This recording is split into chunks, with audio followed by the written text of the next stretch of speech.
Chapter 1394. The 3,500 dark cavalry quickly left a battlefield strewn with corpses. Behind them were waves of thick smoke from the burning of provisions. This was already the 5th time the dark cavalry had helped Northern Meng light up the smoke signal outside the gourd. 14,000 Bei Meng soldiers and auxiliary soldiers had been killed, and nearly 200,000 cattle and sheep had been scattered. The northernmost part of the Phantom Cavalry's tracks was actually already in Longyao Province. Then they quickly headed south.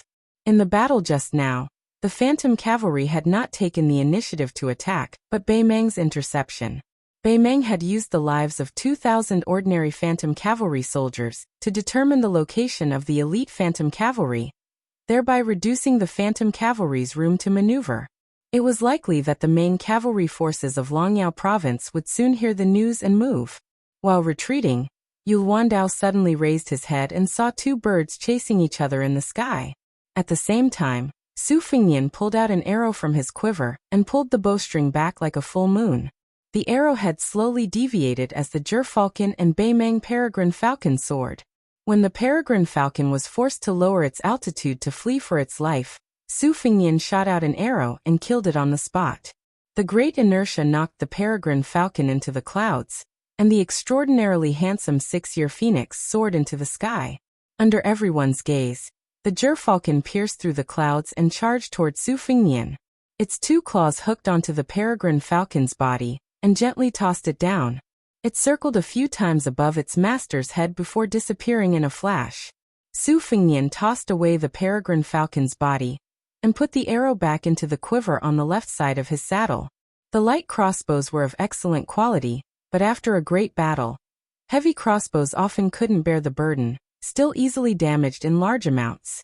Even though the light crossbows the underworld cavalry carried were more durable than heavy crossbows, after 5 cavalry battles, regardless of whether it was the crossbow itself or the crossbow bolts, there weren't many left. That was why they had no choice but to switch out the Northern Meng cavalry bows they obtained after the battle. Su Fingyan and Yu Wandao both used iron bows with heavy Western shoe craftsman's imprints. Yu Wandao looked around worriedly. If it weren't for the fact that they could use battle to support battle, or even if the Bei Meng cavalry didn't come to surround them, his cavalry would have already collapsed. Previously, when they ran for 500 li from Ji Province, it wasn't that the cavalry couldn't withstand it. Even though they had 2 horses at the time, the war horses were still in a miserable state. Long-distance raids pursued speed and the element of surprise. However, since it was long distance, the cavalry could rely on their perseverance to hold on, but the war horses couldn't. Especially since it wasn't autumn, and the horses weren't fat enough. Baoyang's horse management officials weren't immortals, so they couldn't change this reality. Later on, after a short rest, they rushed for another 600 li to the outside of the gourd. Fortunately, they had captured Bei Meng war horses at the time to minimize this invisible battle damage. However, after 5 consecutive large-scale cavalry battles with short intervals, even if the war horses could still be rotated, at this stage, the cavalry who were rushing from one battlefield to another at top speed couldn't hold on any longer. As for why they didn't show any signs of fatigue, Yu Wandao subconsciously glanced at Su Fingyan beside him. Yu Wandao withdrew his gaze and turned to look at the faces around him. This young commander was filled with pride. For 10,000 Phantom Cavalry to fight to this extent, even with Yu Wandao's cold temperament, it was enough to make him proud. Killing more than 14,000 enemies was not strange. The cavalry that Bei Meng sent to escort the supplies were all 2nd or 3rd-rate fighting forces in the border towns of the southern court. 2 of the cavalry battles from the beginning to the end had been a one-sided slaughter. However, the supply line between Longyao Province and the Gourd Pass had been mostly paralyzed, and in the end, they had involved at least 10,000 of Bei Meng's elite cavalry and had been led around in circles by several thousand cavalry. This was the greatest achievement of Yu Wandao and the Phantom Cavalry. As the cavalry headed south, Su Fingyan, who had been escorting the wounded Phantom Cavalry away with Fan Xiaochai and Mi Fengjie, said softly, "We've pulled our bow too tightly." Yu Wandao nodded. Right now, the difficult part is finding a place to stop. Since the 2 young commanders in the east known as the Zhuobo and Zhuobo have also set out, It's no longer possible for us to retreat east. Besides, His Highness has also said that our spies have already shown that Yang Yuanzhan has ordered Hong Jingyan to lead half of the Ruran cavalry out of the Gourd Pass to block our path south. Yul Wandao looked to the west. Go west. That was the northern front of Liangzhou province, where the Beimeng's main force, commanded by King Dongjue of the southern courtyard, was currently attacking Huta City. Both sides had a total of 700,000 soldiers. If they went there, they would be walking right into the northern Meng barbarians' trap.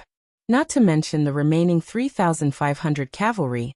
Even if they had 35,000 cavalry, without the support of their own army, they wouldn't be enough for the northern Meng barbarians to wrap up dumplings. Even if Yul Wandao encountered the Tuzhuabo or Hong Jingyan's Ruran cavalry, even if all the phantom cavalry under his command were to die in battle, he would not go west. Su Fengnian also looked to the west, seemingly waiting for someone. Su Fengnian was waiting for the leader of the horse bandits, Song Diao. This 1,000-strong horse bandits had been secretly recruited by Huang Fujin. While they might not be able to change the overall situation in Yuzhou, they could at least give Yul Wandao's Yuzhou cavalry a breather. The phantom cavalry was like an exhausted martial arts grandmaster. If they could get a breath of fresh air, they could still fight. If they could not even get a breath of fresh air, they would be completely exhausted. The reason why Su Fengnian did not say this was not because he wanted to give this cavalry a surprise, but because he did not dare to have too much hope for Song Diao, whom he had only met once. If not for the fact that there were Bailiang experts hiding in Song Diao's horse bandits, Su Fengnian would not even have let Song Diao lead the way. Putting himself in Song Diao's shoes, it was the same no matter who the horse bandits chose to side with. Beimeng currently had the upper hand.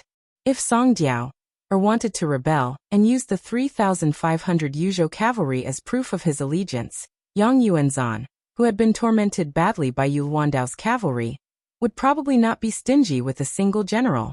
In Su Fengnian's view, it would be strange if Song Diao, who had been born into a landowning household of the Southern Dynasty, did not have any ulterior motives and stood on Bailiang's side from beginning to end. As for what the truth was, Su Fengnian could only judge after meeting with Song Diao's messenger. If Song Diao did not dare to come personally and was not in the group, then Su Fengnian could only regard this chess piece as having changed its colors. Then Yul Wandao and the phantom cavalry, who had nowhere to run, were fated to fight to the death with the two great Jinbo cavalry, or the Ruran cavalry. And Su Fengnian would go alone to find Song Diao. Since he could have Bailiang and Huang Fujin bring the horse bandits outside the pass to Song Diao, to dominate, then Su Fengnian could personally take it back. Rather than give hope and then disappoint, it was better not to say anything at all. Su Fengnian asked, "How many of Fanfun's scouts are left?" Yul Wandao said bitterly, "Originally, there were less than 60 old scouts. Behind them, more than 800 cavalry have taken their place, barely maintaining the number of 400 scouts. Therefore, it can be said that Captain Fan's losses are the greatest. There is nothing that can be done. Fighting outside the pass, as a scout, he will definitely die at the very front." Yul Wandao pursed his cracked and bleeding lips, a smile appearing on his face. He said in a hoarse voice, "However, we have not fought these battles for nothing. Compared to before we left Yuzhou, the battle strength of the 3,500 cavalry has increased greatly. As long as we can breathe a sigh of relief, we can completely recover. Against the Ruran cavalry of the same strength as Hong Jingyan, we dare to say that we can win. Before this, who in Yuzhou, which was only known for its infantry, would have such thoughts? If these 3,500 people can return to Yuzhou alive, it will definitely be of great benefit to the entire Yuzhou war." Deputy Generals Shi Yulu and Su Wenyao both had subtle expressions, not daring to speak. They were afraid that Su Fengnian would misunderstand the main general's words and misunderstand that the Ruran cavalry was complaining about their awkward situation. Yul Wandao suddenly laughed and said cheerfully, "After this mess, not only will the Dragon's Waste, Hushi and Tangerine prefectures suffer great losses, their vitality will also be greatly damaged. I'm afraid that the northern grasslands will also continue to lose meat. Those big factions that Tuoba Bodhisattva had suppressed with great difficulty might start to stir again. They originally had objections to attacking Bailiang first. In the eyes of these fellows who would not act until they saw the hare, who would be willing to attack a place that only had hard bones and no fat meat. How could it compare to attacking the Ji prefecture that had no military strength? As long as they passed Ji prefecture, it would be the rich central plains with thousands of miles of fertile land. Countless gold, silver, and people would be snatched until their hands went numb. Otherwise, attacking the two Liao prefectures would be fine too. As long as they could defeat Gu Jiantang, they would be driving south and besieging the city. Not to mention how many enemies we have killed on this trip to the Calabash Mouth, we can definitely make Dong Zhuo and the Taiping Commandery, who insist on attacking Bailiang first, and then attacking the central plains, gnash their teeth in hatred. Perhaps they are stomping their feet and cursing at us right now? Chapter 1395. Su Wenyao lowered his head and checked the arrows in the quiver one by one. They were all made of dense hardwood, and the arrowheads were very heavy. However, compared to Bailiang's arrows, there were still some slight differences. However, on the whole, they belonged to the same type of arrow. These two were like close relatives, and could be said to be two completely different types from the mini bows and arrows in the Liang border. The latter focused more on shooting range, shooting speed, and adhered to the 3 strikes before facing the enemy, in ancient military books. This was not because the latter had taken a different path. It was just that the battles in the interior were mostly infantrymen versus infantrymen, so the speed of advancement was naturally slower than the cavalry charge. As for the former, even if Liang Meng's arrows were supported by the outstanding strength of the northern warriors, they still only sought the forwards' death by breaking armor. In fact, the Beimeng cavalry did not embark on this extreme path in the beginning. It was only because of the 20 years of confrontation that they were seriously affected by the superior armor of the Bailiang. Otherwise, with Beimeng's superb horsemanship and archery, they could often exhaust the enemy to death like flying kites when facing most of the other Liang border army. Su Wenyao casually threw away 2 arrows that had cracks on their shafts. After hearing the main General Yu Wandao's humorous words, he laughed softly and raised his head. He said, "Those Ziches are not really stupid. They know that if they don't take down Bailiang, all their talk about going south from Ji province and conquering the central plains and fighting all the way to Taiyan City is fake. How many people do we have? We've already made their supply lines chaotic. If the entire Bailiang border army is left unattended, what will happen to the southern dynasty? Perhaps even the Beimeng palace will be destroyed by us." However, logic is logic. As individuals, they all hope to do less and gain more. If the Beimeng bigwigs want to attack Ji province and Liaodong, I, Su Wenyao, can't wait for so many of them. How many fewer people will die in our Bailiang? Shi Yulu nodded and said in a low voice, "Fatty Dong and that Taiping order really deserve to die." The chief scout officer Fan Fan suddenly arrived on horseback, reporting the military situation to the officers. 30 li to the south, there are 800 cavalry. Their armor is even better than the northern Meng cavalry we encountered before. They should be the vanguard that withdrew from the Gourd. From the looks of it, if we continue to head south, we will encounter 2 or 3 more of these small cavalry groups at most, and then we will encounter the Ruran cavalry very quickly. Yu Wandao put on a fake smile. His handsome face was filled with the viciousness that had been accumulating for a long time. He said ferociously, "Let's not care about the Ruran cavalry first. It's a waste not to eat the bait. Let's eat these 800 cavalrymen first." When fighting an enemy force of only 800 riders, there were ways to fight 800. And when fighting 8,000, there were also ways to fight 8,000. Right now, Yu Wandao didn't have more than 3,500 hidden cavalry, so everything had to be done in a proper manner. It was because in the end, hidden cavalry's enemies, apart from the northern Meng cavalry on the surface, were also hidden cavalry themselves. Yu Wandao had to take into consideration the stamina, spirit, war horses, and crossbows of his own soldiers. Now the phantom cavalry's sense of archery had reached its peak. However, if they continued fighting for too long, it would also lead to irreversible side effects.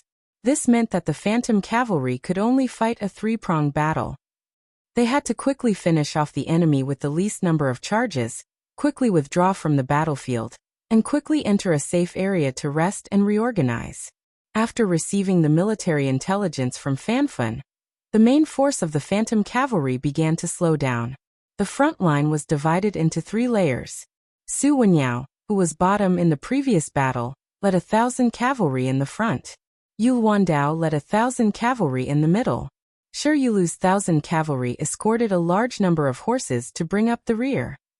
Fanfan's 400 scouts, who had the most horsepower, began to attack first. They circled in front of the left flank to prevent any stragglers from escaping. What Yu Wandao wanted to do was to use the advantage of numbers to split up the multiple charges that were equivalent to launching at the same time, trying to take away the 800 cavalry with 3 brushes. Unless it was absolutely necessary, he would not let his subordinates charge back and forth. The war horses of the Phantom Cavalry could not hold on any longer, and so could the tenacious cavalrymen. They had given up on the heavy weapons that were more powerful but cumbersome, and mainly used sabers to fight the light cavalry. Even though both sides were prepared to die, there would not be too many corpses left behind at the line of death where both sides met. However, under the order of Yu Wandao, apart from the battle outside Silver Harrier City in north of Ji, in all the other 6 battles, big and small, outside the mouth of the gourd, the light cavalry of Yuzhou were ordered to kill during the charge. The price of such an order was to kill and be killed. Only a few of them were lightly wounded, but many of them were severely wounded. The most secretive and cold-blooded part of Yu Wandao's strategy was that, besides the fact that it was easy for the Phantom Cavalry to secure the victory right from the beginning, there were not many wounded cavalrymen who left the main force after the battle and retreated to the east. Shi Yulu and Su Wenyao were well aware of this, and so were the captains and officers. However, no one objected to it, and no one questioned it. No matter how soul-stirring the poems from the frontier fortress were, they could not describe the cruelty of the battlefield where everyone was forced to commit suicide. Each man of Yuzhou cavalry rode 3 horses. Which of the war horses did not carry the sabers of their fallen comrades? Regarding this kind of extra burden, no matter how cold-hearted Yu Wandao was, and no matter how strict he was about the details, he could not bear to control it. Outside the battlefield where the killing had yet to begin, a group of 5 Beimeng cavalrymen rode in the opposite direction of the 800 cavalrymen. They were rushing south at top speed, trying to send the important information to the main force in the south that they had encountered the Yuzhou cavalry. Suddenly, an inconspicuous little black dot that had bypassed the main battlefield appeared from the rear flank. This figure was running as fast as thunder, much faster than the war horses. He made a semicircle and blocked the path of the 5 cavalrymen. Both of his feet stepped on the yellow sand and kicked up a cloud of dust. The 5 cavalrymen were stunned by this strange scene. 100 paces in front of them stood a thin and weak child with a Baoyang saber on his back. When he was 20 steps away from the leading horse, the child who appeared and disappeared mysteriously had already dodged 4 arrows. He leaped high into the air and caught the last arrow that was aimed at his chest. He punched the warhorse's head with his fist. The warhorse's head exploded, and its front legs were broken. The warhorse was almost flipped upside down by the punch. The squad leader jumped in front of the warhorse, but his chest was hit by the child's fist. He directly knocked the warhorse behind him out of the way. The third rider's throat was pierced by the child's arrow, and he fell off his horse and died. The 2 squads on the left and right who had dodged the attack did not dare to continue fighting. They spurred their horses and charged forward. The child turned around and ran wildly. He caught up with a cavalryman and grabbed the tail of a warhorse with both hands. His feet steadied, and the galloping warhorse's hooves came to a halt. Its tail was broken, and it neighed in pain as it desperately tried to speed up. The child rushed out with a single step, standing shoulder to shoulder with that warhorse. With a casual sweep of his fist, he struck the warhorse's abdomen, sending the northern Mang scout on its back flying along with the warhorse. That scout, whose feet didn't leave the stirrups in time, fell to the ground and was forcibly knocked to death by the warhorse's back. The child's figure did not slow down at all. He quickly caught up with the last cavalryman, who was trembling in fear. He bent down, grabbed the horse's hind legs with both hands, and twisted his feet on the ground. The warhorse's hooves were off the ground, and it spun in a circle in the air before it was thrown out. After the cavalryman was thrown off the horse, he struggled to stand up. The child came in front of him, pulled out the Baoyang saber from his back, and stabbed it into the Baimang barbarian's heart. After pulling out the saber and putting it back into the scabbard, the child said calmly, "Big guy, this is the 379th one." Later, Commandant Fanfun and the 400 scouts saw this scene from afar. They did not come forward to say anything. Instead, they began to form a formation in the north. After Fanfun helped the child bring a warhorse, he patted the Baoyang saber on his waist and laughed softly. "Little general, why don't you take my saber after I die? I'm not greedy. When the time comes, you can help me kill 50 Baimang barbarians." Yu Dilong jumped onto the horse's back and stood with his saber in his sleeves. The child who was covered in blood rolled his eyes. Nowadays, the Yuzhou cavalry like to call this child called Yu Dilong Little General. 2 days ago, Yu Dilong was supposed to escort 60 wounded riders to the east under Su Fingyan's arrangement, but the child refused no matter what. Even though Su Fingyan's face was angry, the child was still holding the warhorse with one hand, which had the big man's relic on it, and the northern cold saber on his back. He did not say anything. He did not want to leave either. Later on, it was a lightly injured officer who took the initiative to leave the main force, personally escorting the wounded as they retreated. Before leaving, he joked with this little general who had slaughtered his way through several great battles, telling him that he would just treat it as owing him 50 northern Mang barbarians. Only then did Su Fingyan tacitly agree to let Yu Dilong stay. The child probably really respected Su Fingyan, his master. Even if he stayed in the army, he did not dare to appear beside Yu Luandao and the others. One man and one horse hung alone at the tail of the cavalry and never spoke to anyone. Other than going out with Fanfun's scouts to spy on the military situation, he always silently followed behind the army alone. On the main battlefield, the 800 Baimang cavalry were almost completely wiped out after 3 charges. The 70 to 80 fleeing cavalrymen were also completely wiped out by Yu Dilong and Fanfun's 400 scouts. All the Baimang cavalrymen who were still alive were finished off by the Yuzhou cavalry who were cleaning up the battlefield. Su Fingyan stabbed a northern Mang centurion to death with his iron spear, whose eyes were filled with resentment before he died. He lightly raised his head and looked towards the west. More than 10 riders who were watching the battle from the other side of the river appeared in the distance. Su Fingyan's heart sank. He did not see that familiar figure in his field of vision. Chapter 1396. Su Fingyan patted his horse and dragged his spear forward. Just as he and his horse were about to cross the battlefield, a young Baimang cavalryman fell at the edge of the battlefield. His neck had been cut by a cold saber during the charge, and blood was flowing out. The dying young cavalryman raised his arm and tried to lift the Baimang saber. Su Fingyan glanced at him lightly. He did not hand over his spear and continued to urge his horse forward. But soon, not far behind him, 2 phantom cavalrymen knocked their bows and shot arrows at the same time. One arrow pierced through the Baimang cavalryman's saber-wielding arm, while the other pierced the young barbarian's cheek from the side. The dozen or so cavalrymen who came with Su Fingyan were all wearing armor, but their styles were messy. They did not look like they were from the regular border army. Most of them had a strong bandit aura that could not be concealed. The leader of the cavalrymen was still shocked when he saw Su Fingyan up close. He climbed down the mountain and dismounted, not daring to reveal Su Fingyan's identity. He knelt respectfully and said, "I Hong Piao am late. I cannot atone for my late arrival." Su Fingyan nodded and said, "Get up." Hong Piao stood up and said in a low voice, "Song Diao is already on his way. He has more than 1,200 cavalrymen under his command.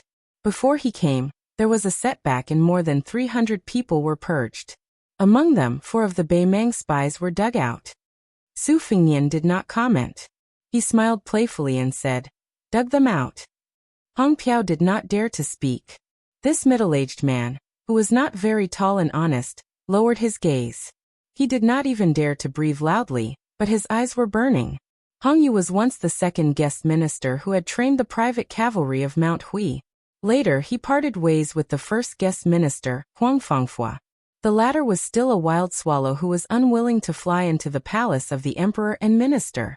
Hong Yu, who was more ambitious, joined Baoyang's army and hoped to make a name for himself on the battlefield in the northwest. Unfortunately, he was never put in an important position. Later, under Huang Fujin's instructions, he infiltrated Songdiao, thieves' lair. He was both an assistant and a surveillance officer. Su Fengnian's realm dropped greatly, but his eyesight was still there. Hong Piao and Huang Langfo had been stuck at the door of Master Realm for many years, but they couldn't break through the barrier and couldn't improve. Then, like Mi Fengjie, they were lucky enough to meet the great year of the Jianghu and finally reach the first grade. Hong Yu was now a true first-grade Vajra realm martial artist. He was only one step away from the Finger Xian realm, where one could ask for immortality with a light tap of the finger. However, it was not accurate to say that it was a great year for the emergence of dragons and snakes in Jianghu, because too many great grandmasters had died in the past few years.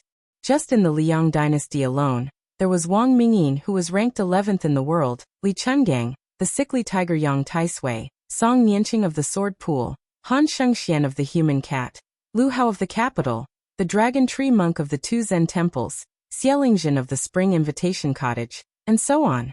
These outstanding top masters left the banquet one after another. It was not as simple as making room for others. There were many mysterious changes that involved fate, such as Wang Xianji's generous gift to Yu Dilong, and someone in Western Shu's usurpation, after the death of the Dragon Tree Monk. Someone from the group of horse bandits behind Hong Yu clicked his tongue and said in a strange tone, "Chief Hong, I just found out that your name is not Hong Biao but Hong Yu. You still treat your brothers as outsiders. Don't you think you've lost your place as a hero? Why, are your knees weak after seeing Bailiang's General Yu?" One of the leaders of that Song tribe mounted bandit clearly mistook the young military general on the back of the horse to be Underworld Cavalry's main general Yu Luandao. After all, for such a young border army general to be able to command 10,000 men, regardless of whether it was in northern Mang or northern Liang, even if he couldn't be said to be extremely rare, he could still be counted on one's fingers. For most of the horse bandits around Songdiao, they only found out about the inside story after the unexpected and bloody incident. They were not disgusted by the fact that their mother's family was part of the northern Liang army. When they became horse bandits, who would not recognize their own family when they killed. It did not matter if you were surnamed Su from the northern Liang, or Morong from the northern Mang, or Yelu from the northern Mang. Whoever gave them money and good horses, whoever was generous, would be the boss. But if it was said that they had some good feelings, it was pitifully little. Hong Yu, who was very utilitarian, was willing to be Su Fengnian, the leader of the Bailiang cavalry. During this period of time in Songdiao's bandit lair, he put the big picture first and endured everything silently. He had long suppressed his anger. When he heard the small leader who was not even Songdiao's confidant talking in his ear, his killing intent rose. Just as Hong Yu was about to smash the poor guy's skull with one palm, Su Fengnian stretched out his iron spear and patted Hong Yu's shoulder. He smiled and shook his head at him.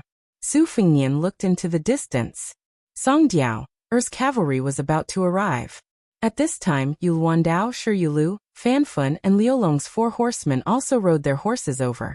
They did not pay much attention to these horse gang bandits even though they were wearing armor and carrying swords. On the contrary, Fanfun, who used to be a scout, was somewhat ashamed. Previously, he had only focused on killing in the battle formation, and had actually missed these motley crew of riders. The senior commandant with evil intentions stared at these guys with gloomy eyes. Who was the best at cheating on others at the border? It was not a large group of horse gangs swallowing up a small force, but the Bailiang Frontier Army used these horse gang bandits as training targets. This was similar to the Bailiang scouts going to the refugee land to kill people to train and become crossbowmen. This was especially true for the Rouge Army, which was a terrifying heavy cavalry once they put on armor. Usually, when they had nothing to do, they would go out of the pass with light armor and light cavalry. They liked to scatter into groups of 100 to search for horse gang bandits outside the Great Wall. They did not carry cold swords or crossbows, but all carried iron spears. That was not all. The other Wei Xiong army had a popular catchphrase even in the southern Beimang dynasty. It was called, "Fatten up and then kill until the end of the year." It meant that every time the Wei Xiong army received information from the Bailiang crossbowmen, if there were not more than 1,000 horse gang bandits, they would not pay attention to them and would deliberately raise a tiger to invite calamity.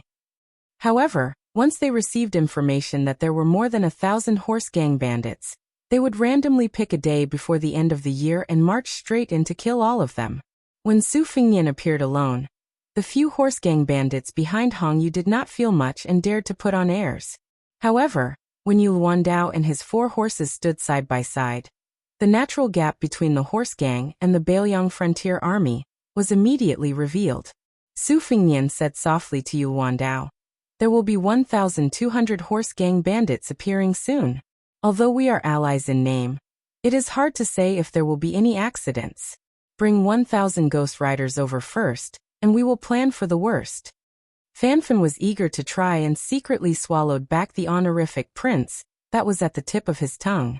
He shouted with all his might, "The 400 men I have are enough. It was not easy to kill in the first place. My brothers are itching to kill." Yu Luandao did not act on his own. He looked at Su Fengnian and the latter smiled and nodded. Fanfan did not need to give any orders. When he raised his arm high and made a gesture of gently clenching and unclenching his fist to the west, the 400 scouts immediately surged forward like a tide. This clearly showed that he was showing off his strength, causing the dozen or so horse gang bandits outside of Hong Yu to involuntarily retreat. Yu Luandao glanced at these horse gang bandits, who were fine in small-scale battles, but would be difficult for large-scale cavalry. He came to Su Fengnian's side and gave him a questioning look. Su Fengnian explained, "The horse gang is very familiar with the territory outside the mouth of the gourd. They can provide a place for our army to rest and reorganize." Yu Luandao heaved a sigh of relief and said happily, "If these bandits can really succeed, I dare not say anything else, but even against the 10,000 Ruran cavalry, our 3,200 cavalry will not only be able to recoup our losses, we will definitely have a surplus." An hour later, more than 1,000 cavalry came whistling from the distance. With the arrival of the main force of Song Diao, Er's horse gang, the dozen or so cavalry behind Hong Yu grew bolder. Among them, the more impetuous and violent ones even dared to glare angrily at the 400 Yuzhou scouts. Of course, this was already the greatest boldness they could muster. As for actually drawing their swords against the scouts, that was something they would not dare to do even if they were given a few more guts. In this period of time, the entire Liangmeng border was rumored to be crazy and valiant. The horse gang, who paid the most attention to their keen sense of smell, naturally would not miss out on this matter. They set out from Yuzhou to the northern part of Jizhou, and finally rushed all the way to the north of the mouth of the gourd. The young generals called Yu Luandao had beaten the 10,000 Ruran cavalry of Beimeng down to only 3,000 to 4,000.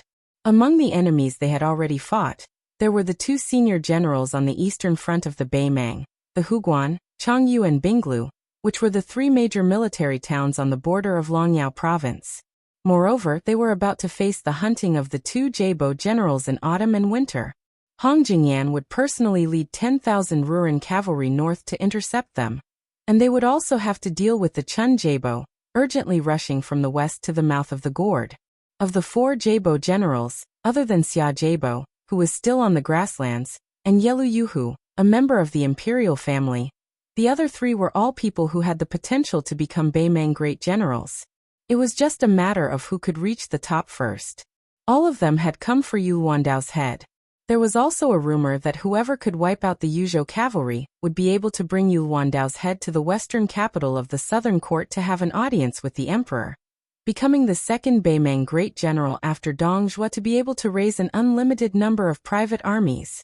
When the 1,000-some horse gang saw the 400 Yuzhou scouts in front of them, they quickly reined in their horses and cursed out one after another. Su Fengnian said to Hong Yu, "You and I will go together." As the 2 rode forward, Su Fengnian calmly asked, "Mount Qingliang sent a total of 6 experts. You only know the identities of 3. Of the 3, how many died?" Hong Yu replied, "Only 1 died in battle after falling out with the spiderweb spies.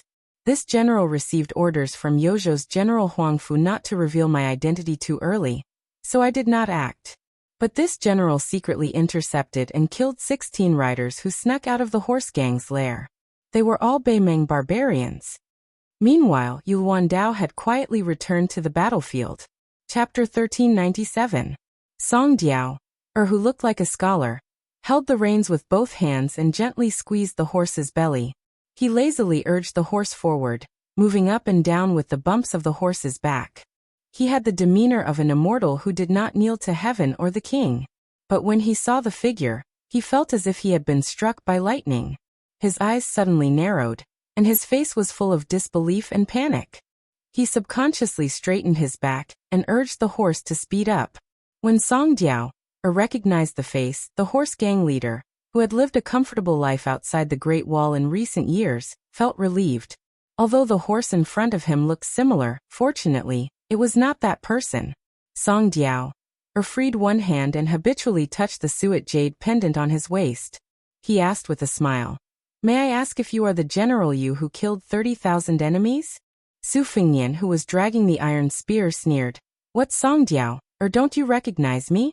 Is this called a person of high status forgetting things?" Hearing the unforgettable familiar voice, Song Diao's fingers that were stroking the jade pendant trembled. With his outstanding wisdom, he naturally guessed that the handsome child who could easily make the Gui Commandant Huang Fujin obey his orders was His Royal Highness, who later took the two heads of Su Huainan and Raccoon Diwu from the hinterland of Beimang and returned to Beiliang. He was now the first vassal of the Liang dynasty, Su Fengnian.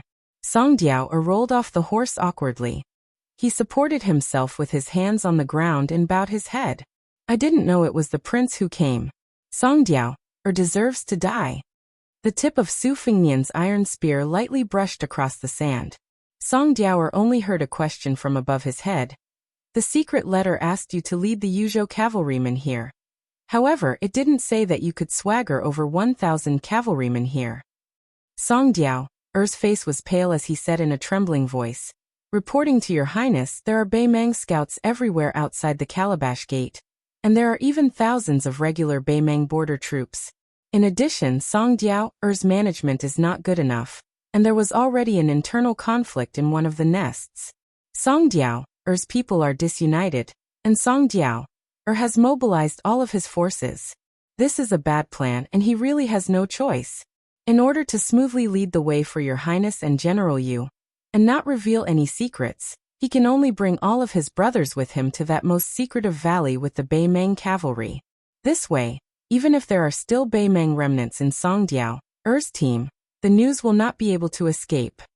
Su Fengnian turned his head to look at the sky. After a glance, he turned back and smiled. "It doesn't sound like a bad plan, it's clearly a foolproof plan. Song Diao, you are very considerate." Song Diao still had his head lowered. "To be loyal to your highness and die for you is a great blessing that I have accumulated over several lifetimes. If it weren't for your highness and General Huangfu's nurturing, Song Diao would be a pitiful worm leading 36 cavalry outside the pass. How can Song Diao not do his best?" Su Fengnian looked at the 1,000-strong mounted bandits outside the pass 200 paces away.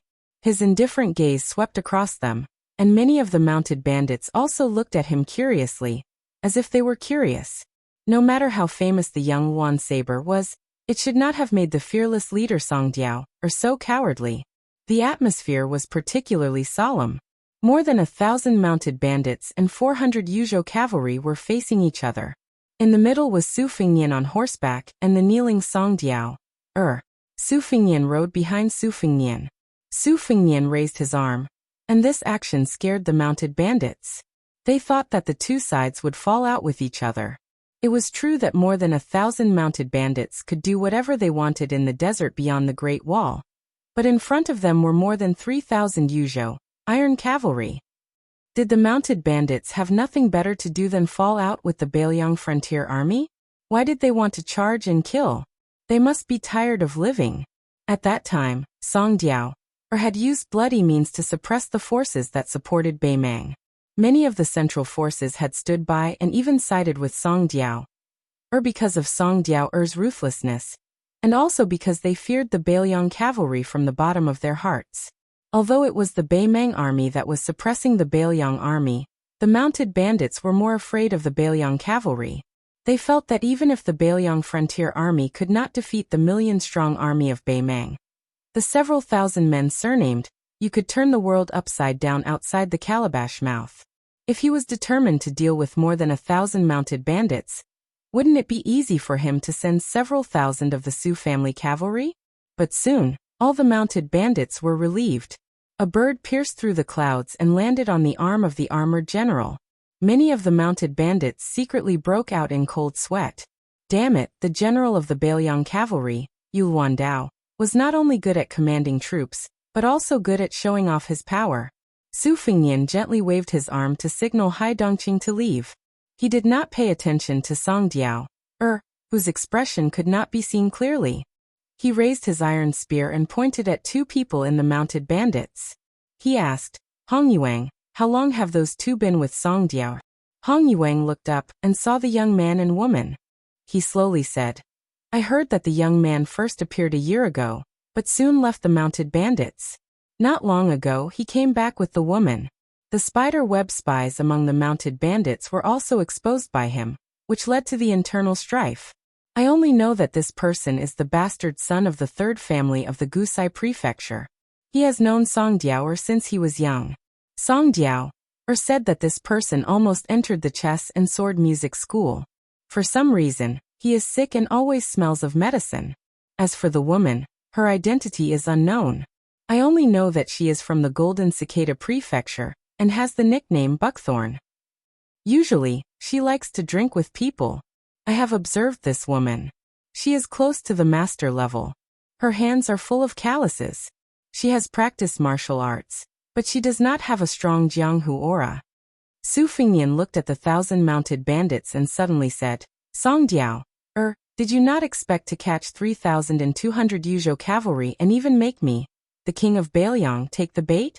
Don't hold it in. If you want to laugh, laugh out loud.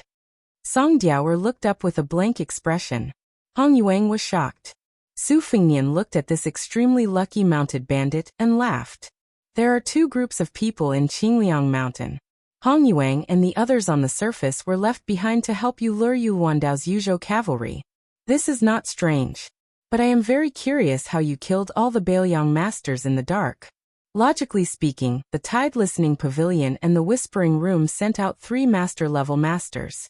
With your little top-notch martial arts, even if you succeeded, you would not be able to hide it from Hong Yuang and the other Jianghu masters. I guess that you had the idea of sucking up to both sides a year ago. Only when Yang Yuanzhan led 300,000 troops into the mouth of the gourd, did you decide to join the Beimang. Tell me, who is that young man and woman from Beimang? Song Diao was stunned. He looked up and met Su Fengnian's eyes. Then his face tensed up bit by bit. Then the corners of his mouth curled up. His smile began to ripple. When he patted the dust off his robe and stood up, there was already a radiant smile on his face. The furious Hong Yuang was about to crush this daring ant to death. Su Fengnian held the gun with one hand and waved his other hand to stop Hong Yuang from killing. He asked, other than those two couples, who are you hiding from? Who else can help you stay calm in the face of danger? Or how many? Song Diao's smile did not diminish. He extended a finger and waved it.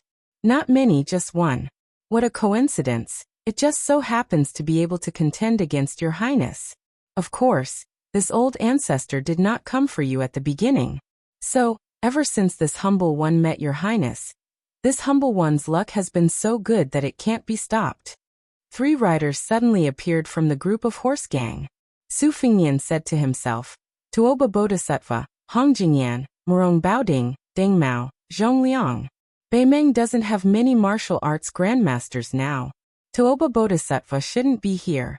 I've met the other 4, except for Deng Mao, who was defeated by Wang Xiao, and they are not here. Since the ascension of the great immortal Yuan Qingshan, Taoist sect has no successor. The chess and sword music school has 5 first-class CI names. Sword Qi is almost dead, so the Bronze Man Grandmaster is gone. Not long ago, the great music house also died. That Han Gu, who won the first prize of the 2-word CI, is the crown princess, so it's even more impossible. 5th Raccoon of Tibbing Mountain is dead.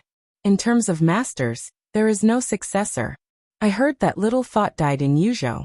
As for the person who killed her, he is still waiting for Su Yambing's 3rd spear.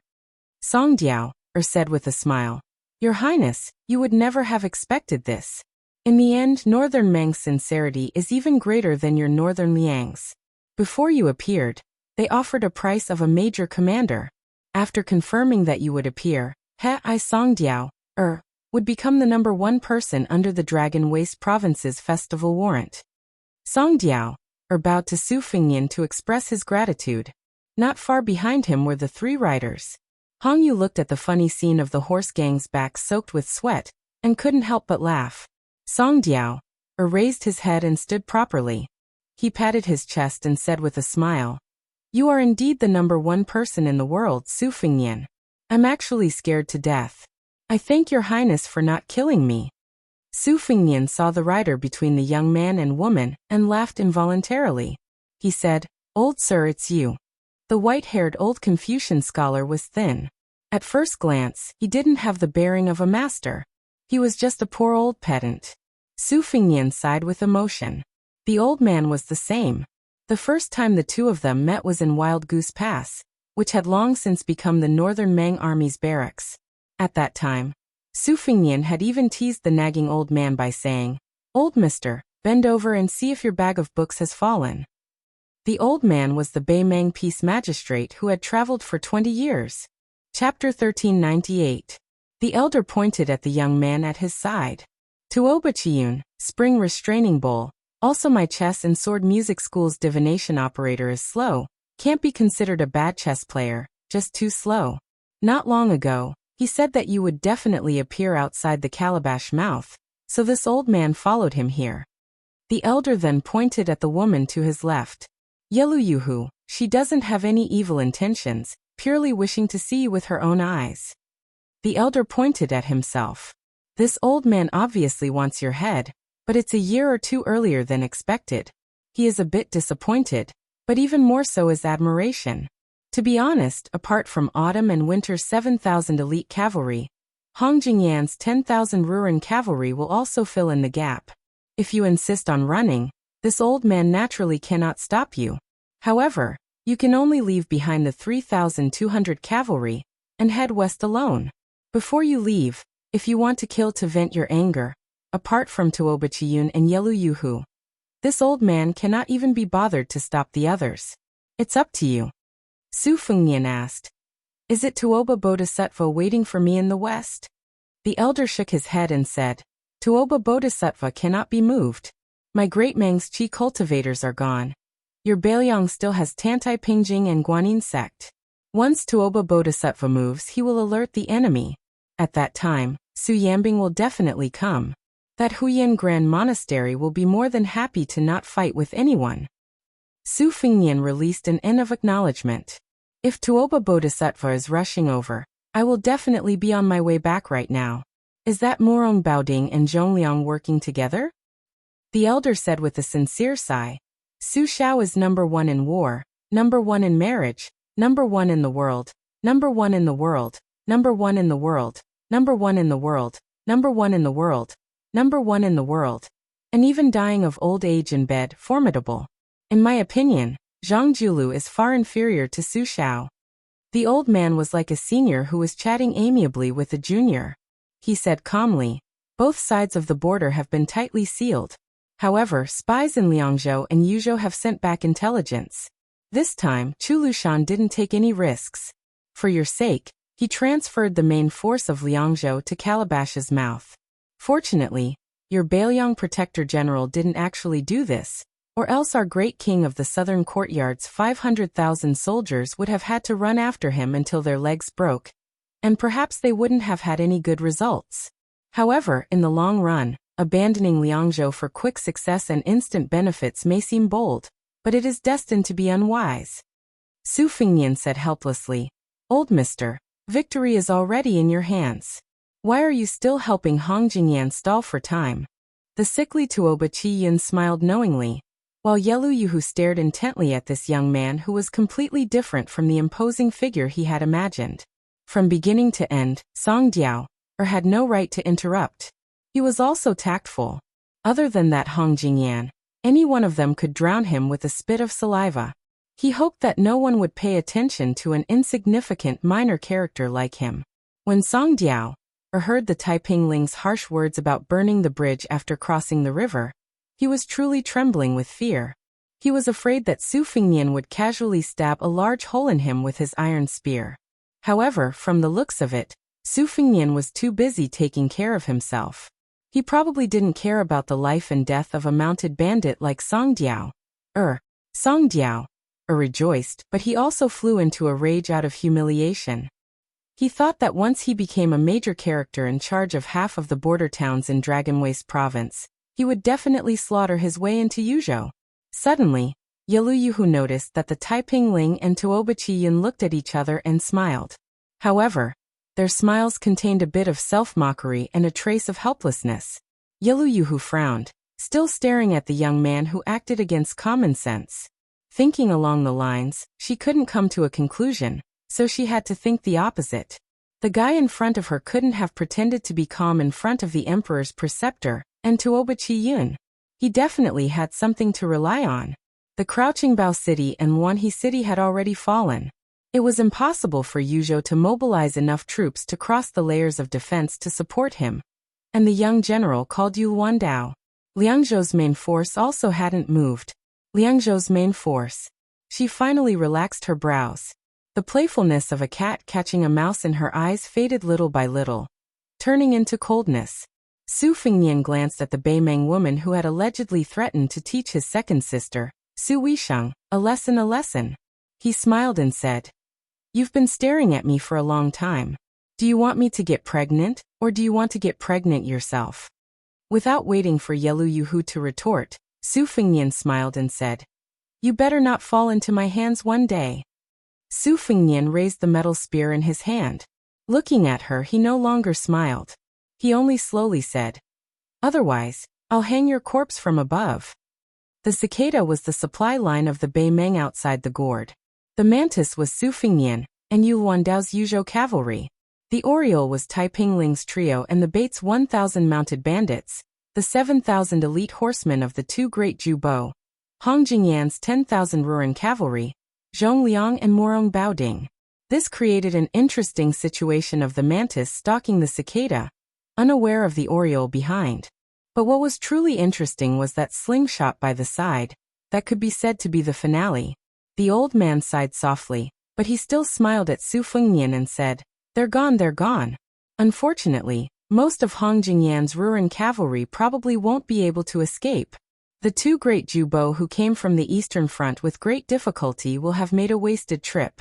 Su Fingnian, this old man will pass a message to Dong Zhuo, telling him to pay more attention to Chu Lushan. Chapter 1399. Su Fingnian suddenly looked at an unremarkable rider in the group of mounted bandits. Old sir, you're not kind. You let a great grandmaster like Zhongliang pretend to be a coward for so long. The old man seemed to have let go of the knot in his heart. He laughed loudly and said, all is fair in war. Su Fingnian smiled. The old man had already turned his horse around. He turned his head and asked, this old man is very curious. When did you know that the 10,000 riders would come? Or was this a trap set up by you and the protectorate from the very beginning? Su Fingnian didn't say anything. The old man shook his head and slowly left. The Order of Peace, Divinator Slow, Tuobachiyun Yeluyuhu, and the great demon Zhongliang, who had been hiding among the mounted bandits until the last moment, returned north. Tuobachiyun coughed a few times. After stopping her cough, she said, it's a pity that Morong Baoding still needs half a day to get here. Otherwise, we might have a chance to make Su Fingnian stay. The imperial tutor of Beimeng said calmly, it's not that Morong Baoding can't make it. He just doesn't want to. Before leaving, Yeluyuhu didn't forget to make a chopping hand gesture at that bastard. At this moment, she said coldly, they're all traitors. They were all traitors. Other than Morong Baoding, who else had the surname Morong? The old man had already closed his eyes to rest, turning a deaf ear. Tuobachiyun shouted, shut up. The demon Zhongliang, who had returned without accomplishing anything, yawned loudly. He didn't want to get involved in anything. The old man was silent for a long time.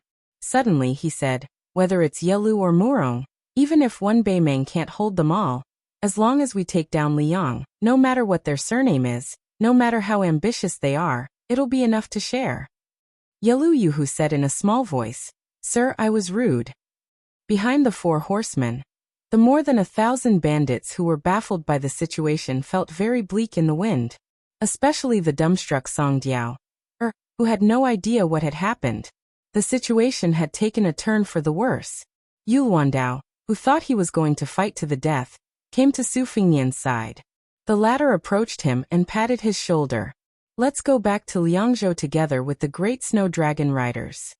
Yulwandao stared blankly for a moment, his eyes instantly becoming moist. He quickly turned his horse around and galloped away.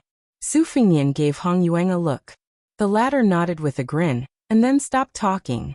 Su Fengnian, whose back was facing Hong Yuang, said calmly, "You don't have to blame yourself. After you're done, go and tell the 1,000-odd mounted bandits that if you want to live, you don't need them to risk their lives. Later on, each of you will go to the battlefield and cut off the heads of 5 Ruran cavalry." No matter how stupid Songdiao was, and how he had always been a very intelligent person, he should know what was about to happen to him. As a result, he fell to his knees with a thud and kowtowed with all his might. He said in a heart-wrenching voice, "Your Highness, please forgive me.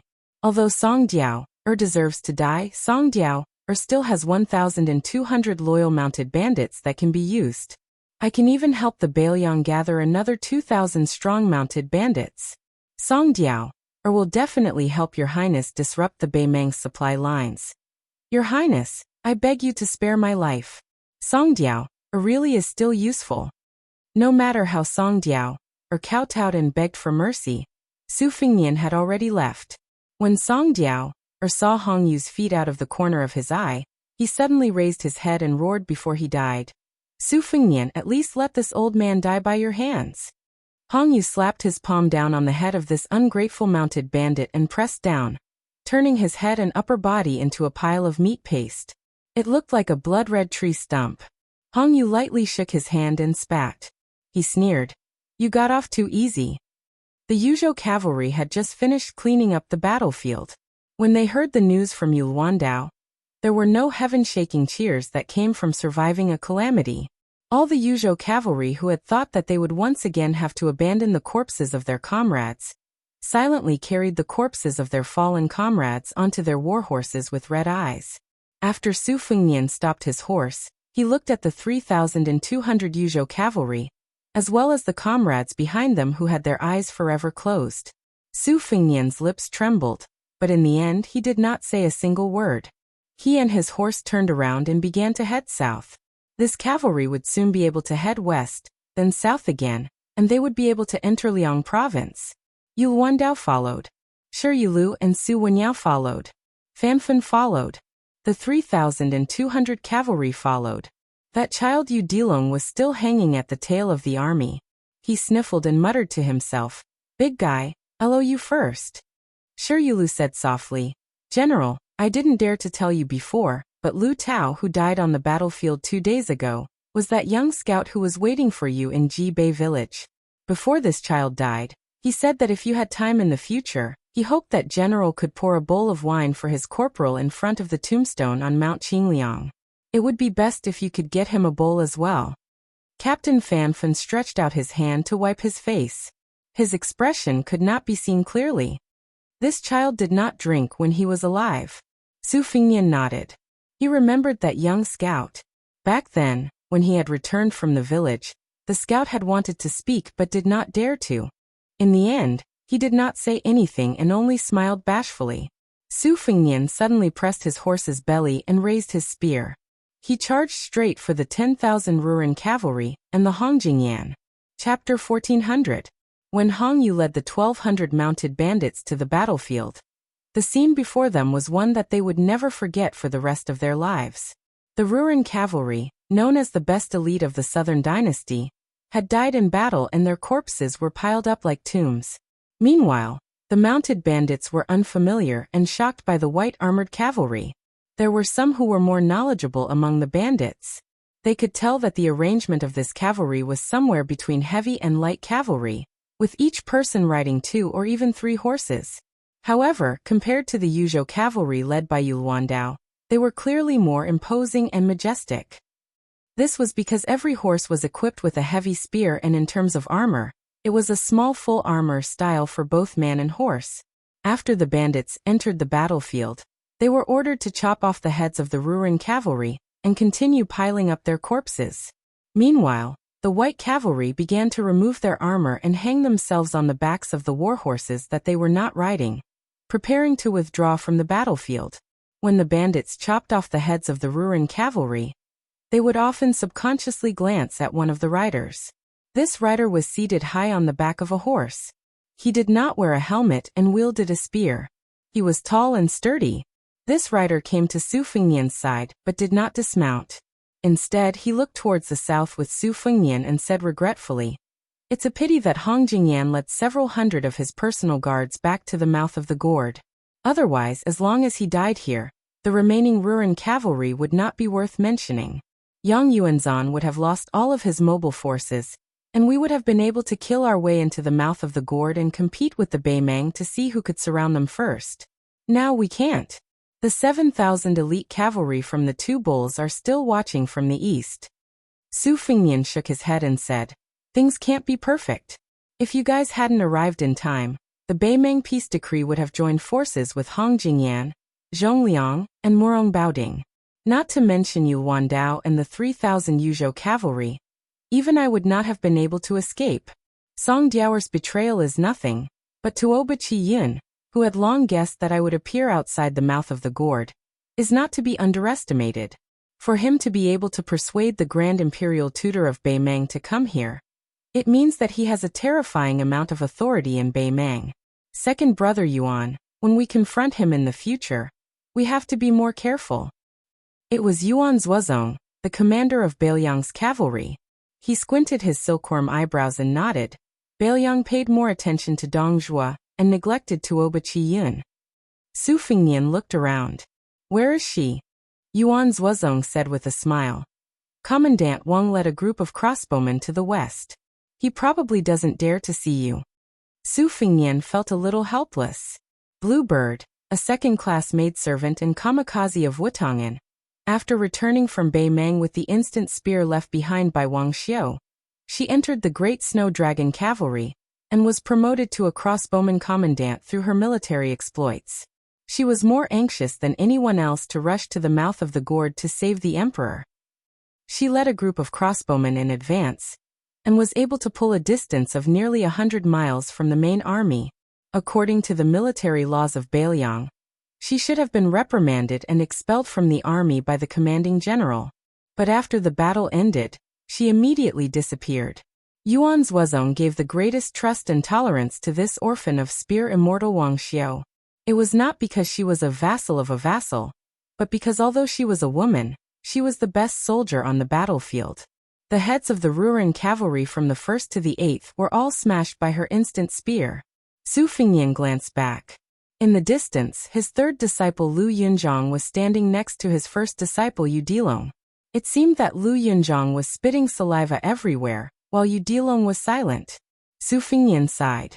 He did not know if that girl Wang Sheng, who followed White Fox to Beimang to practice the sword, had the same luck as her. Yuan Zuozong said softly, "It's time to go." Su Fengnian nodded. Yes. Yu Wandao came to the side of Su Fengnian and Yuan Zuozong. Yuan Zuozong smiled and asked, "General Yu, the Great Snow Dragon Cavalry is still lacking a deputy general. Are you interested? Although I do not have the authority to appoint, His Highness is here. If you agree, I guarantee that His Highness will not refuse. He will only go with the flow." Su Fengnian smiled knowingly.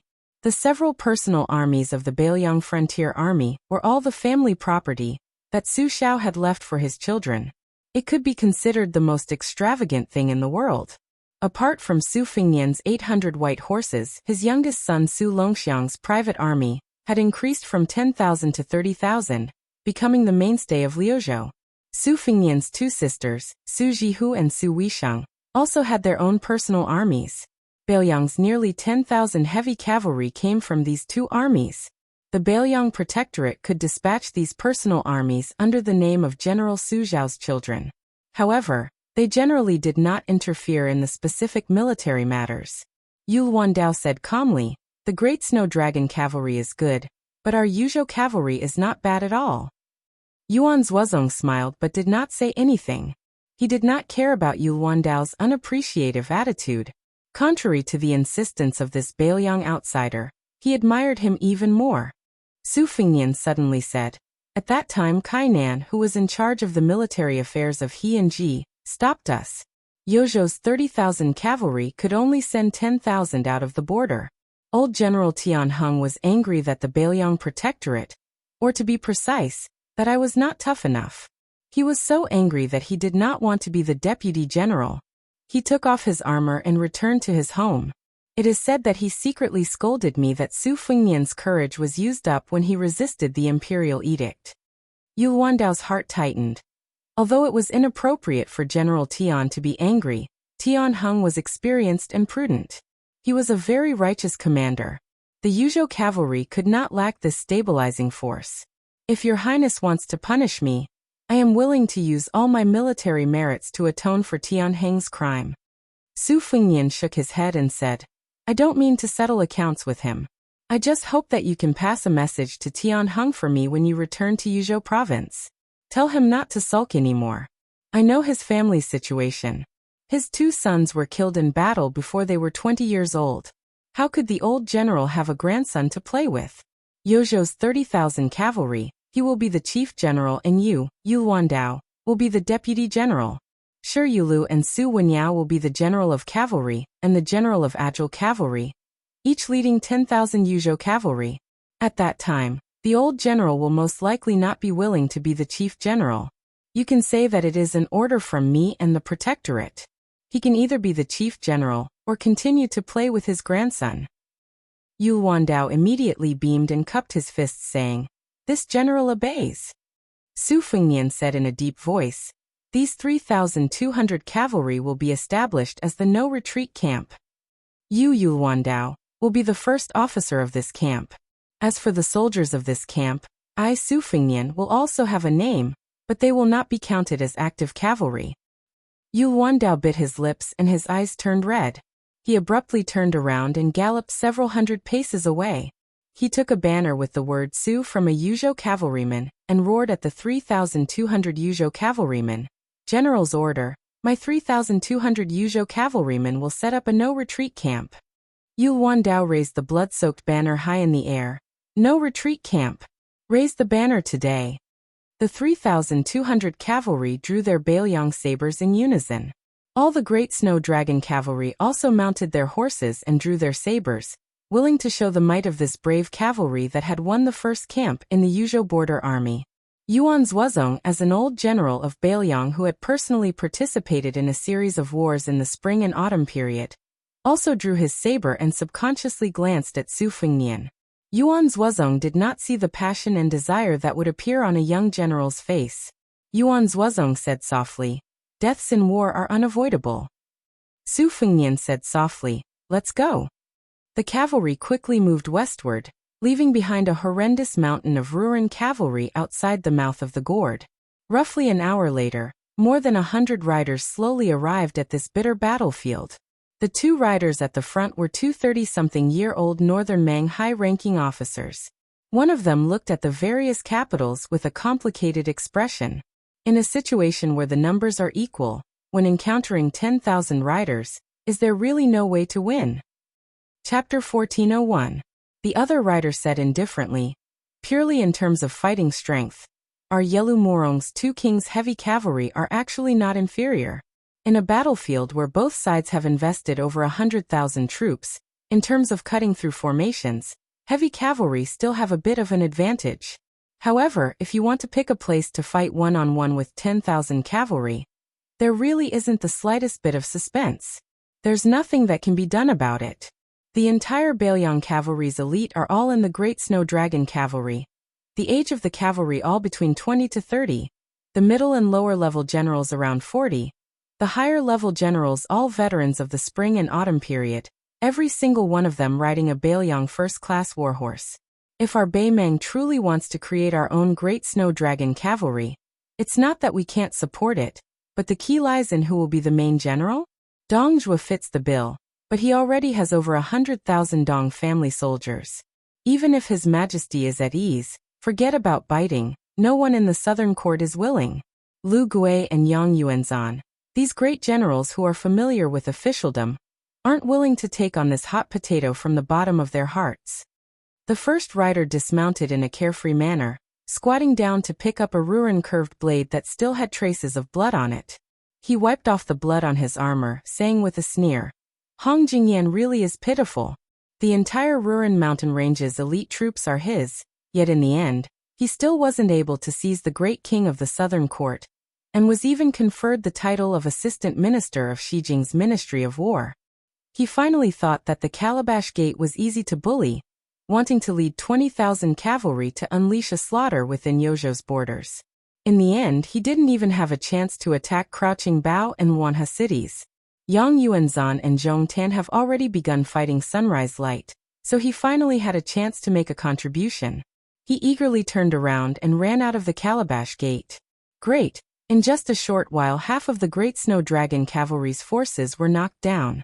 The key is that this fellow didn't even dare to enter the battlefield. I really don't know if he can still sit on the seat of Ruren Lord.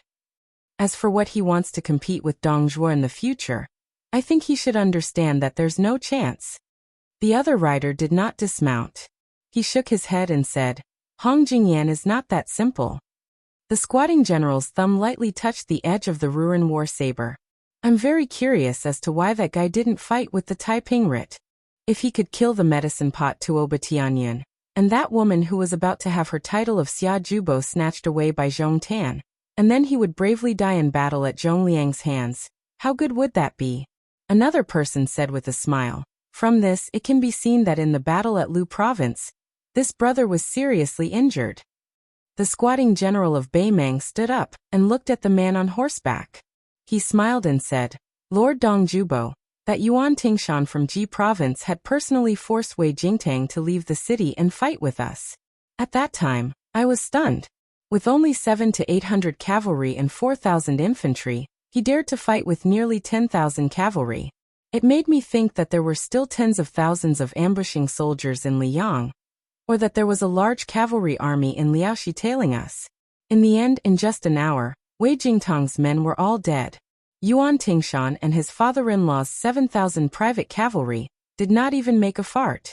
If I hadn't seen the capital built by 10,000 Ruren cavalry today, I would have thought that Wei Beimang could just casually bring out 100,000 cavalry and bypass Beiliang to flatten the central plains in one go."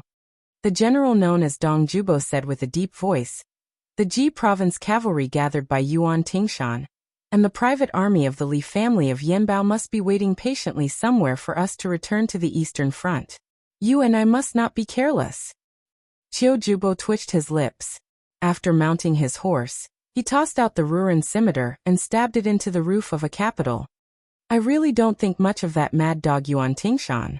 Instead, I'm very interested in the remnants of West Chu and Guangling, two of them by the name of Ko Jianghuai and Xie Shibian."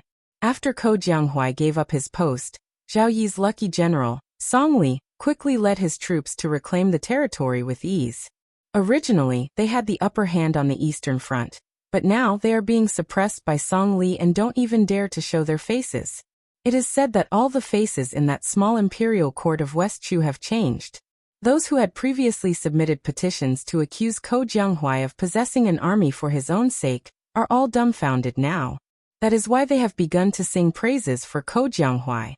Dong Jubo said softly, "As long as Chao Chongqing has yet to make his move, it means that even if West Chu does not have the upper hand, it also means that they have not fallen into a disadvantageous position." Qiu Jubo chuckled and said, "In any case, the messier it is, the better." Suddenly, this Qiu Jubo turned his head to look at his peer, who was also one of the four great Jubo. "Wang Jingchong, do you think there will be a day when Xie Shibian and Ko Jianghuai will appear in Beiliang?" Dong Jubo stared blankly for a moment. His expression was grave as he said in a low voice, "Great Ru Shiwei, you also have this kind of intuition?" Qiu Yabo de Rouge Shiwei rubbed his chin. "That would be fun. But I like it." Back when Hong Jia was fleeing north, Wang Jingchong was still a 10-year-old remnant of the spring and autumn period. He had followed his family's private tutor into Beimang while reciting the sage's scriptures. He had long forgotten the environment of his childhood. However, on that kind of wandering path, the incessant sound of reading from the neighboring caravans had left a deep impression on this Chiujubo, who had persisted in studying even after his family had entered Gusai Prefecture. On horseback, Wang Jingchong fell into deep thought. He muttered to himself, "For the sake of reviving the state, you will cause the land of the Central Plains to sink again. Chao Changqing, do you feel great pain deep in your heart? Since you know it's impossible, yet you still do it, then what exactly is Chao Changqing after?" Great Ru Sherwei shot a glance at this Chiujubo, his mood complicated. The two of them were about the same age, but the achievements they had accumulated over the past 10 years were enough for the arrogant and conceited Great Ru Sherwei to admit that Wang Jingchong had not only accumulated more than himself, but also more than the she-wolf Yeluyuwu on the grasslands. Of course, he had more than that Zhong Tan who had just amazed everyone on the battlefield of Heluku in Yuzhou. Zhong Tan had only just entered the army, but he had already become a vanguard general in a single leap. He had only just taken down Crouching Bao City, yet some people were already calling him the more genuine Xia Jubo of Beimang. Wang Jingchong, on the other hand, had to start from the bottom of the ranks, step by step. He had been a sergeant, a centurion, a chiliarch, and then a general. However, in the end he could only become Chiujubo because he had the backing of the Southern Dynasty's Yi clan, which was allied with the Jia clan through marriage. Great Ru Sherwei's complicated attitude toward Wang Jingchong, to a large extent, also represented the entire Beimang's dilemma toward these remnants of the spring and autumn period. His Majesty was so open-minded and broad-minded that when he ascended the throne, he personally started a bloody case that was secretly described by the Southern Dynasty's literati as melon and vine plunder. The cause of the tragedy was actually a jar of ashes of the old head of the Yi clan. Originally, the Norland did not even care about the life or death of such a person. However, a memorial suddenly appeared on His Majesty's desk. Then His Majesty ordered that all the old members of the Yi clan who were unwilling to be buried in the Southern Dynasty be beheaded, and their clan's status reduced by one level. Even though more than 10 years had passed since the tragedy, there were still elderly remnants of the Southern Dynasty who died from time to time, but they still hoped to bury their ashes in the Central Plains and build a fake grave in Beimang, so that they could be exposed. It was not until the decree of Taiping became the imperial preceptor of Beimang that this ban began to loosen. The Norland allowed the remnants of the Southern Dynasty to only build a cenotaph after they died, and leave their ashes to wait for the army of Beimang to trample the Central Plains. Great Ru Sherwei asked with a smile, "Wang Jingchong, there is also a place in Beimang that is known as Jiangnan beyond the Great Wall. How is it different from the real Central Plains?" Wang Jingchong said flatly, "I forgot." Su Fingyan and Yuan Zuozong squatted side by side on top of a hill, when the army was resting. Su Fingyan turned his head and said, "If the 300,000 border soldiers of Beiliang today were not surnamed Su but Chun, then there would be fewer casualties in Beiliang." Yuan Zuozong did not deny, "Many people think so, and I am no exception." Su Fingyan put his palm on the sand, but Li Yishan said that once Beiliang was handed over to Qinjibao, there would only be one situation. That is, Beiliang would be better and the world would be worse. Yuan Zuozong was a little confused. Su Fingyan chuckled softly. "Brother Yuan, let me keep you guessing. I hope that one day I can help my master prove that he is not wrong." Yuan Zuozong smiled and said, "I will wait. Don't worry." Remembering the withered scholar who lived on top of Tide Listening Pavilion, and whose ashes were scattered in the border, Su Fingyan closed his eyes and said in his heart, "Master, don't worry." Chapter 1402. Su Fingyan had originally planned to part ways with Yulwandao and Yochi No Retreat Battalion at the northern border of Liangyu, and then head to the Beiliang Protectorate, where Chu Lushan was. However, there was an urgent report from a spy that Yan Wenwan was already on her way, and wanted to meet him to discuss military matters. Therefore, Su Fingyan chose a location in the middle, and had the commander-in-chief of Beiliang's army, who controlled more than 100,000 border troops, wait for him in Yanji County. When Yu Dilong heard that they were going to Yanji County, his previously depressed child finally smiled a little. Unfortunately, When he found out that Su Fingnian and Yan Wenwan had arranged to meet in the county capital, and not in Bishan County where his master had been the registrar for a period of time, Yu Dilong fell silent again. He felt a sense of loss as if he had just crossed the threshold of his home, but not entered it. Su Fingnian stayed in an elegant residence that had been meticulously arranged by Fu Shuifang in the middle of the night. The group of people had just stepped over the threshold when they heard the sound of heavy rain hitting the roof and courtyard walls behind them. Su Fingnian did not feel sleepy. After arriving at the study with a large collection of books, he stood by the window and looked at the curtain of rain in the courtyard. Perhaps it was just as the ancient saying went, "Late at night is best for reminiscing about the past." For some reason, Su Fingnian remembered many of his frivolous actions when he was young. For example, he had stamped the word fake on the hundreds of authentic works of famous artists he had passed through, and he had spent a lot of money on foreign wanderers passing through Bailiang's territory. He still remembered a certain famous scholar from Jiangnan who had cursed Bailiang for being a shortcut to the officialdom for half of his life. Su Fingnian was indignant that the scholar had written many poems about riches and honor after occupying a high position. He had even sent someone to deliver a letter to the scholar. The general idea was that the scholar, who had been flattered and praised as a graceful and elegant plaything, should not be regarded as truly rich. If one was truly rich, they would not talk about fine wine, fine food, gold, and jade. What lazy pillow jade cool was all for the poor. In the end, Su Fingnian wrote a sentence on the letter. "When the rain comes, I listen to the sound of banana leaves 1,000 times. When the rain comes, I sit and watch the lake."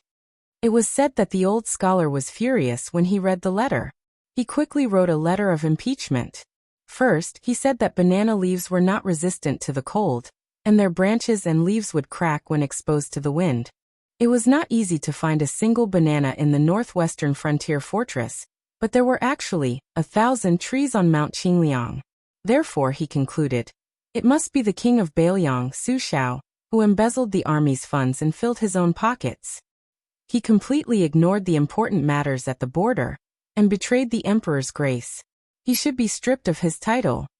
Of course, at that time, there were such righteous memorials in the Liang imperial court all year round.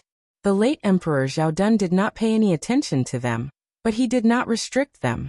Su Fingnian clearly remembered that after he sent out the letter, it stirred up a heated discussion in the Gangnam-do literary circle. One side was scolding him, Su Shao and Bailiang. His second sister, Su Weisheng, who had just gone to Shangyin Academy to study, wrote a letter saying that Su Fingnian's writing was rubbish. However, in the end, she personally wrote a letter to the famous scholar. After that, all the famous scholars in Jiangnan tucked their tails between their legs. However, Su Shao used some unknown means to obtain the letter. When he was drinking with his son in Wutong'an, he flattered him incessantly. He said that he had to consult with Li Yishan for a long time before he understood the meaning of 1,000 banana leaves. After he was drunk, he repeated the same few sentences over and over again. He said that he was really happy that his son was better than his father. Look, he even knew how to compose poems. In the future, he would definitely be a more competent and convincing vassal king than him, Su Shao. Even though Su Fingnian's memory was far superior to that of ordinary people, he could not remember Su Zhao's words and expressions because of his sloppy and perfunctory attitude at the time. However, there was one action of Su Zhao's that he remembered more and more clearly even after so many years. Before Su Shao left Wutong'an in a drunken stupor, he picked up the letter from the Gangnam-do on the table and carefully put it away in his sleeve. At the time, Su Fingnian was somewhat puzzled. Su Shao had walked step by step towards the glorious official position in his life. Even the imperial edicts for promotions and titles had always been piled up carelessly. Was it worth it for you to take a letter that was sent to scold someone so seriously? Chapter 1403. Su Fingnian stood by the window without sleeping all night. It seemed like in the blink of an eye, it was already a new morning. Last night, the rain had fallen intermittently 3 times. Even at dawn, his vision was still blurry. Su Fingnian raised his head. The last torrential rain had just stopped. The sky was still covered in dark clouds, but with the passage of time, the sunlight shone through the gaps in the dark clouds, illuminating the earth with pillar after pillar of light. From the courtyard next door came the muffled sounds of collisions. It was Yu Dilong and Lu Yunzhang, who had temporarily not followed the great snow dragon cavalry to Liangzhou's northern front, exchanging pointers. The two disciples didn't use weapons. In close combat, both sides' fists met flesh. Whoever couldn't take it and had to take 3 steps back first would lose. Not long after, the oldest but only the youngest disciple, Lu Yunzhang, shouted that he was going to take that frost-covered long blade. Yu Dilong, who was probably the youngest, but was the eldest disciple, ignored him. The courtyard returned to silence. Su Fengnian felt a bit of regret. It wasn't that he was like a fan of martial arts and reluctant to leave, nor was it that he had sunk so deeply into the feeling of being unrivaled in the world. Rather, it was that if his cultivation was still at the peak, when he heard that Beimeng imperial tutor had Hong Jingyan, Zhong Liang, and Morong Baoding as backup, his hands and feet would not have been tied. But then again, if he, Su Fengnian, was still fully deserving of the title of new martial emperor, Tai Pingling, Tuoba Chiyun, and the others would not have appeared. Su Fengnian reckoned that if he were to fight in close quarters, in terms of cultivation level, he, Su Fengnian, could still be considered a starving camel is still bigger than a horse. He was only slightly inferior to Tuoba Bodhisattva, Dong Tai, Chao Chongqing, Su Yambing, Huyen Daguan, and Chen Jibao. However, if it were a life-and-death situation, Su Fengnian would place someone whose reputation had plummeted into the top 3. Gu Jiantang. Su Fengnian walked out of the study and stood on the steps. A short and skinny armored old man strode into the courtyard alone. Su Fengnian did not deliberately assume a welcoming posture. He waited until the old man, whose armor still had traces of rain on it, walked up the steps. Su Fengnian walked with him to the study. There was already a pot of hot tea on the table, but there were no teacups. Instead, there were 2 large bowls. It was none other than Yan Wenwan. The one-eyed old man poured a bowl and drank it in one gulp. Then, Yan Wenwan placed her fists on her knees and looked at Su Fengnian, as if she was going to denounce him. Su Fengnian waited for her to continue. This old general was the biggest mountain in the Bailiang army. After the previous cavalry commander, Zhong Hongguo, fell, Yuan Zuozong had just succeeded. Yan Wenwan, who had firmly held the power of the Bailiang infantry, could be said to be the biggest force. But many border soldiers and Bailiang people did not know a secret. The Bailiang army, or more accurately, the Su family army, was divided into 2 factions from the start. One faction was led by the gentle strategist Li Yishan. After the Battle of the Western Fortress, he advocated that Su Shao immediately go north and return to the capital. The other faction was led by the more radical Zhao Chongling.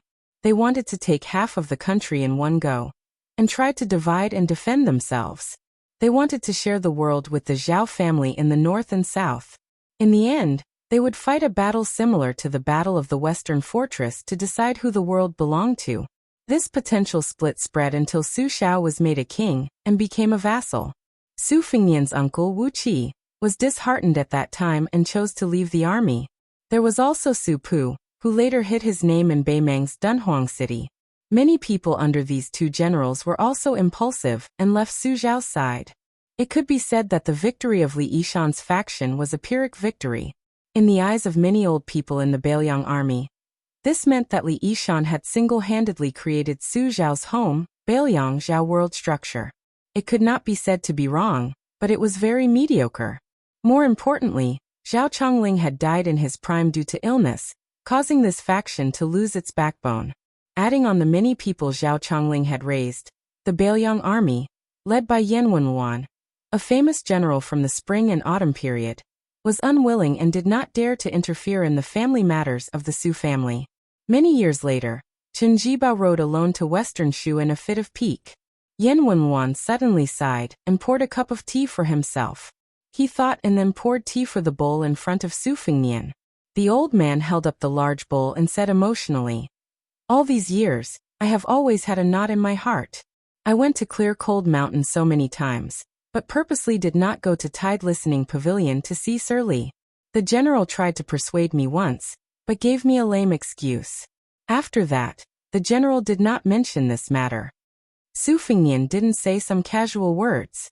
Instead, he went straight to the point and said, My master never regretted his decision back then when he was alive. He always believed that if he wanted to fight for the world, Su Xiao and the Su family's armored cavalry wouldn't have the momentum. Those who wanted to become a minister of the dragon were delusional. It's not that Su Fengnian does not respect Sir Zhao, and it's not that I'm just standing there and talking without feeling any pain or taking advantage of the situation.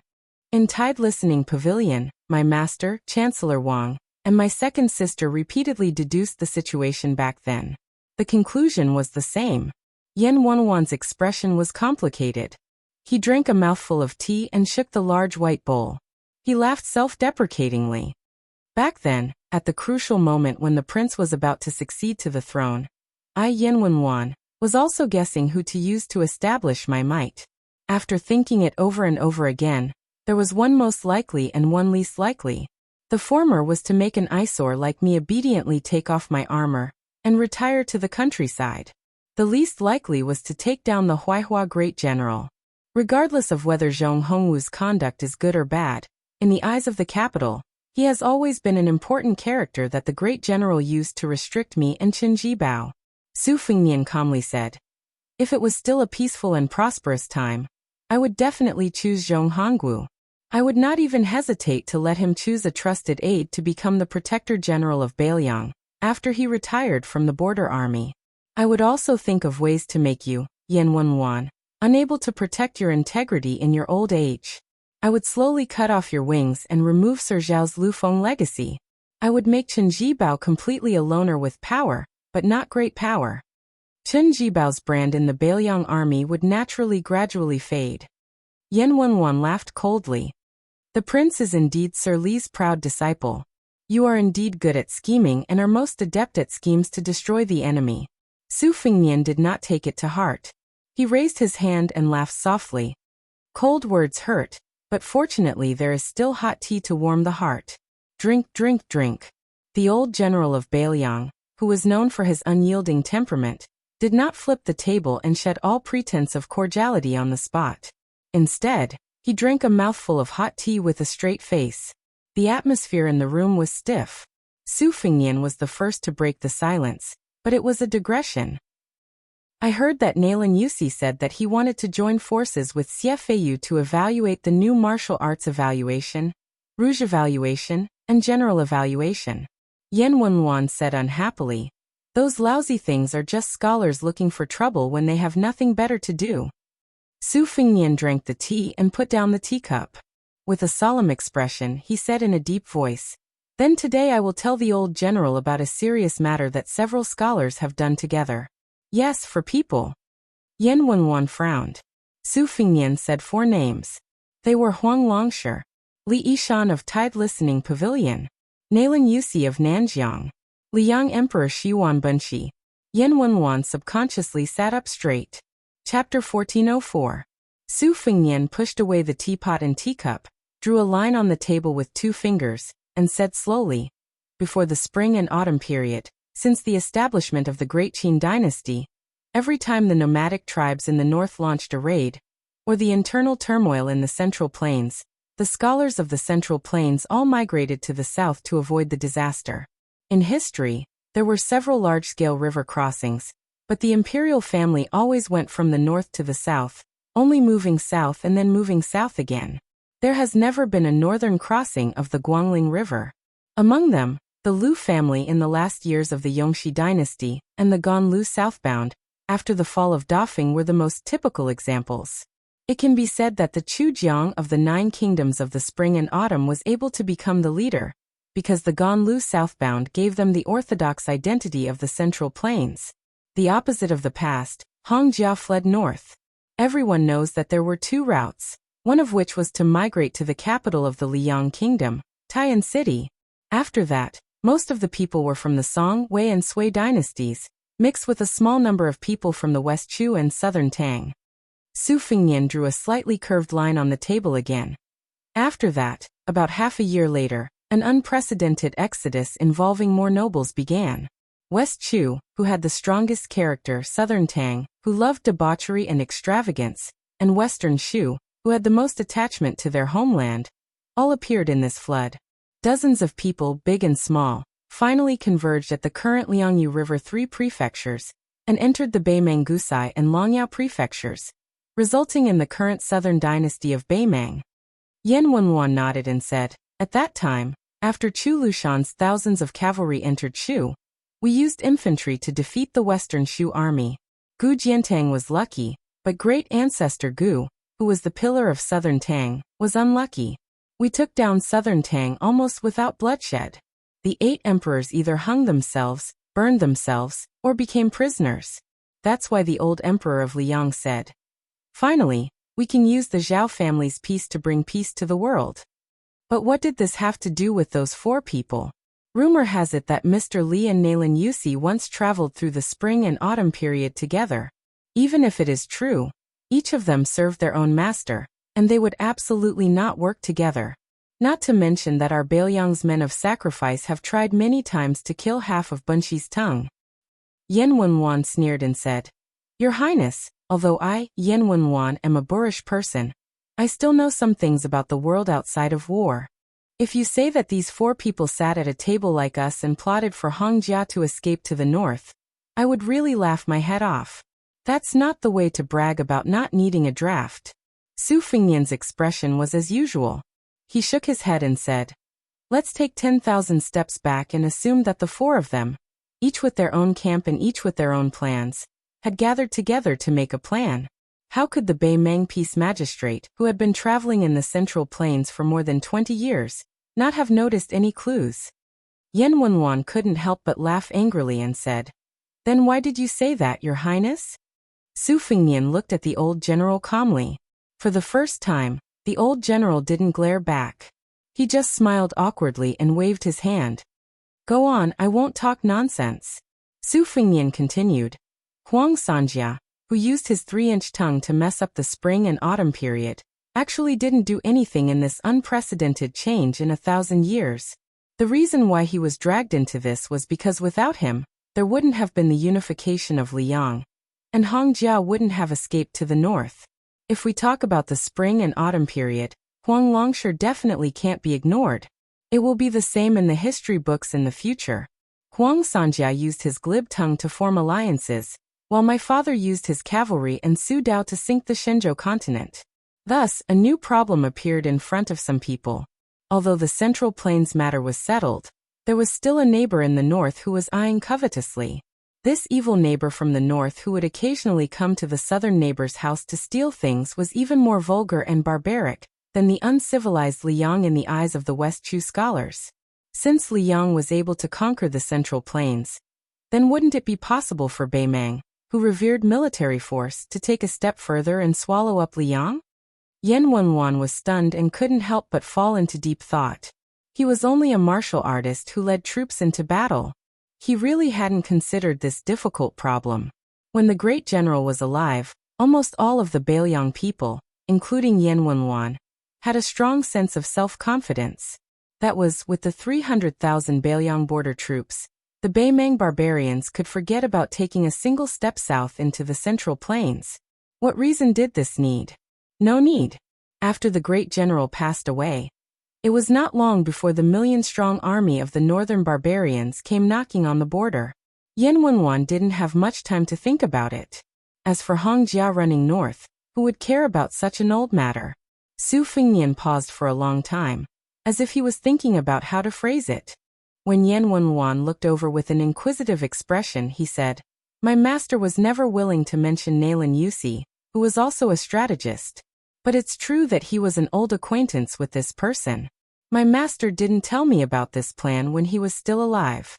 I discovered it myself from clues." Chen Shiliang was on the top floor of the Tide Listening Pavilion looking through his handwritten notes. At the end of last year, he sent a secret letter to Mount Qingliang, which confirmed my guess. I can conclude that my master must have thought of setting up this big plan at the beginning. The initial idea probably occurred at the end of the Battle of the Western Fortress. Conquering West Chu was equivalent to cleaning up the mess that Huang Sanjia had created. I guess that when he accompanied Su Shao north to the capital, he might have met Nalin Yusi, who was traveling north with Zhao Bing, the prince of Yanqi. It's also possible that the two of them didn't meet at all, but they had a very secretive exchange of letters. Old General Mu should have more or less known about what happened later. Su Shao, who had lost soldiers and generals in West Chu, had just become the king of Bailiang in the imperial court when he announced that he would wash the Guangling River with blood before conquering the northwest. He wanted the corpses of West Chu's scholars to block the mouth of the river. Not long after, Zhao Bing also became the prince of Yanqi, who had the widest territory. Moreover, very soon, there was the shocking tragedy of the remnants of the southern Tang's army killing the 3,000 soldiers left behind in Liang. The grievous news was urgently transmitted to the capital from 800 li away. At that time, Zhao Bing's mood must have been very bad, because according to his military achievements, he should have been bestowed with the richest Guangling road in the world. There was simply no place for Zhao Yi. As a result, the southern border gave him a show of strength, which was tantamount to pouring oil on the fire. Among the vassals, Zhao Bing, who was the most bloodthirsty, should have been furious. According to common sense, there was a rumor in the unofficial history that Zhao Bing chopped down a cypress tree with a saber, swearing to kill all the young men of the southern Tang. Yan Wenwan made a sound of agreement. This matter is indeed true. At the time, the great general even told us about it as a joke. The old man suddenly made a sound of surprise. But if I remember correctly, at that time, when the old emperor was rewarding meritorious officials, the great general squeezed out Gu Jiantang to become the king of Bailiang. No one dared to say anything. Gu Jiantang could only be the minister of war who stayed in the capital. He could only fiddle with that tattered Gu hut under the noses of the two emperors. What was the saying? Su Fengnian smiled and said, "Chatting with the emperor?" Yan Wenwan smiled and nodded. Yes. Then Yan Wenwan returned to the topic and said, "But at first the imperial court intended to let Zhao Bing be the king of Huainan. Not to mention the distant southern border where the emperor was, even the king of Jing and could not be. He could only be the king of Huainan, helping the Zhao family in Liang to keep an eye on the great general. Zhao Bing was certainly not happy, so he asked to go to the Tu Liao to be the king of Jiaodong. The great general later told us that Zhao Bing had a private chat with the old emperor. He said that he was not willing to eat the dust behind the great general, and wanted to go to the Tu Liao to fight the Beimang barbarians. He said that even if Zhao Bing were to die, he would die on the back of a horse. But the result was unexpected. Zhao Bing became the king of Yan. Although he was not as good as Zhao Duan's brother, Zhao Yi, he was still much better than the king of Huainan, Zhao Ying, who had been oppressed for most of his life. Yan Wenwan patted her knee heavily and said in a deep voice, "In this way, it makes sense. If you want to drive away the remnants of the spring and autumn period and force them to cross the Guangling River, you have to force Shu, Chu and Tang, who should be the most unwilling to leave their homeland. Especially those aristocratic families with 100 years of country, 1,000 years of family. They will not be willing to be homeless dogs after the fall of their country. Your Highness." In this it was Yuan Bunshi, the fourth counselor who later became the teacher of the Emperor of Liang, who contributed and did something, right? What, did Mr. Li really have an unknown relationship with this person? Su Fengnian shook his head and said, "No. Yuan Bunshi was just plotting for the Zhao family." Yan Wenwan imperceptibly turned into a child who was seeking advice from a teacher. She asked curiously, "Your Highness, what do you mean?" However, Su Fengnian was distracted. Yan Wenwan was somewhat helpless. The old man did not have the face to ask again. Moreover, even if Su Fengnian did not say anything, she, Yan Wenwan, could not think for herself. Then the old man seriously pondered for a moment and suddenly said loudly, "After rushing for so long, just drinking tea is boring. It's not enough. Your Highness, would you like some wine?" Su Fengnian smiled and got up to get the wine. When he returned to the study with 2 pots of green ant wine, Yan Wenwan could not wait to open a pot and drank 3 mouthfuls in succession before stopping. She wiped her mouth and said with a smile, "Your Highness said that Yuan Bunshi was plotting for the Emperor of Zhao family. Does it mean that Yuan Bunshi was not at ease with those deep-rooted maggots in the 8 kingdoms? Since he did not like them, he was afraid that they would cause trouble and delay Zhao Duan from launching the war against Beimang after he ascended the throne. He was worried that these remnants would stab him in the back, so he simply drove them out? This is the same logic as the scholars of Liang having to be officials in foreign lands." Yan Wenwan, who had finally thought of this step, began to doubt herself very quickly. She had no choice but to ask again. But Yuan Bunshi was willing to let so many so-called noble clans go to Beimang in one go? Chapter 1405. At this point, Yan Wenwan suddenly woke up. His eyes suddenly became cold, and his tone also became somewhat indifferent. He stared fixedly at Su Fengnian. Since the first year of Yonghui, Liang has issued a heavy law. 10 caddies of ironware, 1 craftsman. Once someone enters Beimang, the local officials must migrate for 3,000 li. For so many years, many people on the borders took risks out of desperation. And because of this, they became rich. Afterwards, there were few investigations. But in our northern Liang, in the past 20 years, under Mr. Li's orders, we have killed more than 10 surplus generals and lieutenants with real power. Yan Wenwan clenched the big white bowl on the edge of the table that was filled with hot tea and strong wine. He narrowed his eyes and said gloomily, "Since Wang Ye told me about this Beimang fleeing to the north, naturally there must be a deep meaning. Even if you beat me to death, I don't believe that Mr. Li and that Nalin Yusi wanted to greatly increase Beimang's strength. That's why Beimang gained the southern dynasty for no reason, as well as the nearly 1 million Chuanqiu adherents who constantly talk about the Central Plains as the new era. But if Wang Ye can't give me an explanation today, then I will boldly demand an explanation from Wang Ye on behalf of the dead soldiers of Crouching Bao and Wanhe cities, as well as all the Bailiang frontier army soldiers who died in battle." Su Fengnian wasn't in a hurry to explain anything. Instead, he dipped his finger in the wine and bent over to point at the north and south ends of the table. "To accomplish this, we must first form a situation where we close the door and beat the dog. Zhao Bing, who threatened to kill all the young and strong men of southern Tang, is doing the dirty work of raiding the base. In fact, he did kill tens of thousands of southern Tang's surrendered soldiers as soon as he arrived at Nanjiang. Among these people, only a few thousand truly had the intention to rebel. Most of the others died unjustly. Someone has done the raiding, but someone has to close the door. Su Xiao is doing this. It's just that back then he led the army to Nanjiang and moved exceptionally slowly. Yuan Bunshi, who felt that he was tricked by my master and Nalin Yusi, was trying to mend the pen after the sheep is lost. Like you, Yuan Bunshi hoped that those influential families would die under the tree, so that they wouldn't affect his primary task of assisting Zhao Dun in the war against Beimang. However, Yuan Bunshi also didn't want Su Xiao to rush north in the latter half of the year, and actually go straight to his arch-enemy Beimang. His original intention was for Su Xiao's army to speed up and block the northwest gate before that, so that this flock of cattle and sheep to be slaughtered could be driven back to the capital region, and stay with the flood of northern Tang's army. Therefore, the imperial court ordered Gu Jiantang's trusted general, Kai Nan, to rush west. However, at that time, neither Su Xiao nor the Ji province's Han family stopped him for their own reasons. As a result, Kai Nan, who didn't have many cavalry troops at that time, didn't succeed. After that, Liang didn't dare to do anything to Su Xiao, but you, the Han family, can't take care of him? Therefore, the imperial court quickly executed the entire Han family. Back then, a fish escaped the net and became a loyal martyr. It was just a matter of an imperial edict. Back then, Zhang Julu presided over this matter because he truly wanted to exterminate the Han family.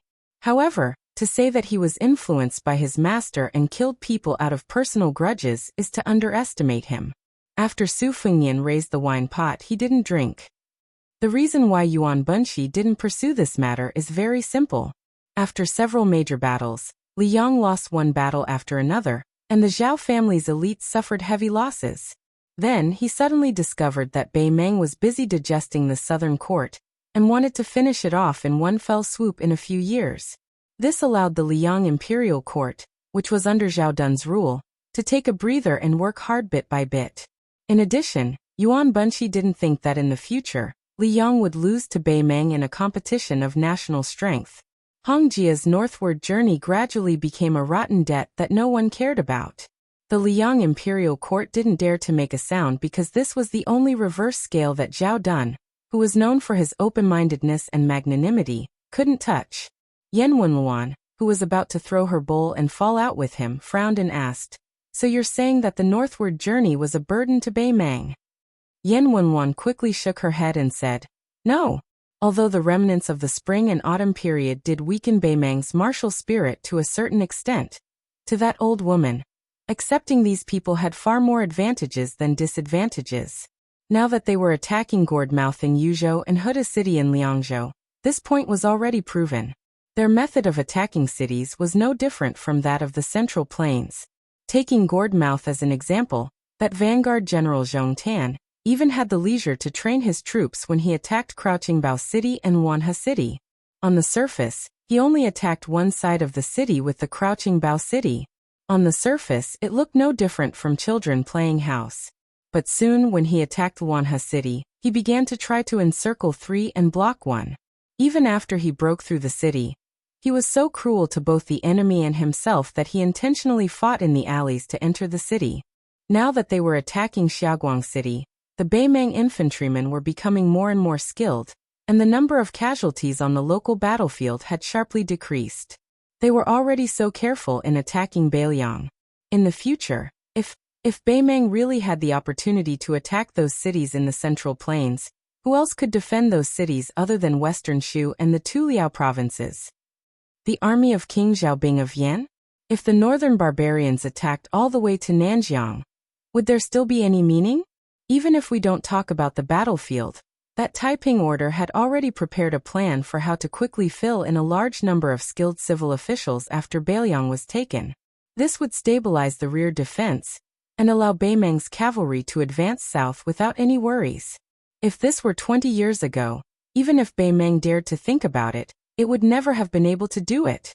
Su Fengnian smiled and asked, "Old General, have you ever wondered why Su Xiao and Li Yishan didn't oppose me going to Beimang at all, and instead supported me?" Yan Wenluan's expression was still gloomy, but there was no longer any trace of the murderous intent from before. She gently shook her head. Su Fengnian looked out the window at the sky that was beginning to brighten. He slowly put down the wine pot and said softly, "Old General, wait patiently. Back then, when I went to Beimang alone, it was only to pass on a message to some people. It was very risky, wasn't it? But if I didn't take such a risk, how could I make others willingly take an even greater risk? As for who in Beimang didn't forget their original intentions back then, I don't know, but there are definitely many of them. If I didn't know, that old woman in Beimang and the Taiping order wouldn't be able to guess." Yan Wenluan was dumbstruck.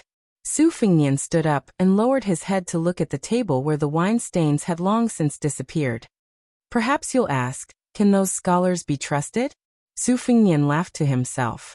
"A few years ago, whoever dared to nod their head, I just took it as a joke. But of all the scholars in the world, just in the spring and autumn period that we've all experienced, there was Wang Mingyang who defended Xiangfan City to the death for 10 years, and Zhang Julu who brought about his own destruction." Yan Wenluan exhaled and said bitterly, "There was Wei Jingtang in Jizhou. In reality, in the spring and autumn period, there were quite a few scholars who were willing to die. Of course, I Yan Wenluan killed quite a few with my own hands." Su Fengnian walked to the window. "Huang Sanjiao once said that in this world, there will definitely be more and more people who can read and write. The general trend is also unstoppable. The hearts of the people are no longer what they used to be, and public morals are deteriorating day by day. But just because you've read and know how to read, you can't become a scholar, like Huang Sanjia said." Su Fengnian stretched out his hand and slowly clenched it into a fist. "The more you know, the more you hold, the less you revere. This is human nature. A few years ago, His Royal Highness who didn't practice the saber again dared to be disrespectful to the Celestials? The mind is restless, the mind is restless. Taoism has the warning of, the mind is restless, the mind is restless. Buddhism also has the saying control the mind is restless. But the specific methods are too vague and vague. Reading and writing have always been a luxury for the common people, and they can't do it. Confucianism is very simple and clear. One word, propriety. Propriety is a framework, but it's actually more like a cage. The common people don't understand, but it doesn't matter. We set down very detailed rules, and you just have to follow.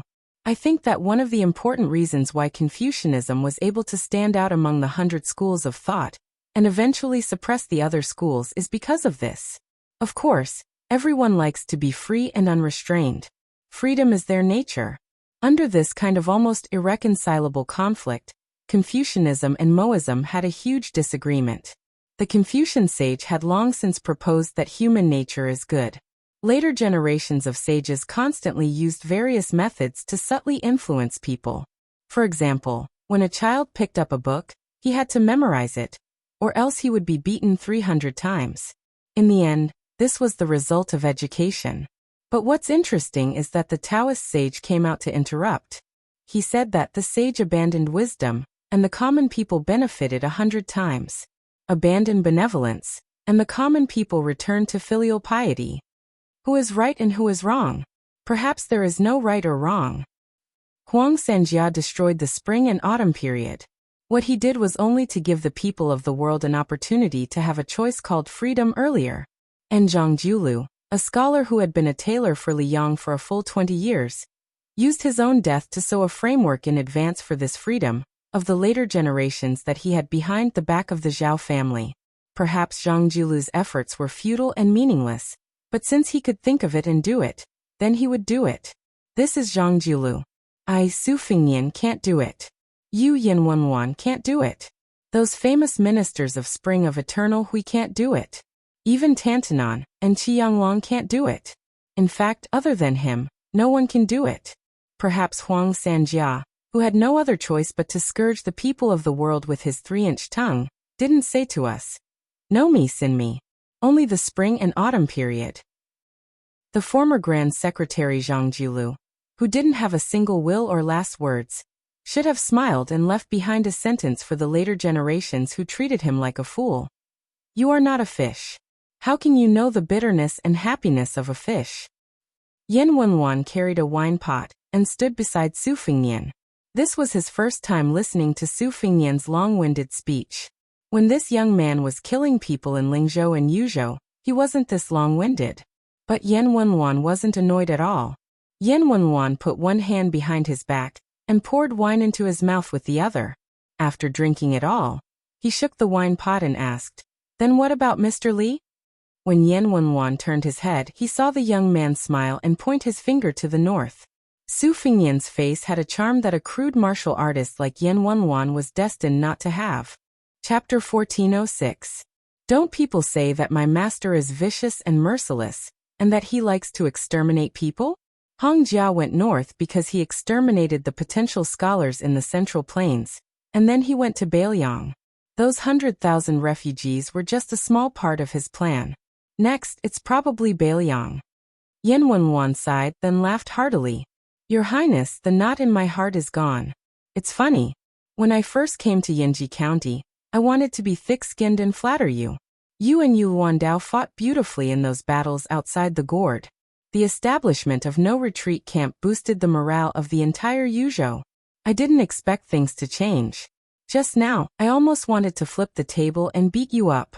Of course, the end result would be me being casually beaten up by you. Although your Highness didn't make it clear, I, Yan Wenwan, believe in the great general and Sir Li.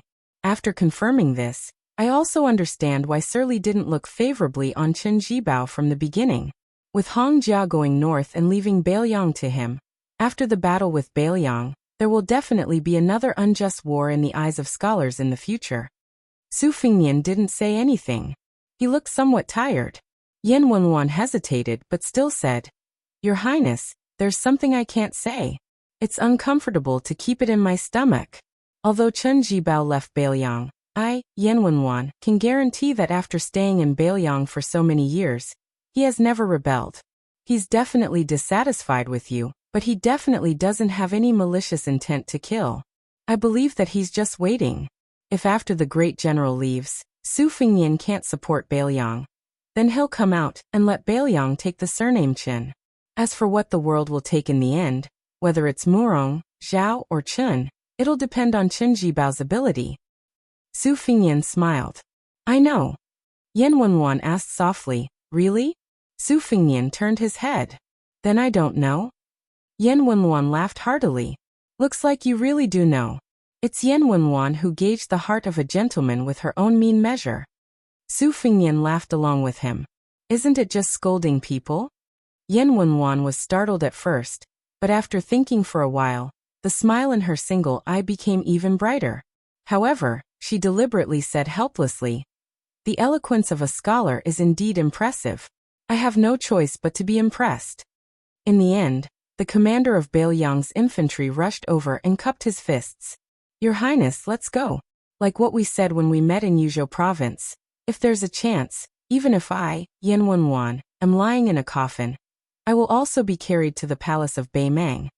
Without waiting for Su Fengnian to say anything, the old man turned and strode away. When he passed by the table, he stopped and shouted, "Catch it." He picked up the wine pot and threw it to Su Fengnian. "Just treat it as this general treating Wang Ye to a drink." Su Fengnian raised his hand to catch the wine pot. Looking at the figure that had already crossed the threshold, he was astonished and muttered to himself, "There's actually a guest who uses the host's wine to treat others to a meal?" Yan Wenwan strode down the corridor. At that time, the old man had wanted to say, "I believe in you, Su Fengnian. After I believe in the great general, I believe in Mr. Li." But at that time he held himself back. Now he was muttering to himself, "Great general, fighting a war like this is interesting. Just like when I followed the grand general in the past, I'm not afraid of anything but death." Su Fengnian, who hadn't drunk a single drop of wine from beginning to end, sat back in his seat with a somewhat solemn expression. That cultured and refined fourth prince, Zhao Zhuan, wasn't someone to be trifled with after becoming the emperor. If Zhang Jilu's death was ordered by his father, Zhao Zhuan, then Yuan Bunqi's silent death was completely caused by Zhao Zhuan's cold-blooded methods. However, Su Fengnian wasn't surprised by this. Which of the three emperors of the Zhao clan wasn't an expert in cooking the hound after the rabbit had been caught? The reason why this prince of Liang, who had just ascended to the dragon throne, secretly opened the door to Ji City was not because he had nothing better to do than to give the two generals of Beimang some military exploits. It was because after Liang and Bailiang both changed their heirs, Su Fengnian was the first to go against the imperial edict and took the initiative to express the bottom line of the Bailiang.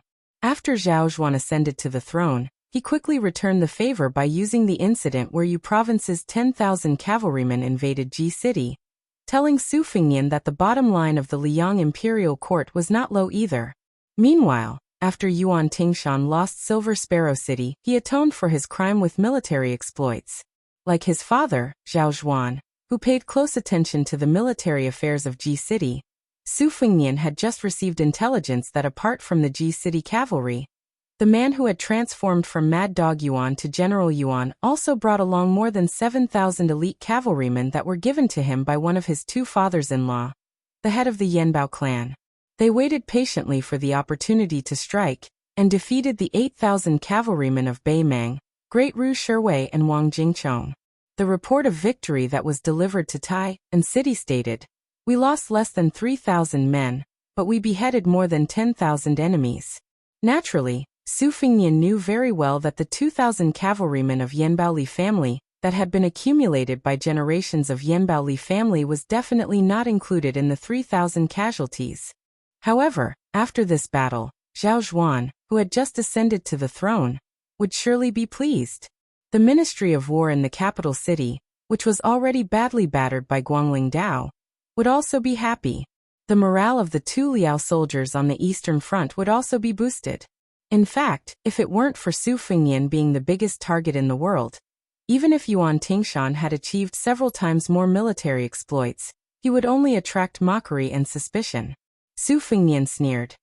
"Compared to me, who is widely acknowledged to be the Bailiang son of His Royal Highness, you Yuan Tingshan have quite a good life." What truly gave Su Fengnian a headache wasn't Yuan Tingshan and Jizhou, but two other matters. In reality, Zhao Zhuan had done many things after the beginning of spring. For example, the relocation of the Hanlin Academy, and the suggestion of a small minister from the Ministry of Revenue to rewrite the world's records into the small court he and the central government officials had established. Compared to the former, Bailiang's situation was completely different. The people of Bailiang had temporarily stabilized. Those who should leave and those who could leave had already left. They were mainly concentrated in the Bailiang circuit in Lingzhou, so there wasn't much of an impact. If the records were changed at this time, It would be the same as opening a big hole. Even though Baelyang's military households were the majority, it involved the people at the bottom of the hierarchy. If they could leave, who would be willing to wait for death within Baelyang's borders? Su Fengnian closed his eyes. The Minister of Revenue, Yuan Guo, who was the most talkative on this matter, kept his mouth shut. His silence was already a very clear stance. Unfortunately, it wasn't easy for him to make a comeback. He'd only been an earthly court disciple for a few days before he'd probably be banished to the cold palace again. The head of the secretariat, Qi Yanglong, supported it. Tantanon, the minister of the gate, opposed it. Yin Maochan, the heavenly official, supported it. However, he said that this matter should be slowed down rather than rushed. TSK, this wording was really meticulous. Not rushed, easy but not suitable. It was really exquisite.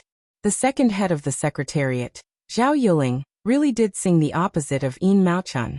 As expected of someone who didn't have any future in the same year as the imperial examination, he became an ally, and the promising became a political enemy. If this wasn't an urgent matter, then there was a small matter that was hidden among all the other important matters. It was the real unexpected surprise and urgent matter for the entire Baelyang circuit. The unexpected surprise was another hidden move of Zhang Julu's after his disciple, Wei Jingtang. If it weren't for the cheating case of the Liang transport that was deliberately downplayed by the imperial court, Su Fengnian wouldn't have been able to follow the vine to the melon and figure out Zhang Julu's intentions. It turned out that for all these years, Zhang Julu and Tantanon had been keeping an eye on the transport, especially on the matter of the cooling grain. They seemed to be creating difficulties in every possible way, but they actually secretly had people privately store grain. The granaries in the gray area were all along the Guangling River, further northwest of Xiangfan City. Su Fengnian dared to say that Zhang Julu was waiting. He was waiting for Baelyang to really be willing to fight to the death with the Beimeng army. Then these grain that originally belonged to Baelyang would be smoothly delivered into Baelyang's territory. If Baelyang was hiding its strength, Su Xiao and Su Fengnian had the intention to preserve their strength and set up a separatist regime. In that case, these grain provisions would be impossible to obtain. Zhang Julu had once decided to reform the transport, the Su officials, and the Guangling floods. In the end, they all died without a result. It might have been because of this kind of selfish motives that he had to cut them off. How difficult and complicated it was to govern a country. Just the matter of secretly storing grain involved a series of cumbersome appointments for the officials in charge of the transport of grain. It also involved the relatives of the emperor, who lay on the lifeline of the country, and the merit of the founding of the country. In the game of interests with these vermin and rats, Zhang Julu not only had to ensure that the blood of the country flowed without hindrance, but he also had to ensure that after Baelyang really did fight to the death with Beimeng, the court or his current Grand Secretary Zhang Julu could also show some sincerity. More importantly, he had to maintain a balance between the emperor and the nobles. Now Zhao Zhuan had personally turned this unexpected surprise into an urgent matter. The transport officials that Zhang Julu had arranged for were all wiped out. Their official ranks were not high, and the nobles did not care about these unimportant officials who were not their lackeys. Perhaps without these people, they would gain even more in the future. Furthermore, the emperor's iron fist and determination to deal with corruption received praise from the court. After this turmoil, who would dare to go against the imperial court? In the future, it would only be more difficult for Baelyang to obtain grain. Su Fengnian bent his fingers and knocked on the table again and again. Chapter 1407. With less than 2 million households in Baelyang, there were less than 10 million people, but they had to feed an entire 300,000 border soldiers. If it wasn't for the support of Lingzhou, known as the northwestern Little Guangling, Baelyang, which had been stretched for more than 20 years, would have snapped a long time ago, let alone shoot arrows. How was Li Gongda able to become the head of the civil officials, Baelyang's administrator? Was it because he only knew how to sing praises to Su Xiao and only knew how to curry favor with him? Of course not. There was no other reason. Li Gongda knew how to make money. He was able to buy grain through all kinds of shady channels, and the prices were not high. The big shots who accepted the boxes of silver as bribes were, of course, the relatives of the imperial family, and the descendants of meritorious deeds. The imperial court was losing a lot of money, and they only earned a small amount, of less than 1,000,000 taels a year. Their ancestors and fathers had all sacrificed their lives for Baelyang to unify the spring and autumn period, and made great contributions. What did they have to feel guilty about earning some silver? In the short term, these people should not have the guts to get into trouble.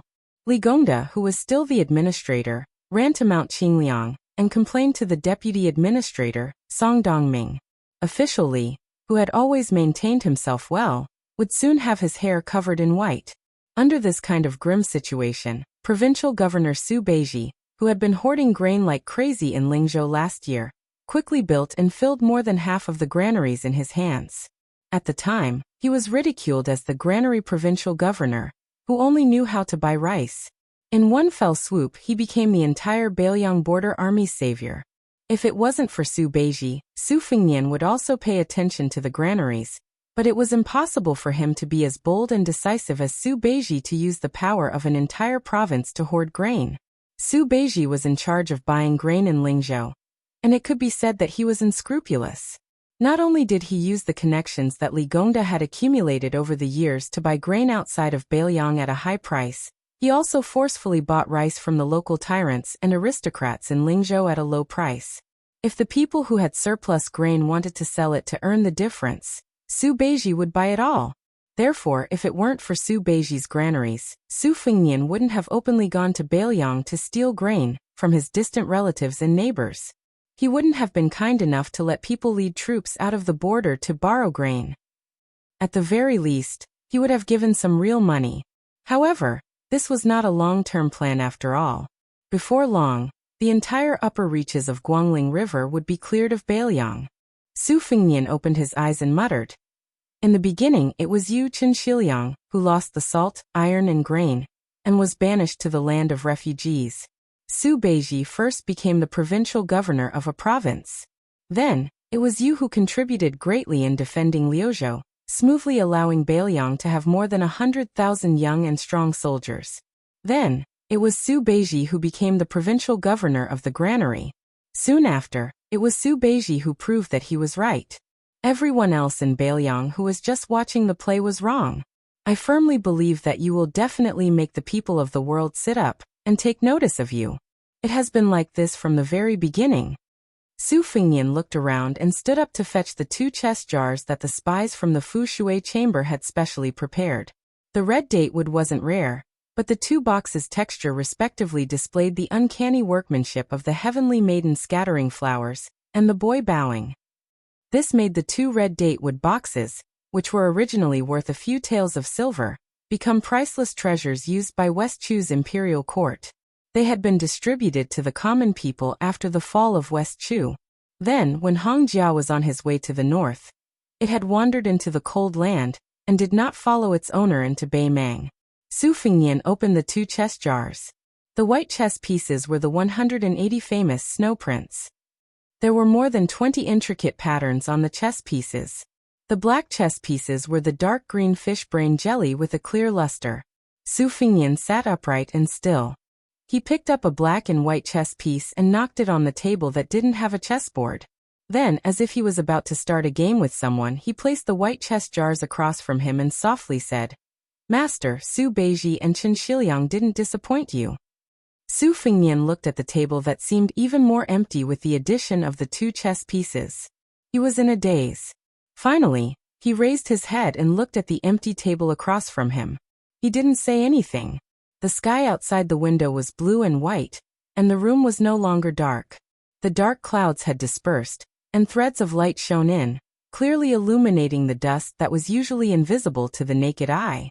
In this room where there was only Su Fengnian, the chess pieces flew as if they were flying. As the pieces were placed, starting with the 3 words Su Fengnian, one name after another came out of his mouth. There were names from Baelyang, Baimang and Liyang. There were dead people and living people. Some were famous, some were rising, and some were nameless. When he mentioned Lu Su, Su Fengnian paused and said, "Under Qi Yanglong's suggestion, Zhao Zhuan opened the 6 academies and added 6 more academicians after the 6 academicians in the palace hall. After making an exception for the old master of the Han family, he took advantage of the momentum to open the way for martial artists to use the word Wu as their title. This was to appease the civil officials, and at the same time to divide the power of the 6 ministries. During this time, it was said that the son of the Zhao family intended to disgust the king of Jing, and you assisted, Zhao Sun. He summoned you to the capital to enter one of the 6 academies, the Hongwen Academy. Do you want to go? Will Zhao Sun be willing to let you go? Even if Zhao Sun can continue to bear the humiliation and have no choice but to let you leave Xiangfan City in Qingzhou alive, what price will you have to pay? Su Fengnian suddenly smiled and said, since it's difficult for you, and even more difficult for Zhao Sun, then I'll be a good person. Su Fengnian didn't turn his head, but he raised his voice and said, Mi Fingjia Fan Xiaochai, the 2 of you go to Xiangfan City and invite Lu Su to Beiliang. If he doesn't want to, then take him. Su Fengnian quickly sighed and said self-deprecatingly, forget it. If Lu Su really doesn't want to come to Beiliang, then send him to a place where he won't have to worry about Zhao Go. Su Fengnian looked across the table and said in a low voice, I'm really bad at gambling, and I'm soft-hearted. Fortunately, after so many years, Su Xiao has often been lectured by you like this. I've seen it with my own eyes more than once or twice. Lowering his head, he saw that there weren't many chess pieces left in the chess jar. The table had also become densely packed with black and white chess pieces. It reminded him of the battle between the great snow dragon cavalry and the Ruren cavalry outside the mouth of the gourd. Su Fengnian finally began to drink. Before he started practicing martial arts, he had a good tolerance for alcohol, but now he was drunk. He slumped against the back of the chair, his entire body curled up in the chair as he fell asleep. In his dreams he repeatedly murmured, they're all gone, they're all gone. Emperor Zhaozhuang clearly intended to follow in the tradition of the previous emperor's diligence. However, compared to the previous emperor's all-nighters, Zhaozhuang was clearly more restrained. He even practiced a set of martial arts every morning without fail. It was taught to him by the great Jinren of Mount Qingcheng, who together with the residents of the Taoist master of Mount Longhu, who controlled the world's Taoism. If the young emperor was said to have listened more than he spoke in that small court meeting where the entire hall was filled with purple, he rarely made any decisive decisions. Now he was slowly beginning to possess the bearing of an emperor. Other than Qi Yanglong, Huan Wen and a few other old people, even Zhao Yuling, who had been in charge of the Minister of Personnel for many years, was clearly beginning to feel nervous. The re-examination of the world's editions, the deliberation of the candidates for the 6 academies, the promotion and demotion of former subordinates of the Ministry of Personnel, one after another, forced Zhao Yuling to brace himself to deal with it. This made Song Tonglu feel relieved. The Liang dynasty could not afford any turbulence at this time.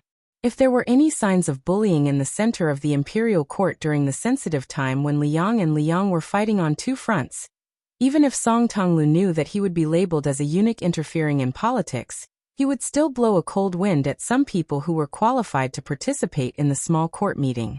Perhaps the heavens really did bless Liang. In the beginning, the Guangling Taoist army did not achieve victory. 2 old generals who were placed high hopes on by the imperial court, one died in battle, and the other was caught like a turtle in a jar, and became a laughingstock.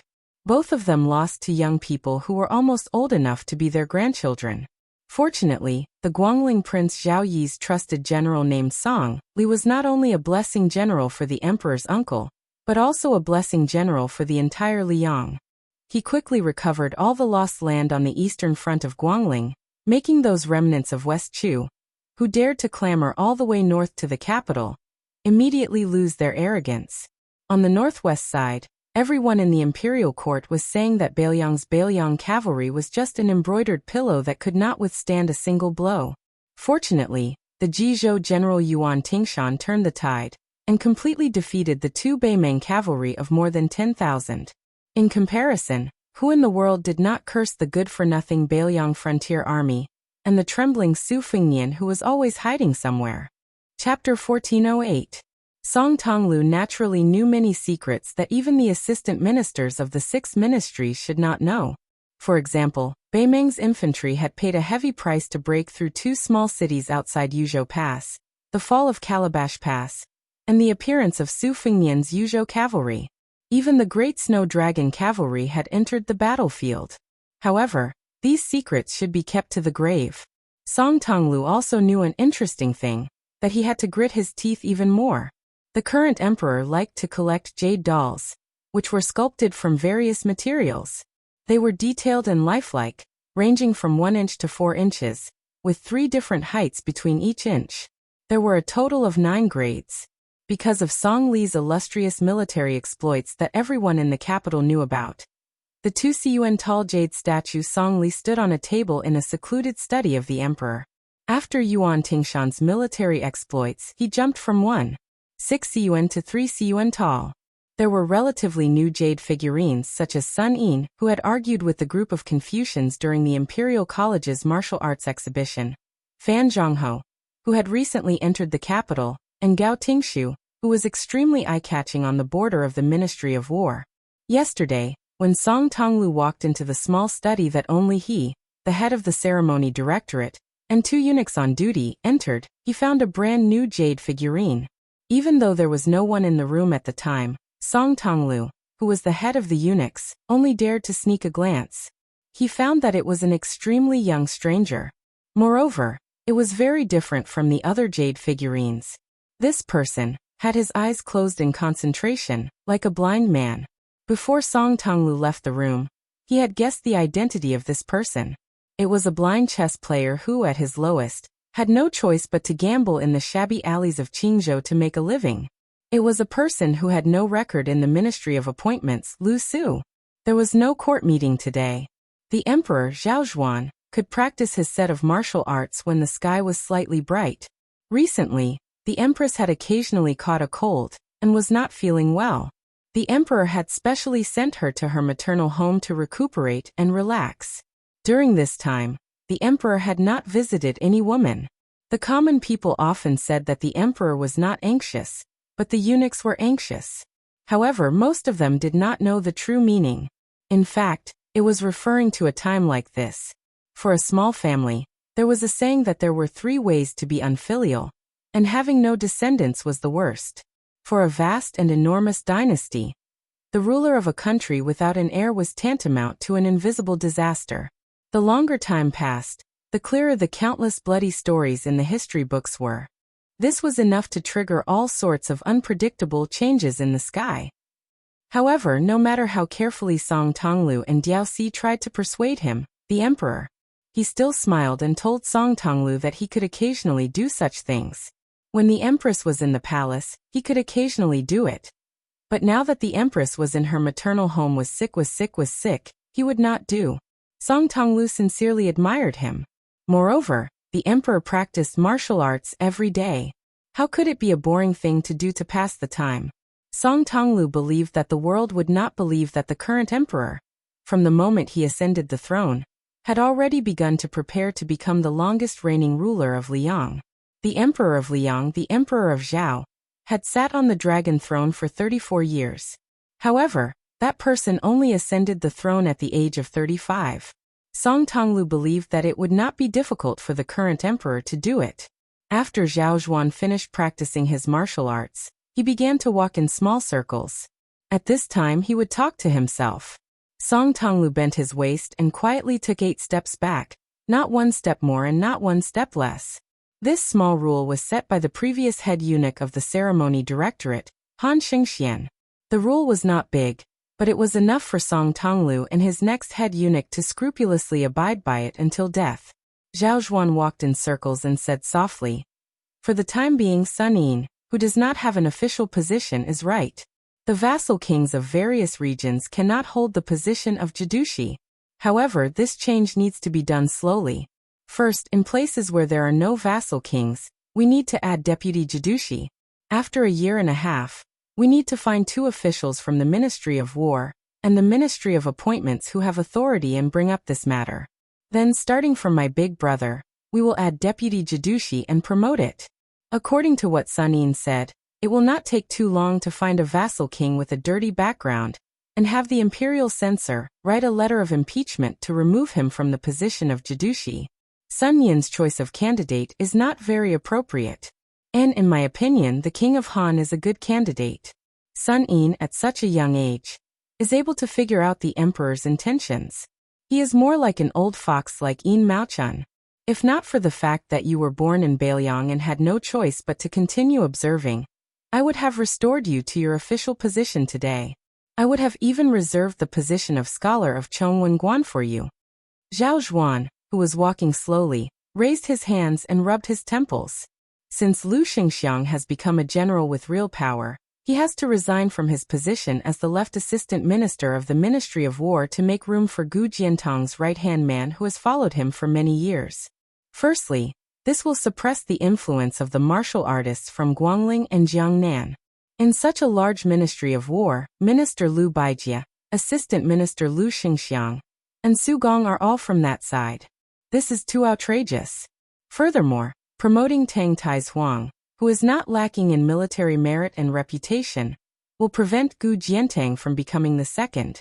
Zhao Zhuan snorted coldly, and did not continue to say the name that he had heard since he was young.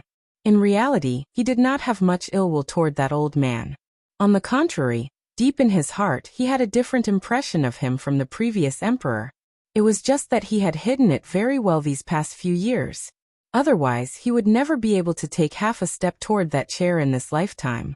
But that person's son, Zhao Zhuan, really felt stifled whenever he thought of him. At this moment, he began to truly understand the previous emperor. There were two people from the previous generation. One was the ruler and the other was the subject. One was surnamed Zhao, and the other was surnamed Su. The two young people of this generation were cut from the same cloth. Zhao Zhuan pressed his fingers against his temples and stopped walking. His voice was extremely soft as he laughed. The world is both envious and jealous of your surname, so they like to scold you. No matter what you do, it's all wrong. It seems like no one dares to scold me. Since you also feel that you can't cause your father to die in peace, and are afraid that people will scold you and your father as slaves with two surnames, then I will let you die in peace. Zhao Zhuan suddenly frowned as if he was asking himself, if I were in your position, would I betray Li Yang and rely on Bei Mang? Zhao Zhuan shook his head, not wanting to think about this meaningless question. He laughed loudly and could not stop himself from feeling pleased. Unfortunately, your surname will always be Su, and my surname is Zhao. My sons and grandsons will continue to bear the imperial surname for generations to come. As for you, you will be buried in the history books together with Bailiang's 300,000 steel cavalry. After you die, I will definitely ask those civil officials in charge of history to give you a few pleasant conclusions. On the easternmost front line of Beimang, the king of Bando Jingchong, who had just suffered a defeat in Jibei, brought only 200 of his personal cavalrymen, and headed west in low spirits under the playful gazes of his colleagues. They were heading to Gusai province. Chapter 1409. His grandfather, who had lived to the age of 70, and was the clan master of the Yi clan in Southern Dynasty, had passed away. His great-grandfather, who was so old that he would be honored with the title of Yi clan in a few more years, was still alive. Although he no longer cared about the affairs of the clan, and even ignored the officialdom of Southern Dynasty for many years, he was still alive. It seemed very awkward for a white-haired person to send off another white-haired person. However, the Wang clan, who had always been known as the fence-sitter in the western capital, was still prospering no matter how strong the wind blew. Wang Jingchong remembered that before the Melon Vine Rebellion in Southern Dynasty, many old people of spring and autumn period had already started to prepare for their deaths. Wang Jingchong's great-grandfather was not the first old man who wanted to be buried in his hometown in the Central Plains, and he was not the first old man who wanted to be buried in Southern Dynasty to show his goodwill to Norland. His great-grandfather was always in a slow and steady manner when doing things. If one were to put it bluntly, he was following the trend and was a utilitarian. However, Wang Jingchong knew that if it weren't for his great-grandfather's slowness in many matters and his trustworthiness in times of crisis, the Wang family would have been wiped out by a random storm, let alone climbing all the way from a D-class noble family to a second-class noble family. Wang Jingchong had a feeling that the successor of the clan master was not someone else, but him. As for why he and the other Jew both suffered heavy losses in Jibei, it was not because Wang Jingchong and the other man were really careless and slack. It was also not because their subordinates were weak, and it was also not because Yuan Tingshan's choice of timing and location was too wonderful, as Liang dynasty thought. The truth was that the imperial decree of peace had sent a message to both of them. In the Battle of Jibei, they could only lose, not win, and they could only suffer a small loss. While Wang Jingchong was riding his horse, he smiled. Whether it was Yuan Tingshan or Gu Jiantang, just you wait, Liang dynasty. In the old palace of Dechu, he was no longer the man in a green robe who had been waiting for the imperial decree for many years. He walked alone into the courtyard that had been abandoned for many years. In the past, this place was filled with national chess players, and he was the most proud of it. He searched for a long time, but he could not find the 2 chess jars that he used to place on the chessboard countless times. Before he walked out of the courtyard, he could only settle for the next best thing. He took the other 2 old chess boxes that he was familiar with. He said softly, "The next time I appear outside Taiyan City, I will tell the world that Dechu was not a femme fatale back then." On this day, Chao Chongqing's Confucian saint realm changed from the way of the king to the way of the overlord. In the eyes of outsiders, Nanjiang was a barren land with raging miasma. Since the founding of the Great Qin dynasty, it had always been regarded as a dangerous path to be an official. The emperor liked to demote those officials who were disobedient, but could not be killed here. Zhao Bing, who was lucky enough to come here to be the king of Yanqi instead of the king of Huainan, had guarded the border conscientiously for so many years. He had strictly abided by the rules of the suzerain vassal state and never complained. Even his eldest son, His Royal Highness, and other sons had never spread any absurd acts in the north. This was enough to win sympathy. In addition, Zhao Bing had always been kind to the officials in his jurisdiction. Many civil officials who came here with the heart of death, but returned to the north alive, all admired Zhao Bing greatly. Occasionally, there were scholars in Jiangnan who made jokes about Zhao Bing and Nalin Yuxi's homosexuality, but Zhao Bing did not show any anger or shame. If it were not for the disappointment of His Royal Highness Zhao Zhu, who had a good reputation, perhaps more people would be close to Nanjiang.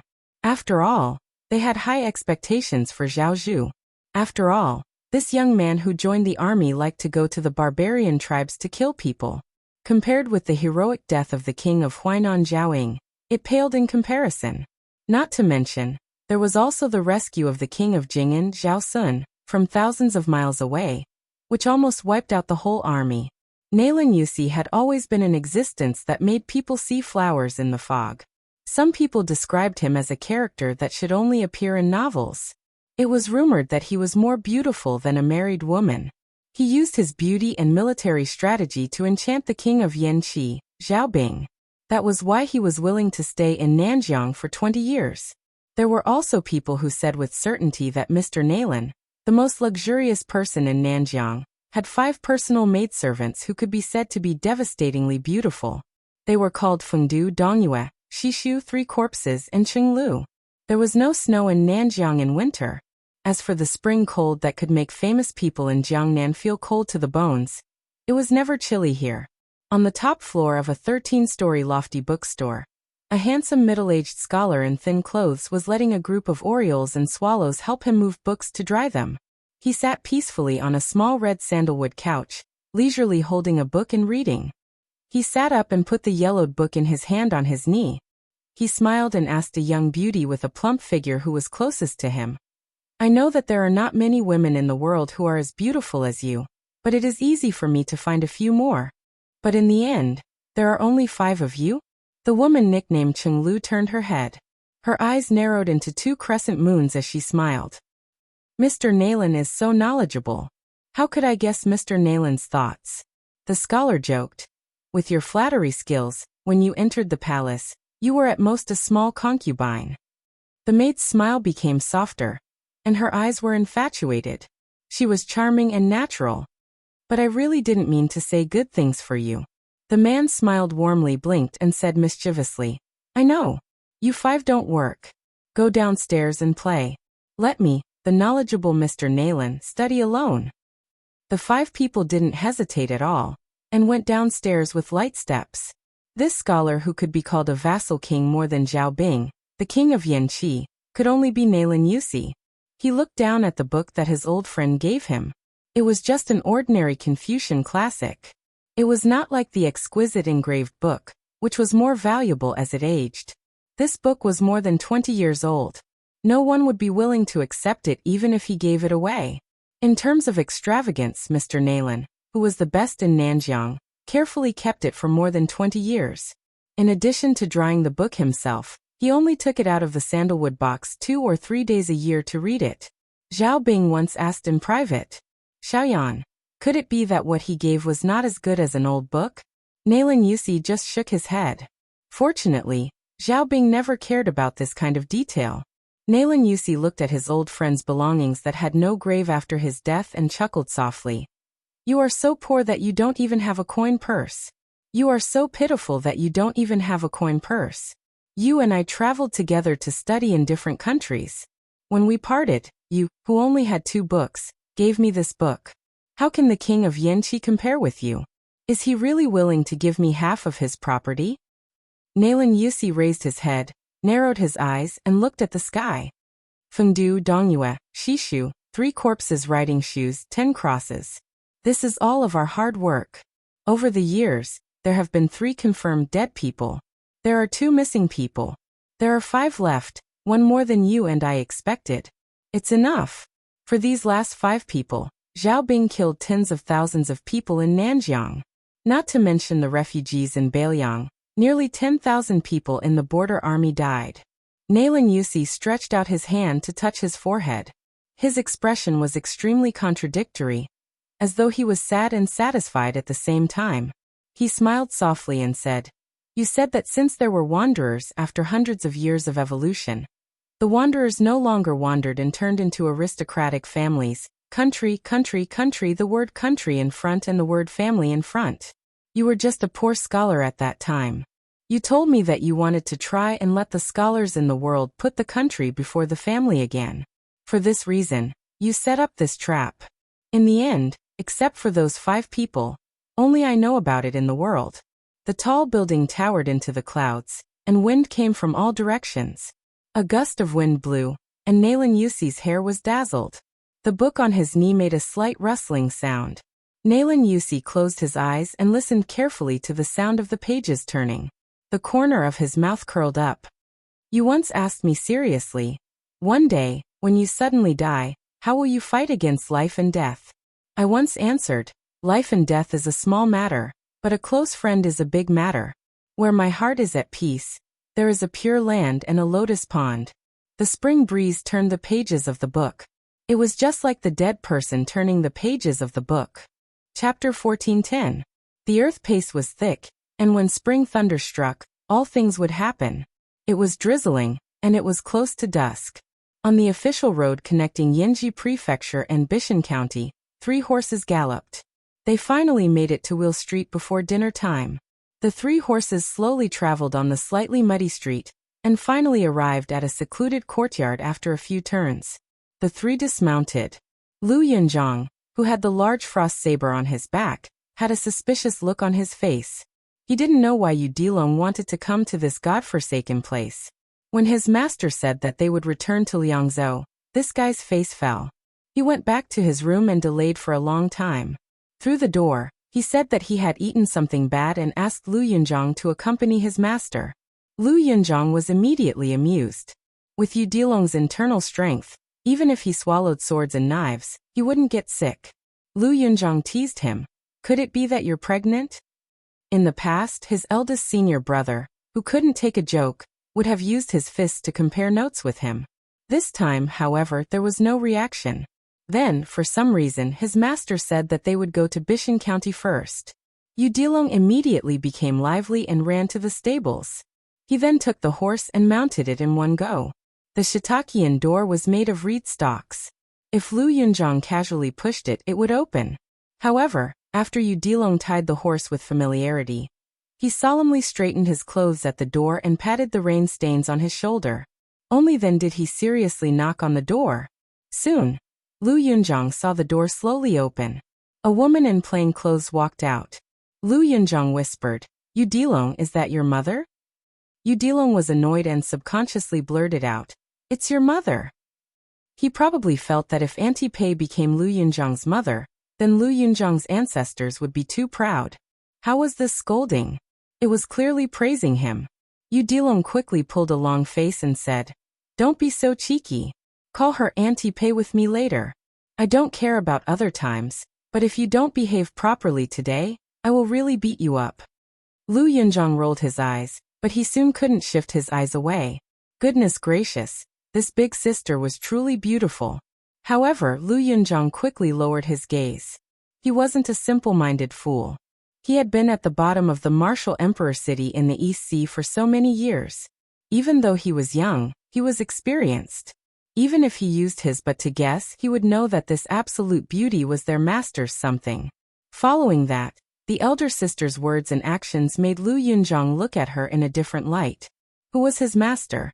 Putting aside the fact that he was the most powerful vassal king in the Liang dynasty, he had obtained the title of the world's one expert after spending a few years in the martial world. Lu Yunzhang even heard that the purple-clothed Xianyuan, the only female martial world alliance chief in the past few hundred years, was only his master's follower. However, this woman behind the tattered wooden door wasn't in a hurry to remove the door bolt. She had a cold expression and glanced at Su Fengnian with a faint smile. It was better not to smile. Even Lu Yunzhang felt a mysterious killing intent when he looked at her. She then said, "Yo, what a rare guest." Lu Yunzhang, who was in admiration, almost couldn't help but give her a thumbs up. He was thinking that this was definitely a heroine. Furthermore, she was a true heroine who didn't care about worldly affairs but had top-notch martial arts. Otherwise, who in the world would have the strength and courage to give his master the cold shoulder? Yu Dilong held back his laughter, seemingly happy to see his master suffer. Su Fengnian coughed and waited for a moment. Seeing that she had no intention of opening the door, he said awkwardly, "I was a little busy. By the way, have you eaten?" Pei Nanwei ignored him. At this moment, Yu Dilong stretched his neck and smiled brightly. "Aunt Pei." Pei Nanwei smiled knowingly and opened the door for the three of them. She rubbed Yu Dilong's head. "You seem to have grown taller." Yu Dilong chuckled. The four of them walked into the house together. Lu Yunzhang looked around furtively, but couldn't see anything special. It was just a very ordinary Bailiang family's house. There was a faint green vegetable garden in the corner, and even a simple chicken coop. Yu Dilong kicked Lu Yunzhang. Lu Yunzhang whispered, "What are you doing?" Yu Dilong glared at him. Lu Yunzhang was stunned for a moment before he quickly squeezed out a smile. "Aunt Pei, my name is Lu Yunzhang. I'm Master's eldest disciple." After returning from the gourd, Yu Dilong, who had been carrying the cold saber on his back, expressionlessly raised his hand to grab the hilt. Lu Yunzhang, who didn't dare to risk his life with Yu Dilong, hurriedly said with a smile, Sorry. I'm Master's last disciple. Yu Dilong is my eldest senior brother. Master has another disciple called Wang Sheng. She's my second senior sister." Pei Nanwei smiled and nodded. After entering the house, Pei Nanwei went to the kitchen to make some vegetables for the three of them. The four of them sat around the table with a stool each. Su Fengnian slowly picked up his chopsticks. Pei Nanwei asked, "When are we leaving?" Su Fengnian smiled bitterly. "You're chasing me away just like that?" Pei Nanwei was silent for a moment. She suddenly frowned and said, "Aren't you still the registrar of Bishan County? How come you don't receive your salary?" "I went to the county office after the Lantern Festival. The household secretary said that you don't need to go to the office for roll call anymore. Later, I heard that the county magistrate and the county governor communicated and wanted to replace the registrar with a scholar from outside the county." Su Fengnian smiled. "It's not right to occupy the latrine but not take a shit. My salary is." Realizing that Pei Nanwei was staring at him, Su Fengnian slapped his chopsticks and immediately changed his tune. He pretended to be angry and said, "Preposterous. Isn't this bullying? I'll find a chance to go to the county office to reason things out." Pei Nanwei said, "We'll go after dinner." Su Fengnian carefully asked, "There's no extra money at home?" Pei Nanwei said indifferently, "In order to live, who would complain about having more money?" Yu Dilong, who was born a poor child, had a deep expression on his face. He nodded and said, That's right. Aunt Pei, you're right." In a moment, Master and I will go to the Bishan County office to ask for your salary. If you don't give it to us.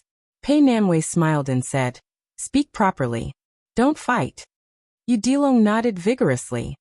He looked at Su Fengnian and said solemnly, Master in Bailiang, don't we get rewarded for military service? The money outside the gourd belongs to the big guys and doesn't count as mine. Why don't you give me 10 taels of silver in advance, and I'll make up for it later on the battlefield.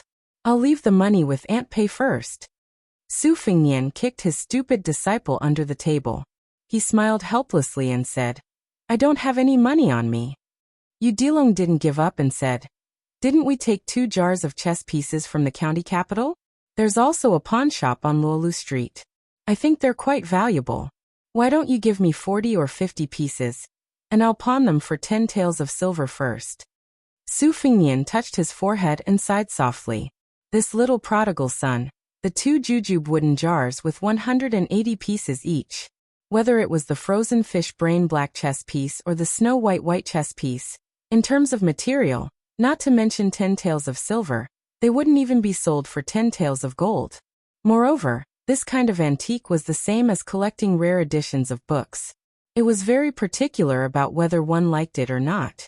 Moreover, this was the first imperial tribute of West Chu's palace. God knows if it was the favorite of some chess piece in the past. It was even possible that state preceptor Li Mibi or Chao Chongqing had used it to play chess with others. Pei Nanwei asked unhappily, how old is he? How can he go to the battlefield to kill people? Su Fengnian looked at her and said calmly, he's my disciple. Yu Dilong was probably afraid that his master and Aunt Pei would quarrel because of him. He smiled and said, Aunt Pei, it's fine. I'm from Bailiang. Since I know martial arts, it's only right for me to go to the battlefield and kill the barbarians. In the future, after I've paid off the big guy's debt and made contributions to the military, I'll send the money to you. Can you help me save it? When the time comes, Aunt Pei can use it as you please. Pei Nanwei smiled and said, later, Aunt Pei will find someone to renovate the house and build a courtyard house. When the time comes, I'll specially reserve a room for you. While wolfing down his food, Yu Dilong raised his head and said excitedly, okay. After Su Fengnian finished eating, he put down his chopsticks and looked at Pei Nanwei. I'll go with you to the county office and let the 2 children wash the dishes. After the 2 of them each took an oil paper umbrella and walked out of the house, Lu Yunzhang sat cross-legged on a stool and looked at Yu Dilong, who was busy cleaning up the dishes. He whispered, who exactly is Aunt Pei? Why does it seem like our master is quite concerned about her? Yu Dilong, who was in a good mood, had the thought of joking. He deliberately said mysteriously, Aunt Pei is amazing. There's no second in the world in martial arts, but there's a third in the world. Lu Yunzhang had a look of disbelief. Are you lying to me? Yu Dilong curled his lips and said, it's up to you to believe it or not. In any case, Aunt Pei can crush you with one finger. By the way, this is my house. When you visit in the future, remember not to freeload. You have to bring a gift. Lu Yunzhang grimaced. Yu Dilong happily ran to the kitchen with the bowls and chopsticks. I have a home. Su Fengnian and Pei Nanwei walked in the alley and sighed. Thank you. Pei Nanwei said indifferently, because of that child Yu Dilong? There's no need. I like this child to begin with. As for that Lu Yunzhang, he exudes a vicious aura. I don't like him. Su Fengnian shook his head and said, you're wrong. If I were to ignore him, Lu Yunzhang would only be a formidable person in the pugilistic world at best. He would only be a martial arts alliance leader. However, if Yu Dilong isn't restrained, or if he doesn't have anything to worry about, he will be very terrifying. This child might have a chance of becoming the next Wang Xianji. Chapter 14:11. Su Fengnian felt a headache coming on. It's hard to say what the world will look like in the future, but after Huang Sanjia transferred the fate of the 8 countries to Jianghu, the current Jianghu is like a bamboo forest. It's a year of spring, but soon, the bamboo will bloom. Once it dies, a large area will die. Everything within a radius of dozens or even hundreds of miles will die. Moreover, there won't be any bumper harvests in the future. It'll all be a small year. The more it's like this, the more outstanding my 3 disciples, Yu Dilong, Wang Sheng, and Lu Yunzhang will be. Especially Yu Dilong, who has the best opportunities and the highest achievements. When the time comes, he'll definitely stand alone. Perhaps he'll be the only immortal on Earth in the 100 years after my generation. Therefore, whether he has a family or not will make a big difference. Pei Nanwei smiled. That's why you're willing to come here and have a meal. It's really hard for you, the king of Bailiang, to worry about the country, its people, and the world while fighting against the Beimeng barbarians. Moreover, you're even scheming against your own disciple. Aren't you tired? Su Fengnian said self-deprecatingly. It's fine to worry about the country and its people. I really don't have that kind of free time. In the end, I just want to protect the family business that Su Xiao passed to me. This is my bottom line. It's even better if I can do something good above my bottom line. If I can't do it, I won't force myself. However, I really don't want to add fuel to the fire or kick someone when they're down. As for the scheming you mentioned, perhaps. There's no other way. When I see Yu Dilong, it's hard not to think of that Wang Xianji. He, Huang Longshi, and Zhang Julu are 3 people I hated in my early years, but in the end, I can't help but admire. Pei Nanwei suddenly said. I just heard the military news from the mouth of the gourd. It said that Crouching Bao City and Wanhe City were conquered by the Beimeng barbarians. I thought you'd send a spy to tell me to move back to Mount Qingliang. These 2 days, people in Bishan City have been saying that you personally led troops to the mouth of the gourd and killed many barbarians. Does that mean I don't have to go to Liangzhou anymore? Su Fengnian smiled and said, if you don't like it, you don't have to go back. Also, to tell you the truth, if the Beimeng army really goes south, Yuzhou will be the last of the 4 provinces in Bailiang. Pei Nanwei asked in confusion, later than Liangzhou? Su Fengnian nodded and said, the geographical situation dictates it. For example, Yuzhou is of little value and extremely difficult to conquer. Liuzhou was just an appetizer. It tasted spicy, but Beimeng could finish it if he gritted his teeth. Lingzhou was a plate of delicacies, but it was a little far away, and the barbarians couldn't reach it with their chopsticks. Therefore, the main battlefield can only be in Liangzhou.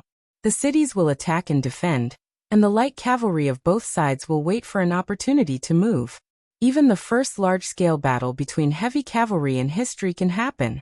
Pei Nanwei said softly, Bailiang Road is still too small, and there aren't enough people. Su Fengnian was a little helpless. What do you think? Back then, when Li Yang was controlling the various vassal towns, he had a lot of reference to Sun Ping's Quidiji and Xie Guaning's Hongjianian county map. The territories of the various vassal kings, how many soldiers Su Zhao's Bailiang Road could support, and how many soldiers Zhao Bing's Nanjiang could support, were all calculated and deduced countless times.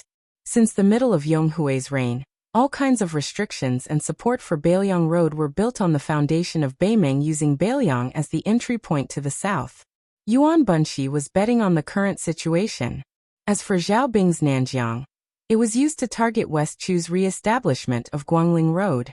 Otherwise, how could Li Yang still be so calm and composed after Yang Xinxing and Yan Jinchuan's defeat? Zhao Dun even had the leisure to take Gu Jiantang to Jizhou to see the scenery before his death, instead of going to the southern part of the capital to boost the army's morale. He also didn't rush the 2 Liao border armies to the south. The reason was very simple. In Zhao Dun's eyes, the re-establishment of West Chu wasn't a big deal that would harm the country's vitality. What he wanted to do was to control the situation and weaken the separatist forces of all the vassal kings outside Bailiang Road. He wasn't afraid of losing many battles in the early stages. On the contrary, he was afraid of Yang Xinxing. Yan Jinchuan won consecutive battles at the beginning, causing the Duke of Guangling, Zhao Yi, the Duke of Huainan, and the King of Jing and Zhao Sun to have nothing to do with them. Otherwise, why do you think Yan Jinchuan, who was familiar with military affairs, would rush south to help Yang Xinxing? How could Lu Xingxiang not see the risks? After the war, why didn't anyone from the Ministry of War in the capital, including Lu Xingxiang, get punished? Pei Nanwei said worriedly. What if Zhao Bing, the Duke of Yanqi, doesn't send troops? Beimeng's million-strong army is pressuring the border. Is the imperial court really not afraid of being attacked from the front and rear? When the time comes, can Gu Jiantang's 2 Liao defend Tai and city alone? Su Fengnian smiled and said softly, You're underestimating Zhao Dun and those famous ministers of Spring of Eternal Hui. Vassal towns, eunuchs, relatives, civil officials, and local military generals have always been the 5 great evils of history. You might as well recall the situation of the Liang imperial court in the past 20 years, and the result of West Chu's re-establishment. Pei Nanwei said tirelessly. Eunuchs meddling in politics didn't exist when the 2 Zhao emperors were alive, and there won't be any in the future. It's the same with the matter of relatives. If we're talking about party struggles during the reign of Eternal Hui, there was Zhang Jiulu, who didn't amount to much. Now that Zhang Lu and Gu Lu have collapsed, although I don't know what will happen if someone else sits on the dragon throne. I know that before Zhao Dun died, he invited the Grand Chancellor of Shangyin Academy, Qi Yanglong, to Taiyan City to be the appointed minister, to help the new emperor stabilize the court. As for the local military generals, after the collapse of Gu Lu, and with the example of Yang Xinxing and Yan Jinchuan, the 2 old generals, everyone felt insecure. In addition, Gu Jiantang made concessions everywhere. Many military generals were thankful to be able to protect themselves. They really didn't have the heart to challenge the imperial court. Among the old vassal kings, the Duke of Huainan, Zhao Ying died. The Duke of Jiaodong, Zhao Sui, was suppressed by Gu Jiantang to the point that he had difficulty breathing. As for Qingzhou, in order to show his loyalty, that person seems to have sacrificed thousands of elite cavalry, right? Then Bailiang will fight to the death with Beimang. The most powerful Duke of Guangling, Zhao Yi, is restrained by West Chu, and it's inevitable that he will be injured. In addition, you said that the Duke of Yan Zhaobing will soon be ordered to go north. Pei Nanwei reached out to stroke the hair on her forehead and smiled. As expected of the Spring of Eternal Hui. Su Fingyan sighed. Qi Yanglong didn't disappoint. The new imperial court did a lot of things well. They made an exception for the meritorious generals, and added 6 academicians to the civil officials. Everything was done in an orderly manner. Su Fingyan lowered his head slightly, and looked at the rainwater falling on the limestone floor in the alley, and then disappearing. Zhang Jiulu is dead. Other than some hidden things, there won't be any changes. However, many of the marks that he and Zhang Jiulu left in the Liang dynasty will soon fade, and then disappear without a trace. The Spring of Eternal Hui, written by Zhang Jiulu, is a book that can be flipped over at will. This is the most powerful part of the Liang dynasty. It looks like wind is blowing in all directions, but it's actually as stable as Mount Tai. In the end, it's because Zhao Dun left behind a lot of assets for the current emperor. The 2 walked slowly. There was still some distance before they reached the Yamen of Bishan district. Pei Nanwei wanted to say something, but stopped. Su Fingyan turned to look at her and smiled. If you want to ask, then ask. Pei Nanwei looked at him. Don't you know what I want to ask? Su Fingyan closed his oil paper umbrella and suddenly squeezed under her umbrella. Pei Nanwei didn't show any strange expression. She thought that if the husband and wife went to the Yamen to quarrel and ask for money, it might be inappropriate for them to hold their own umbrellas. Their momentum would be weaker. Su Fingyan took the umbrella from her hand and walked side by side on the wheeled street after turning out of the alley. When I was on the way to the Shimwu city with Wudong Wang Xiaoping, I wasn't sure if I could survive under the hands of Catman Han Shengxian, so I told Wang Xiaoping some things from my heart. My father, Su Xiao, has never been a narrow-minded person. He said that Bailiang Road and Liang Road are one family. It's okay to quarrel behind closed doors. If we can't live under the same roof, then we can move out and set up our own house next door. We won't interact with each other for the rest of our lives. But if others feel that they can take advantage of this opportunity and come to his house to show off, then Su Xiao doesn't mind slapping them in the face. It's that simple. Of course, Su Xiao also has a bottom line, which is me, his son, who is going to inherit his family business.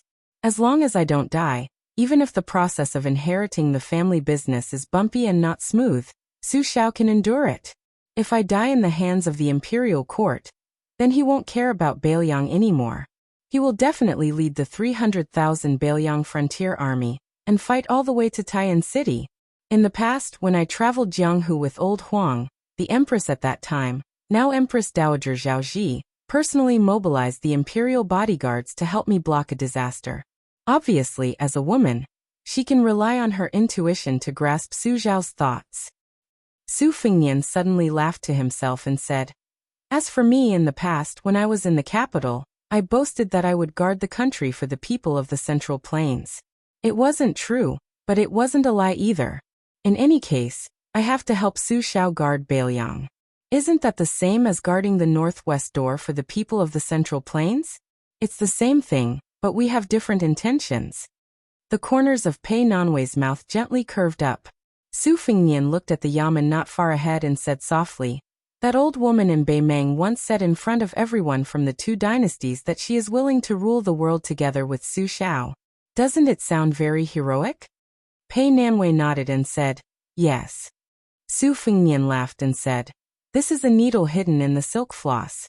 In the past, Su Xiao refused to rule by drawing rivers, and a group of generals who were unwilling to accept this left. If you say that this was Su Zhao's own doing. Later on, the imperial court allowed the Su family to ride their armored horses into Jianghu and use their blades against the people of the Wulin. How many low-level soldiers left? You definitely wouldn't be able to guess that it was more than 20,000. Not one of them wasn't an elite veteran who had experienced hundreds of battles. If Su Xiao was willing to accept the old woman in Beimeng's suggestion, how many people do you think would have left?" Su Fengnian stretched out a hand and twirled it. "At least 100,000. Pei Nanwei suddenly understood and said, "So that's how it is." Chapter 14:12. Su Fengnian narrowed his eyes. During that snowstorm, Su Xiao met with that old woman outside the pass. Tuoba Bodhisattva and I each acted as coachmen. In the end, we parted on bad terms. However, if you think that Su Xiao didn't agree because he felt that Beiliang's army's morale would drop, then you're underestimating my father and Empress Morong too much. She privately promised Su Xiao and proposed a condition. You won't be able to guess it even if you beat me to death. Pei Nanwei casually said, "Isn't it that after we succeed, Su Xiao will be old and can only retire, but Su Fengnian can be the master of the Central Plains?" Su Fengnian was stunned. He couldn't help but curse. His face was full of shock as he said, "You can guess that?" Pei Nanwei rolled her eyes at him. "I couldn't guess it at first, but since you said it like that, I just can't believe it. Besides, Zhaoji is a woman and so am I. Can't I guess Empress Morong's thoughts?" Su Fengnian praised from the bottom of his heart. "Amazing." Pei Nanwei suddenly said, "I'm not cold." Su Fengnian looked confused. Pei Nanwei twitched the corner of her mouth. "You're really afraid that I'll be cold and get splashed by the rain on my shoulder? Why don't you just turn the umbrella sideways to me? Aren't you being too sincere? Take your hand away." Su Fengnian resentfully withdrew his hand from Pei Nanwei's shoulder. The two of them walked through the county yaman's gate. Su Fengnian closed the umbrella. County Magistrate Feng Guan and County Prime Ministers Wu Jing both lived behind the yamen. Su Fengnian, who was nominally the third in command of the county yamen, should also have a place. However, Feng Guan bullied him because he was young, ignorant, and had no foundation, and pushed him out. When they entered the mountain to suppress the bandits, they actually didn't do anything. It was only because Feng Guan, who was the first in command, got an above-average grade in the year-end evaluation. Zhu Jing shared the leftovers. County Magistrate Bai Shank, who was a scholar going to Liang, successfully transferred to the Yuzhou army. As the two of them passed through the yamen, the Su officials of the 6th branch who were still on duty greeted them warmly. They had a good impression of Su Qi, the young registrar who had been missing for a long time and was unable to keep his seat. However, within their warm expressions, there was also a hint of playfulness in their eyes, both pity and schadenfreude. Su Fengnian relied on these clues to know what was going on. Although Registrar Su was about to pack up and leave, Feng Guan was not too unreasonable when he learned that this person had come to visit. After all, he was the main culprit. Otherwise, Su Qi would not have to leave Bishan County so quickly. In Yozhou's old calendar, not to mention a year and a half, how many disciples of the general class who worked in the yamen to make money could not be seen for years? Who told Su Qi, a disciple of a low-class general class, to not have a backer and to not understand the current situation and loiter around? Who in Yuzhou dared to not take the roll call seriously? It was said that in Lingzhou, under the reorganization of the provincial governor of the granary, A large number of disciples of noble families who didn't do proper work were taught a lesson. Fengguan sat in the study and was playing with two new good items, the bamboo-carved Shaoshi Taisher paperweight, and the bamboo yellow Lingji jade Rui Rui that was said to be made by the imperial family of the old southern Tang. After hearing the servant's report, he originally wanted to get up and go outside the study to deal with the matter. He was not going to let Su Qi drink a sip of hot tea. However, when the servant considerately mentioned that Registrar Su's wife was also coming along, the county magistrate understood. He put his butt back on the chair and said that he would meet the guest in the study and prepare tea. Fengguan did not walk to the door of the study to welcome him. Then the county magistrate saw the young man, who was supposed to be full of flattery, directly cross the threshold. He also did not take the initiative to greet him. What he did next was even more absurd. He actually had his wife, who was supposed to be a living widow, sit on the chair while he leaned against the chair. He asked, "If I remember correctly, the new registrar and county magistrate are both scholars from Bailiang. They are called Yang Gongshou and Zhuing respectively. Previously, they were both students of Green Deer Cave Academy. Now there is the great Confucian scholar Huang Chang, and others in charge of reviewing the essays of Bailiang scholars. That Yang Gongshou was the champion of a half-year review in Yuzhou. Let's not talk about him. How about Zhuing?" Fengguan was still holding the exquisite bamboo carving in one hand, and his other hand was still in the posture of inviting someone to drink tea. He was at a loss. For a moment, he didn't dare to look directly at the young man in front of him. Fengguan felt that it was strange. Where did this kid get this authority from? Fengguan did not even feel this kind of pressure from the governor of Yinji County, Hong Shandong. Fengguan, who felt that he had lost all face, put down the bamboo rui ornament, and drank a mouthful of tea to moisten his throat. Using the official voice that he had cultivated for many years, he said, "Su Qi." Su Fengnian smiled and said, "My name is Su Fengnian." Fengguan was stunned for a moment. He sneered and said, "I am Zhang Jiulu." Fengguan suddenly realized that the Grand Secretary was already dead. He flew into a rage out of humiliation. He slapped the table and said, "Su Qi, do you believe that I can arrest you and throw you into prison just because of your shameful words?" Pei Nanwei reached out two fingers and secretly pinched Su Fengnian's waist. She also imitated the county magistrate's tone. "Let's talk business." Su Fengnian snapped his fingers. Then, Fengguan discovered that a gust of cold wind had appeared beside him. A black-clothed brawny man with a rigid expression was standing there. He took out a simple bronze general's talisman from his bosom and held it in front of Fengguan's eyes. Fengguan had heard that the high-ranking officers of the border army all had a general's talisman. It did not need to be used to mobilize troops. It only had one use, and that was on the battlefield. If the general died in battle, it would be handed over to the deputy general to command. If the deputy general died in battle, it would be handed over to the lieutenant general. If the lieutenant general died in battle, it would be handed over to the lieutenant general. However, Fengguan was not sure if this was the general's talisman. Besides, even if he was beaten to death, he did not believe that Su Qi was some king of Bailiang. As a result, Fengguan suddenly felt a surge of heroic spirit. He loudly reprimanded, "Su Qi, you are impudent. Do you really think this official is easy to fool?" The earthly branch death warrior who had followed Su Xiao for many years glanced at his new master. Su Fengnian waved his hand, and this expressionless figure disappeared in a flash. Fengguan felt his hair stand on end. Su Fengnian did not know whether to laugh or cry. He reached out to grab two of Pei Nanwei's fingers, and the latter struggled to pull them away. Su Fengnian said helplessly, "Let's not talk about other things first. Give me your salary for the next few months. I'm waiting to be cooked at home." Fengguan leaned back in his chair. "If you have something to say, we can talk it out. Killing people to silence them is not something I can do. There are hundreds of brocade cavalry under my rule in Bishan district." Rather than believing that this former secretary was some Su Fengnian, he was more inclined to believe that this fellow was a Beimang spy who had infiltrated Yuzhou. Pei Nanwei stretched out a hand and said calmly, "Pay up. 24 taels and 7 coins." Fengguan's forehead was covered in cold sweat. He forced a smile and said, These 2 bamboo carvings were made by famous craftsmen in the spring and autumn period. They can be sold for at least 100 taels of silver. You can take them. Pei Nanwei sneered. Use them to light a fire? Enough?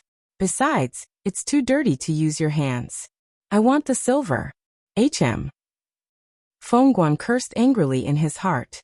He had only played with these 2 bamboo carvings. How was it dirty? Then did she not use the real money? She was really a woman with long hair and short knowledge. She was born with such a femme fatale appearance in vain. Su Fengnian smiled and said, County magistrate, then I'll go to the household to get my salary. Fengguan's legs were actually trembling, but he still pretended to be calm and waved his hand. He thought that as soon as the couple left, he would immediately have the torture room and the bailiffs arrest them. After Su Fengnian walked out of the study, he picked up the 2 oil paper umbrellas at the door. Pei Nanwei asked, You're going to ask for your salary like this? Su Fengnian smiled and said, I'm just afraid that I won't be able to reason with him. Besides, with his eyes wandering around your body, I'm afraid that before I can say anything, I won't be able to resist slapping him to death. Slapping Fengguan to death is actually not bad. Anyone can be this kind of official. It's just right to make room for Yang Gongshou and Zhuing. Pei Nanwei's expression was a bit strange. Su Fengnian received his salary from the Yamen office in the front yard. Naturally, Su Li didn't dare to show any attitude to the secretary who had the county magistrate's imperial edict. When they walked out of the Yamen, they found that the rain had stopped. Su Fengnian softly said, that Yang Gongshou is nothing. He only knows how to write some beautiful essays that are not supported by any spiritual energy. Zhuing, on the other hand, is not famous in the academy at the foot of the Green Deer Mountain. But she has a lot of critical essays on current affairs, all of which are placed on Fu Shui's desk. In the end, even my heir Jia was alarmed. She specially wrote a letter to me saying that this person is very useful. It's just that compared to Chen Xilyang and Su Beiji, she is too sharp, stubborn, and unforgiving. Several times, she even forced Huang Chang to invite a great scholar to give a lecture. Pei Nanwei said with a cold face, that Yang Gongshou is not a good person. Su Fengnian smiled and said, I knew it. Is this person pestering you? Fu Shui's spy hasn't told me about this. Is it something that happened recently? Chapter 14:13. There was no anger on Pei Nanwei's face. Last time when I went to the Yamen to collect my debt, this person came to Bishan County to take up his post. He's probably waiting for the prefectural governor's official approval, and has nothing better to do. Every time I go out to buy something he'll appear. At least he still has the face of a scholar. He won't come near me and will just recite poems from a distance. His level might be on par with yours in the past. Su Fengnian couldn't help but laugh. How is that possible? When I bought poems from Bailiang scholars, they were all expensive and the content was good. Pei Nanwei and Su Fengnian were about to turn into an alley when 4 or 5 ruffians, who seemed to be waiting for them, surrounded them with smiles on their faces. Pei Nanwei glanced at Su Fengnian. The latter frowned and muttered to himself, Hasn't Bishan County experienced the power of the brocade cavalry? How can someone have the guts to cause trouble at a time like this? Very quickly the answer came to light. In the time it took for the ruffians to surround them, a hero came to save the damsel in distress. Not far behind Su Fengnian and Pei Nanwei, a man in white clothes and carrying a sword appeared. He was very handsome and elegant, and his posture was very elegant. He also had a sword at his side, which seemed to be worth a lot. When he saw Su Fengnian beside Pei Nanwei, a trace of sadness and disappointment flashed across his eyes. But very quickly, this emotion turned into passion and endless fighting spirit. He didn't even need to use his sword. His sword moved like a swimming dragon. With a light shout, he stepped forward quickly and sent out a palm strike from 7 or 8 steps away. Immediately, one of the ruffians seemed to be swept away by the powerful palm strike. His feet left the ground and he crashed into the wall of the alley. The white-clothed swordsman sent out another palm strike. Another ruffian's body spun several times before he fell to the ground, moaning in pain. The corner of Pei Nanwei's mouth twitched. She turned her head away, refusing to look at this idiot. Su Fengnian stretched out his fingers to pinch her chin, and gently turned her head back. He held back his laughter and said, "You are a hero who draws his sword to help when he sees injustice on the road. It's also very hard for you, okay? You should at least finish watching the show." The white-clothed swordsman was busy showing off his dense inner strength and peerless martial arts, so he did not see this scene. Otherwise, he would have probably spat out blood. One palm after another, he beat the group of ruffians until they were scared witless. Some even struggled to get up and rushed toward the white-clothed swordsman. But before they could even touch the corner of the swordsman's clothes, they were swept away by the swift and fierce wind from his palms. They flew sideways, backward, and spun away in all kinds of wonderful poses. Su Fingyan turned his head and explained to Pei Nanwei in a low voice, "When I did this kind of thing in the past, I spent more than 200 taels. Because at the beginning, I had the imperial bodyguards in the palace pretend to be ruffians. It was too fake. It was my first time doing this, and I had no experience." Those 7 or 8 imperial bodyguards were clearly flirting with the girl, but when they opened their mouths, it was as if they were going to kill her whole family. The girl was so scared that she almost fainted. She cried and said don't kill her, and she would do anything. In the end, I had no choice but to explain. Guess what? That delicate and pretty girl was not shy at all. She directly asked me if I was married, and the result scared me. I was laughed at by Li Hanlin and the others for half a year. After that, I hired ruffians from the marketplace to act in this kind of show. In advance, we had to agree on how to fight. This kind of wind from the palm strike style was easy to deal with as the price was low. If we used knives, people would have to raise the price. But at that time, I gave money according to my mood. I estimated that no matter how stingy this brother was, he would have spent at least 20 or 30 taels. Yu Dilong and Lu Yunzhang, who were squatting at the entrance of the alley, were also dumbfounded. When the swordsman, who was sweating profusely from just using his palms, finally finished his work, those ruffians followed the rules and shouted things like, "Young swordsman, spare our lives," and "Young swordsman's martial arts are amazing." Then they supported each other and left. Pei Nanwei covered her mouth and laughed. Because in her ears, Su Fingyan had already said these words before them. The former head of Bailiang's scourge was full of pride. "How is it? It's all the same, right? I'm the founder of this kind of thing. Back in the day, who knows how many hedonistic sons of rich parents in Liangzhou and Lingzhou learned from me." The white-clothed swordsman, whose back was facing the two, hurriedly took a few deep breaths.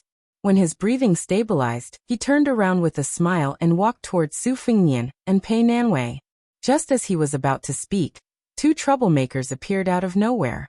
The taller one of them shouted at the eyesore next to Miss Pei, "Master, mistress, senior brother, and I will find an inn to stay in.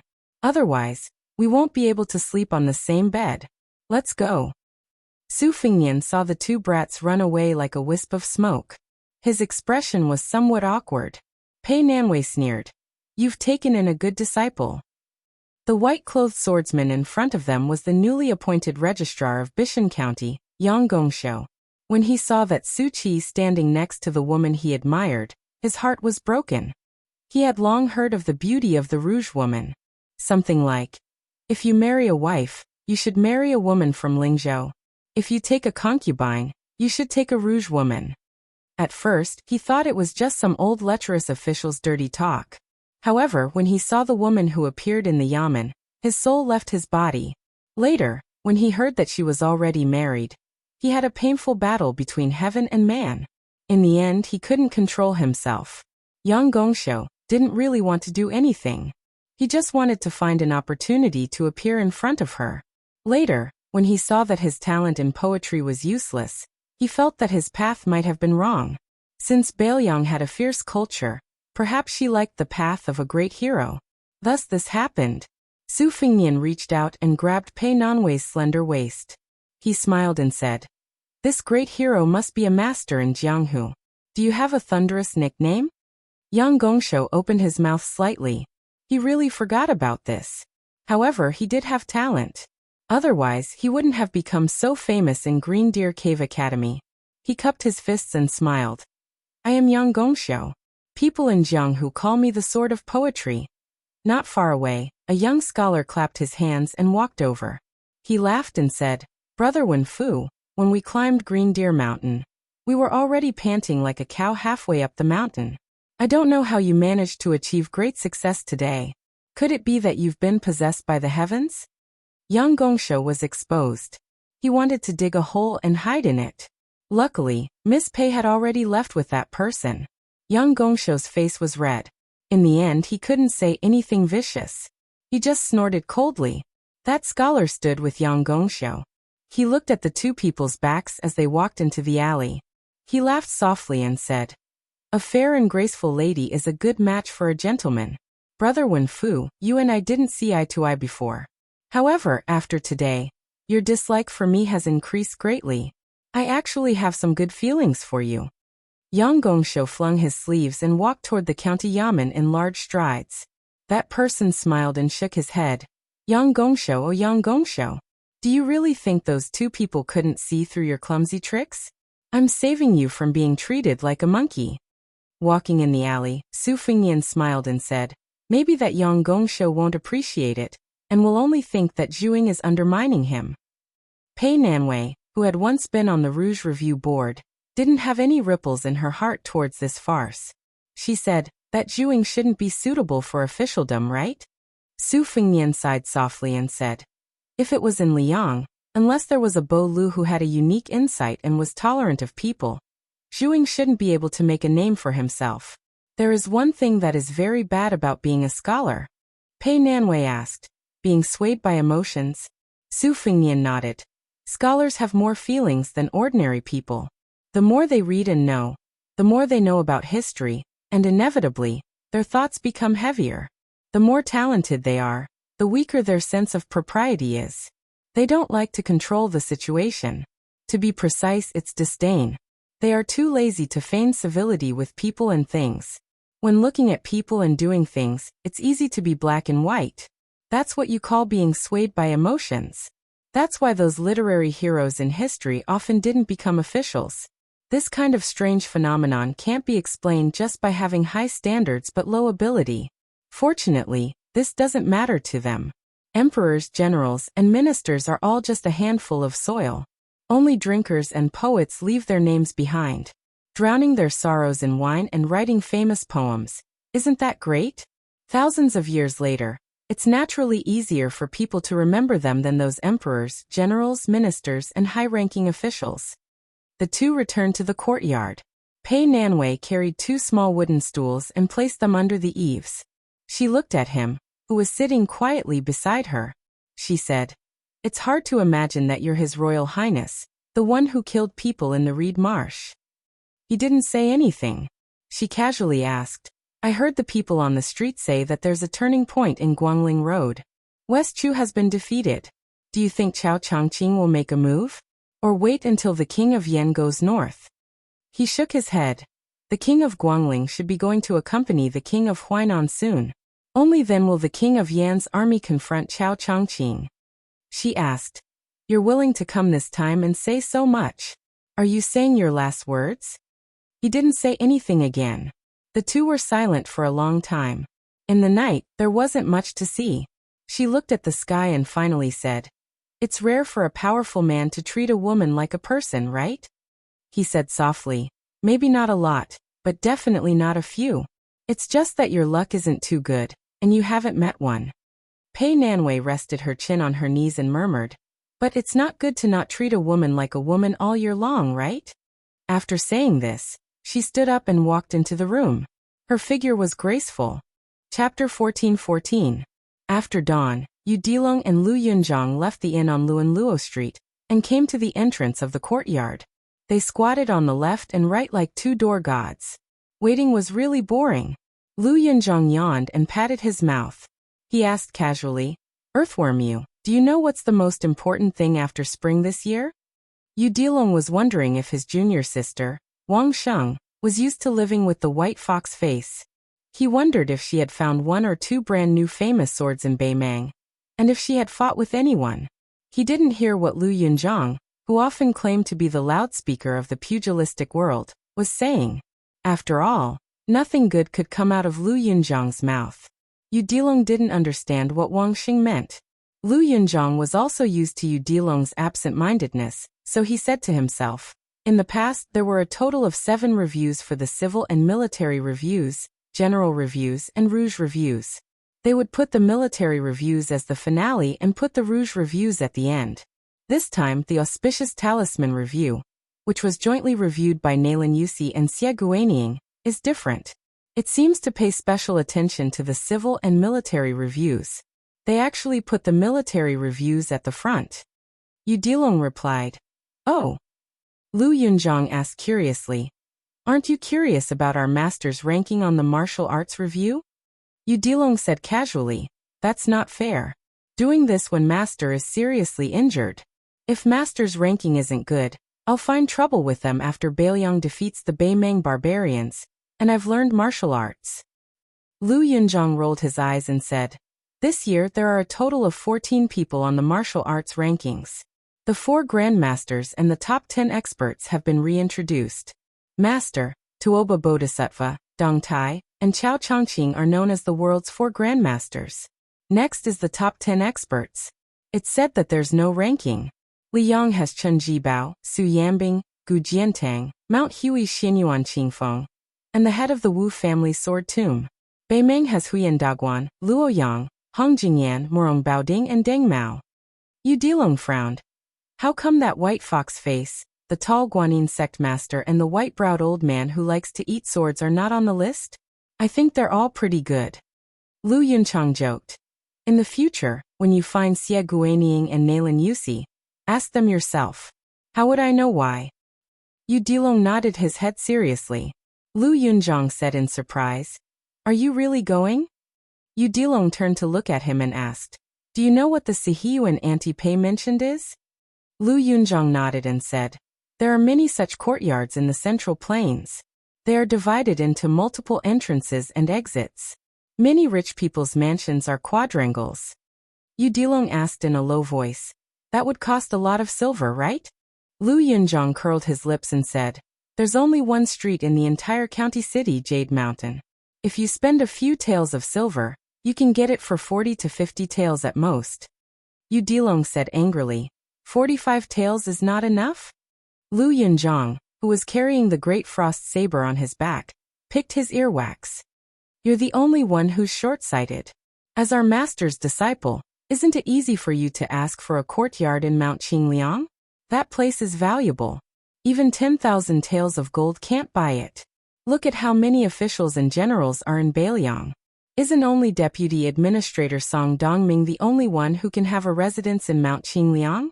Yu Dilong sneered. "What do you know?" Lu Yunzhang retorted. "You don't even know shit." Yu Dilong reached out to touch the hilt of his cold saber. Lu Yunzhang suddenly stood up. "Yu Dilong, do you really think I'm afraid of you? My great frost saber has long been thirsty for blood." At this moment, Su Fingnian held his waist with one hand and opened the door with the other. When he saw his 2 disciples at the door at daggers drawn, he said in annoyance, "If you want to fight, get lost and fight further away." Yu Dilong looked at his master's complexion and said with guilt and horror, "Master, why are you injured again? Could it be that there were Beimeng assassins last night?" Su Fingnian's expression was strange, and Lu Yunzhang's smile was even stranger. This fellow fawningly said, "Master, I'll help you get on the horse later. Don't sprain your waist again." Su Fingnian kicked Lu Yunzhang away from the doorsteps. "Take the horse and set off for the Liangzhou Protectorate." Yu Dilong asked cautiously, "Master, are you really okay?" Su Fingnian put on a stern face and said in all seriousness, "There are some defeats that can't be recovered after losing. The older a man is, the more this is the case." Yu Dilong thought carefully. "Master is already a grandmaster. It seems the enemy is very powerful. By the way, Master, is anti-pay all right?" Su Fingnian was about to speak when Lu Yunzhang shouted, "Anti-pay, let's go with Master. Master's waist can't take it anymore. It's difficult for him to get on the horse." Lu Yunzhang mounted his horse and galloped away. Su Fingnian and Yu Dilong mounted their horses one after another. Su Fingnian said with a fake smile, "Yu Dilong, go and beat up your junior brother." Yu Dilong clenched his right fist with his left hand and rubbed it fiercely. His face was filled with killing intent. Then the child asked, "Master, what's the reason?" Su Fengnian asked. Does eldest senior brother need a reason to beat up youngest junior brother? Yu Dilong spurred his horse and chased after Lu Yunzhang. Su Fengnian looked at the child's back and chuckled. Just like how you miss Wang Sheng. There's no need for a reason. Su Fengnian took a deep breath and looked back at the courtyard. Let's go. The word love does not know where it begins or where it rests. Does not know where it begins or how it is resolved. Does not know where it ends. From the clan that lived in luxury to Xiangfan City in Qingzhou, to northern Liang, where the sky was higher than the central plains. He lived by the shore of Tidehark Lake on Mount Qingliang, and finally came to a poor little county in Yinji County. Like a rootless and weak reed, Pei Nanwei had never felt so at ease even though she had to deal with daily necessities such as rice, oil, salt, soy sauce, vinegar, and tea. Princess Liang's Rouge Rating, Princess Liang's Rouge Rating, and Madame Liang's Rouge Rating. She lazily got out of bed and made breakfast as usual. Last time, she was busy the whole afternoon for the New Year's Eve dinner. She made 8 or 9 dishes, and then placed 2 sets of bowls and chopsticks on the table. She sat at the table and thought about the vegetable garden in the corner, and the slightly larger vegetable garden in the back of the courtyard. When would there be a harvest? She thought that after breakfast, she would open the chicken coop and see if there would be a surprise. She thought about the more than 20 taels of silver she got from the county government last night, and the more than 30 taels of silver she saved before. According to the price of the masons and carpenters in Bishan County, she could build a decent small courtyard house. Unfortunately, the world in Yuzhou was not peaceful now. If it was last year, she could save a lot of money. Pei Nanwei looked around. Last year, she bought a lot of things for the New Year's Eve. At that time, she was distressed and secretly complained that she shouldn't be so extravagant. Now the price had increased, which made her feel more and more that she was actually quite good at managing the house. Pei Nanwei cleaned up the bowls and chopsticks and said to herself, "It doesn't matter if you don't come often. It's good that you can come. So don't die." She suddenly blushed and said softly, "What's the number 1 in the world? You still went out rubbing your waist." In the hinterland of Aquarius State in Beimang, the ice and snow melted and everything grew green. A horse galloped along the back of the hillside to the top of the mountain. A girl was running behind the horse. In addition to the huge sword box on her back, she also had many swords tied with hemp ropes. She looked like a Jianghu swindler who sold swords to cheat people. The person sitting high on the horse was an extremely attractive woman. She was Nangong Push, the champion of the last Rouge evaluation. Chun Yu, who was second place, only got the evaluation of not inferior to Nangong. In the new evaluation of the second year of Xiangfu, there were more than 14 people in the Wushu evaluation, but there were only 4 people in the Rouge evaluation. This person, who was given the nickname White Fox Face by His Royal Highness, was still on the list. The other 3 people were Chun Yu, who was about to be married to the new king of Liaodong, Zhao Wu, Jiang Anai of West Chu, and a woman who was raised in a house and unknown to people called Huyan Guanin. According to the obscure description of the Rouge evaluation, she should be a woman from the grassland of Beimang. In the end, she was kidnapped by Su Fengnian, the king of Beiliang, and kept as a mistress. Chapter 14-15. Ever since Wang Sheng entered Beimang, she had been running behind Mr. Nangong. Many times, she had to stop and was required to run her qi. The girl had fainted 7 or 8 times. She was like a smart child who met the most demanding private school teacher, who wanted the child to recite the classics in her sleep, regardless of whether it would spoil the growth or not. It should be noted that except for the red sandalwood sword case, Wang Sheng's other famous swords could only slightly hide the sword qi in their scabbards. Every time the girl was exhausted and her qi was disordered, the unruly famous swords of the past would come out to add fuel to the fire.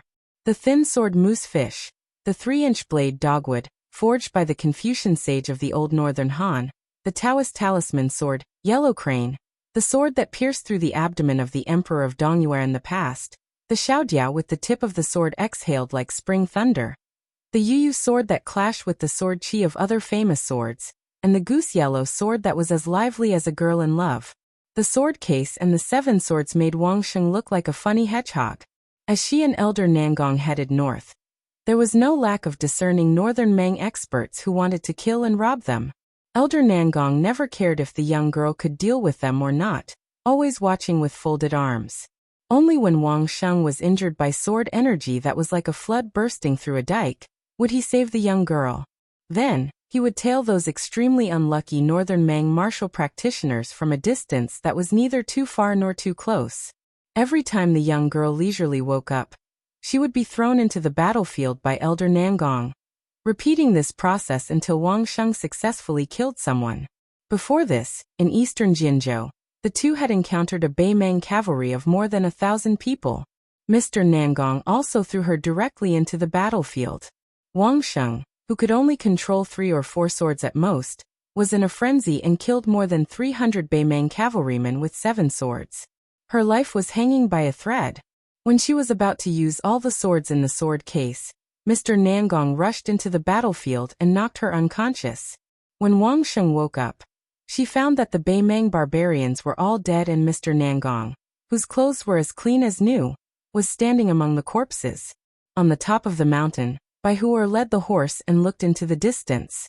She asked, "Do you know why the saber is always inferior to the sword?" Wang Sheng shook his head.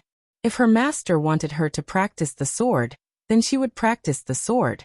His master had once said that he was the best sword embryo in the world, and that it would be a pity if he didn't practice the sword. In fact, Wang Sheng felt somewhat regretful. Although his master often used swords, his master's martial path had begun with saber training. Therefore, Wang Sheng would occasionally envy the glib-tongued Lu Yunzhang. Especially when she heard that Elder Nangong, who wore the spring thunder embroidered winter twin sabers on his waist, had once given a saber to her master who had traveled the Jianghu twice. This made the young girl even more reluctant to tell others. Bai Huer patted Wang Sheng's head and said softly, "People are afraid of being serious, and things are afraid of being serious. Wang Sheng, if you don't want to be his dispensable disciple for the rest of your life, then think about this problem carefully." Although Wang Sheng did not understand, he still nodded his head out of habit. Bai Huer smiled and said, "There are millions of swords in the world, and they all have a master. As long as you can defeat her in the future, your master will have a whole new level of respect for you. In this world, there has never been a woman who has become the most powerful person in the world." Wang Sheng exclaimed in surprise and said timidly, "Elder Nangong, are you talking about that West Chu princess with the surname Jiang?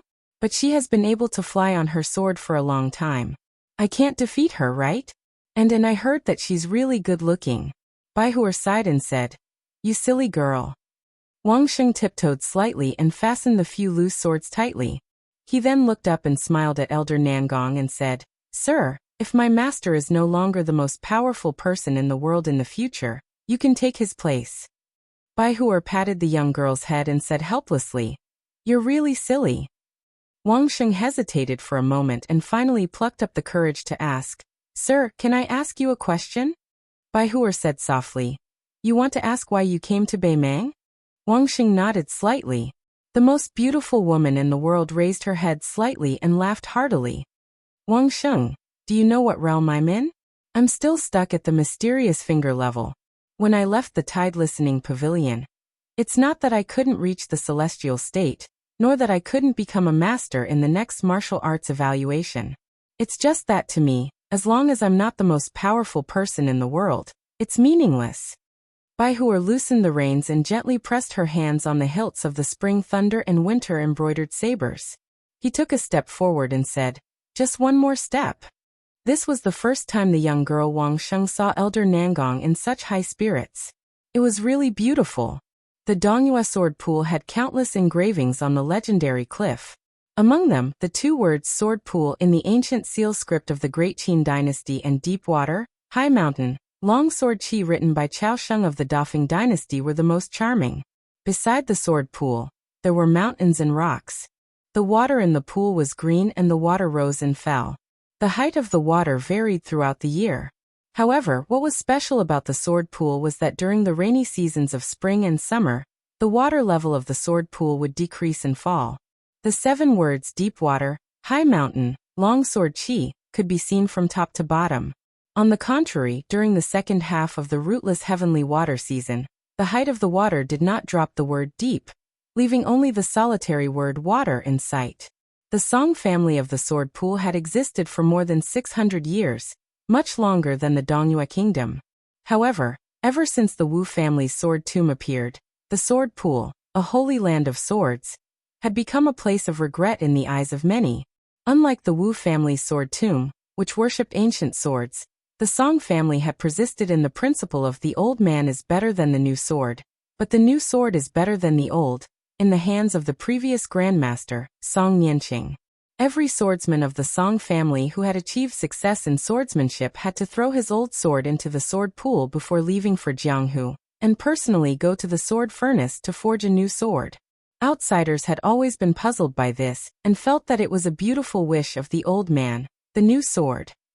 After Song Nianqing's death, Cai Qingshan, who had once been the guest of Prince Zhao Yi of Guangling, returned to the sword pool after being expelled. This grandmaster of swordsmanship who had never had a disciple had finally, belatedly, taken in 2 disciples. The young man was a brilliant disciple of the Song family, and the young girl was an unpolished jade covered in dust. The 3 of them stood on a huge rock of the spring god lake in the sword pool that was engraved with the words, "The enemy of 10,000." The rock was as large as a small mountain, square and extremely majestic. The old man without a sword lowered his head and looked at the deep and ancient spring water. His voice was hoarse as he said, "My senior brother was defeated by Li Chungjing back then. He didn't commit suicide, but rather he died from injuries." The family head, Song Nianqing, had died in the pugilistic world outside the sword pool last year. It wasn't because he had died of old age, but because he had used all of his 14 new swords. He had even sacrificed his life to use a sword at the level of an earth immortal. However, he was still killed openly. I'm telling you these 2 things because I want you to understand one thing. Other than the sword tomb of the Wu family, there are many swordsmen who don't care about the sword pool. There are many more than you can imagine. Cai Qingshan probably felt that this truth was too cruel for the 2 children. He laughed and said self-deprecatingly, "Other than an old man like me, the sword pool has a reputation in Jianghu. You should call him senior brother, Li Yibai. He has no hope of reaching the peak of swordsmanship. Compared to people of the same age like Wu Luding of the Sword Tomb, swordsman Sui Hua and Qi Xianxiao of Longhu Mountain, the gap is not only in swordsmanship and sword moves, but also in vision and breadth of mind. So you are the last seeds of the sword pool. Tell me, is there anyone you must surpass when practicing swordsmanship?" The youth with a jade-like face had a lively personality. He smiled brightly and said, "First senior brother Li Yibai, then you master. After that, we will go to the sword tomb of the Wu family and look for Dong Tai. If we can't find him, we will go to Beiliang." At this point, the youth pointed at the girl beside him and complained, "Master, Junior's sister is no different from many of the girls in the sword pool. She secretly admires the king of Beiliang, Su Fengnian. Every time we gather and talk about that guy, they tsk. Their eyes are like the water of the pool under our feet, green and shiny. Master, this is too outrageous. That guy surnamed Su is the mortal enemy of our sword pool. In any case, there isn't a man in the sword pool who doesn't want to use a sword to kill Su Fengnian." The girl's delicate face flushed red. She flew into a rage out of humiliation and shouted, "Song Tinglu, shut your stinky mouth. No one will treat you as a mute." Then the girl looked at her master guiltily, afraid that she would make her master unhappy. Cai Qingshan dismissed it with a smile and said with emotion, "It's not a bad thing that love lasts for a long time. Su Fengnian, has he become the Li Chungang in the hearts of my generation?" At this moment, an old woman with white hair and vicissitudes of life staggered over Cai Qingshan, and the youth walked down from the boulder. The youth ran over to help the old woman and shouted with a smile, "Great-grandmother, are you here to enjoy the scenery while the sun is good?" The old woman stroked the youth's head with a kind gaze. "Tinglu, remember to learn the sword well from your master. You have to be diligent. As for whether you can master it or not, it's up to you. Remember, if you go out in the future, you have to come home properly." Cai Qingshan nodded in greeting. The old woman smiled and nodded. After the 3 of them left, the old woman sat by the pool with a serene bearing. She smiled and said, "Nianqing, I used to wait for you. I waited for many years and many times. No matter how long it took, I would always be able to wait for you to come home. She folded her skinny hands on her knees. Her red hair from back then had gradually turned white. In her life, she was used to staring at his back. The words between husband and wife might not even be as much as the teachings between husband and disciple. Every time he left the sword pool and returned to the sword pool, she would stand at the entrance of the sword pool. He never looked at her. She did not regret it. Chapter 14:16. The old man closed his eyes and murmured, "Nianqing, now you're the one waiting for me." In Jiangnan's water town, there were many small bridges and flowing water. The young man nicknamed Bamboo wandered the streets of the town for an entire day before returning home in the dusk. His mother had closed the cloth shop and was preparing food at home. The young man buried his head in eating. The woman who had brought her son to this town the year before last said softly, "Eat slowly. No one will steal from you." The young man only cared about wolfing down the food. The woman smiled. "Your brother one is already married. I don't expect you to find a good girl like the young lady of the Liu family. It's fine if you can just kidnap one back." The young man's mouth was full of food as he mumbled, I know. She sighed. "Don't just stay outside all day doing nothing. I don't want you to earn money. It's just that it's not good for a man to always be doing nothing. When a woman marries, she always likes to find a man who has work to do. Even if she's poor at the beginning, she'll have something to look forward to. Her days will be more comfortable." The young man suddenly slammed the bowl in his hand onto the table. His face was full of anger as he roared, "Yes, I'm not doing proper work. But even if I'm like my father, what's the use? My father is famous for being an honest man, isn't he? Anyone who does farm work would give him a thumbs up, right? What's the result? Didn't he leave us behind for so many years? We don't even know if he's dead or not. If he comes back one day, I won't recognize him as my father. Bastard." Her eyes were red. She was originally a gentle woman. Although her voice trembled, she said with an unquestionable attitude, "You're not allowed to talk about your father like that." The young man got up and left the stool. He squatted at the door and sulked. The woman turned her head and secretly wiped her tears with her sleeve. After clearing away the bowls and chopsticks, she carried a small stool to the door and said softly, "I'll warm the food for you in the pot. When you want to eat, just let me know." The young man lowered his head and choked out, "Mother, I don't want to get angry at you. I'm just complaining about my father. He let you down." The woman smiled and said, "How did your father let your mother down?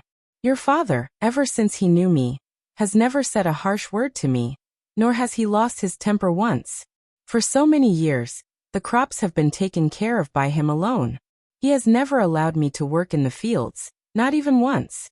Every time he went to the market in town, he didn't forget to bring back some hairpins, rouge, and other small things. Back then, I complained that he was wasting money. Every time your father said he understood. But every time, your father would still buy them. Your mother, I only complained about your father verbally, but I liked him in my heart. Which girl in the village doesn't envy your mother for marrying into a good family?" The young man said angrily, "It's my father's fortune to be able to marry you. He should love my mother so much." The woman smiled and stroked her son's head. "When you find a wife in the future, you have to treat her as well." The young man was still resentful. "Anyway, he's definitely not like my father. Once he left, there was no news of him for several years. He didn't even know how to send a letter home." The woman smiled gently and didn't say anything. The young man suddenly said, "Mother, Brother Wenhua said that I shouldn't mingle in the pugilistic world. He said that when he has saved enough money, he can buy that restaurant from the shopkeeper around this autumn. In the future, he wants me to help him do odd jobs, and I agree." The woman said happily, "That's a good thing. You know so many friends, but only your brother Wenhua truly cares for you. In the future, when you help him with things, put in more effort. Don't think too much about money. Your father said that we humans can't climb out of money once we fall into it. That's the life of a lifetime of hard work. It looks like we don't have to worry about food and clothing, but it's actually not comfortable." The young man smiled. "My father can say such things?" The woman pretended to hit him. The young man suddenly asked, "My father's name is Wang Mingyin?" The woman who was just pretending to give her son a chestnut, now really hit her son's forehead. She laughed angrily and said, "How can a son call his father's name directly?" The young man smiled and said, "Mother, let me tell you, there used to be a man called Wang Mingyin in the Jianghu. He was very powerful. His brother was Wang Mingyang, who guarded Xiangfan City for 10 years. He was the only high-ranking official that even the prince of northern Liang couldn't do anything about. Wang Mingyang himself was also very powerful. He was the 11th martial arts master in the world. The Wang family of the two brothers was even more terrifying. I've heard of a scholarly saying, generations of Jianing. It probably means that many generations of the family were high-ranking officials and dignitaries. Mother, do you want to hear about the Jianghu deeds of the guy with the same name as our father?" The woman shook her head and smiled. "I don't want to hear about it." The young man looked at the sky and stood up. "Brother Wen said yesterday that he asked me to find him for a drink when I have time. It seems that he heard something happy. I'll go now." The woman hurriedly stood up. "Bring some cloth." The young man rolled his eyes. "Brother Wen doesn't care about this." The woman glared at him. "It's good that he doesn't care. Our Wang family has to put ourselves in his shoes."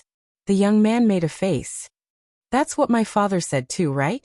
The woman went to the inner room and brought back 2 pieces of cloth. She handed them to her son. After drinking, walked slowly on the way home. The young man took the cloth and left the house as fast as he could, saying that he knew. The woman saw that her son didn't close the door. She shook her head helplessly and went to close it. When she was about to bolt the door, she paused. In the end, she didn't completely close the door. She turned and walked into the house. "Mingyin, your son has grown up. He's like you." On the great snow plateau of Mount Hui, the Xianyuan family's reputation couldn't reach the top of Jianghu even in the hands of Xianyuan Great Plate. Now, not only had it suppressed the Taoist master's mansion of Longhu Mountain, it could even look down on the Dongyue sword pool. In the whole world, perhaps only the Wu family's sword tomb could be on par with it. All of this was attributed to the woman in purple who was in charge of the Moonless Tower. Countless Jianghu heroes willingly prostrated themselves under her purple clothes. When she had a place in the martial arts review, the Great Snow Plateau, which had become the newest holy land in Jianghu, was even more crowded. There were so many mountaineers that it was impossible for people to go down the mountain. When her name didn't appear in the Rouge Review, countless young chivalrous men in purple who admired her felt injustice. They clamored that they would teach Nalin Yusi and Xie Guining a lesson. The former 4th prince, who was now the emperor, had come to visit but was refused at the door. In addition, the king of Bailiang had asked the Fish Dragon Gang to escort the books in the Tide Listening Pavilion Martial Library to Mount Hui. These 2 things undoubtedly had great influence on the Jianghu people who liked to make groundless accusations.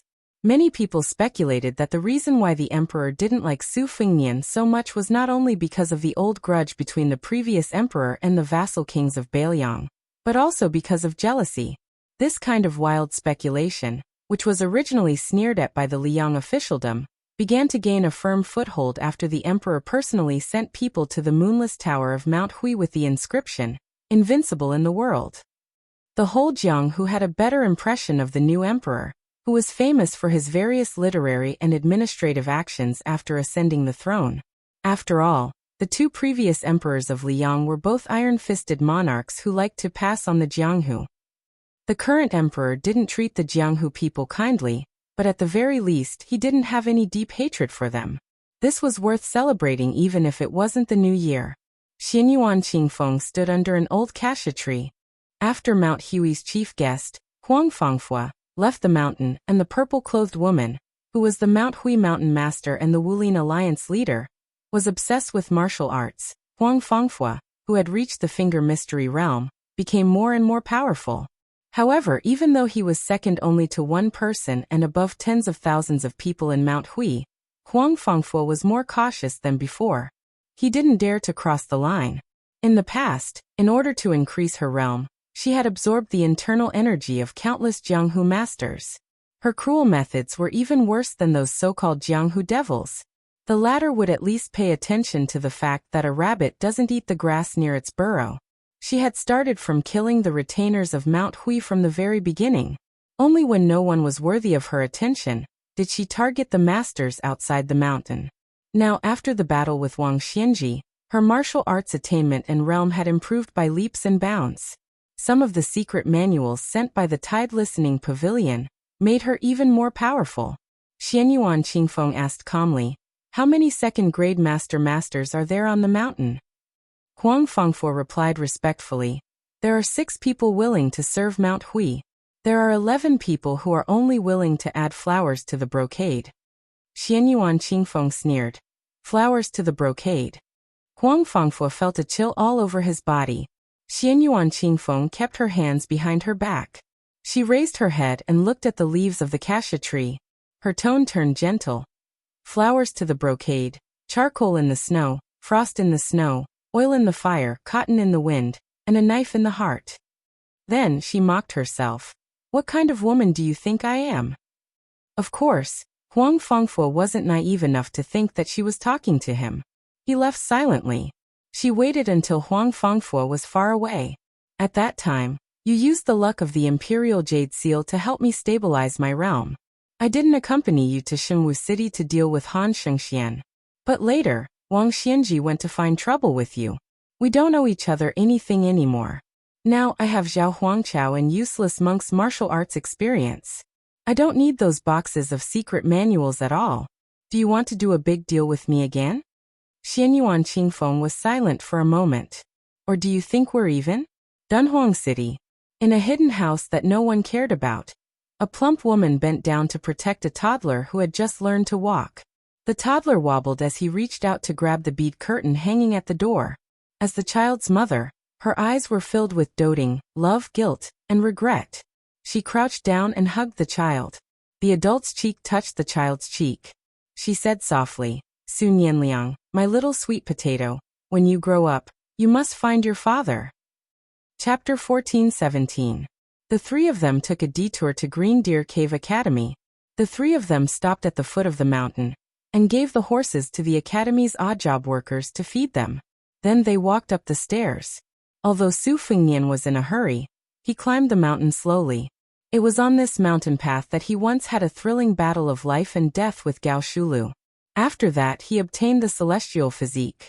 Miss Wang Xianji also wore that inappropriate mink hat to stop her. It was like throwing an egg against a rock. When Su Fengnian rested in a pavilion halfway up the mountain, he looked at the mountains and rivers of Yuzhou. For some reason he remembered the scholar who said, "Ancestor, please die."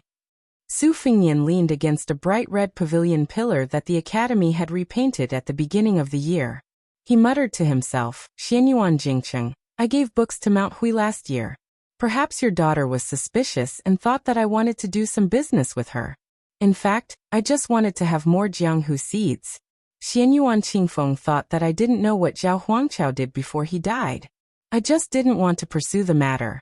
If she wants to be the Wulin Alliance leader as a woman and be Mount Hui's Wang Xianji, then let her be. In another 100 years, the number of heavenly phenomenon cultivators will probably be rarer than the current Earth immortals. There won't be any scholars who can read books and reach the Confucian saint realm. Back then you said, an ant trying to shake a tree is worthy of respect and overestimation. I didn't feel anything back then. Now that I think about my situation in Beiliang, I can't help but feel sad." Lu Yunzhang, whose bruises hadn't completely disappeared, whispered, "Master, it's fine to go to Bishan County. After all, there's such a beautiful woman like Aunt Pei. It's not good to be left out. But here in Green Deer Cave Academy, I can hear the sound of those scholars even from halfway up the mountain. My head hurts. Master, what do you think you're doing here? I'll tell you in advance. If there's no second Aunt Pei and you're only here to listen to people recite books, I'll really get angry. When the time comes, I'll raise my sword and slash it down again and again, chopping those scholars into pieces." Hu Yulong said angrily, "Lu Yunzhang haven't hit me enough? Believe it or not, I'll beat you to death." Lu Yunzhang also stomped his feet and looked at Su Fengnian with a resentful expression. He said aggrievedly, "Master, you're biased toward eldest senior brother. It's fine that you gave old Monster Wang's secret manual to him for safekeeping, but you even gave your grandfather's saber manual, which he painstakingly worked on for his entire life, to eldest senior brother. I was picked up by the roadside and given to my stepmother to raise, right? Su Fingnian bent 2 fingers and gently knocked on Lu Yunzhang's head. He smiled and said, "It's not that I'm stingy or biased towards you, Dilong. It's just that those 2 items are not to your liking. When I have some martial arts insights in the future, as long as I have the opportunity to compile them into a book, I will only give them to you and not you, Dilong and Wang Sheng." Su Fingnian said softly, "Continue up the mountain." Lu Yunzhang, who was following behind Su Fingnian, glanced at Hu Yulong smugly. The latter rolled his eyes. Su Fingnian asked with a smile, "Have you ever thought of a question? Why are Buddhist temples built at the foot of the mountain while large Taoist temples are at the top of the mountain? As for Confucian academies, they tend to be halfway up the mountain." Lu Yunzhang said without hesitation, "Bald donkeys like incense money. They're afraid that pilgrims will be too tired from climbing the mountain. Those Taoists seek immortality and ascension. Naturally, they have to choose a place closest to the immortals. They recite sutras and flatter them every day so that the immortals can hear them. As for what the scholars think, it's probably because the foot and top of the mountain have been occupied, so they can only build houses halfway up the mountain. Master, isn't my explanation very reasonable?" Su Fingnian didn't comment and continued asking, "Dilong, what do you think?" Yu Dilong was just a shepherd boy. He had never seen any Taoist temples or academies in his life. He had no understanding of Confucianism, Buddhism, and Taoism, so he was naturally confused. However, since his master had asked, the child could only bite the bullet and think about it. He finally understood what Lu Yunzhang meant by having a headache. Thankfully, his master was understanding. He quickly turned his head and said with a smile, "If you can't figure it out for the time being, don't think about it. But when you grow up and encounter something that you can or can't think about it more. If you can or can't do it, there's no harm in doing it. In life, when there's no need to worry about self-preservation, you only want to have a clear mind and ignore the wishes of others. It's fine if you don't want to be a land immortal." Yu Dilong nodded vigorously and said, "I'll remember." The 3 of them arrived at the entrance of the Green Deer Cave Academy.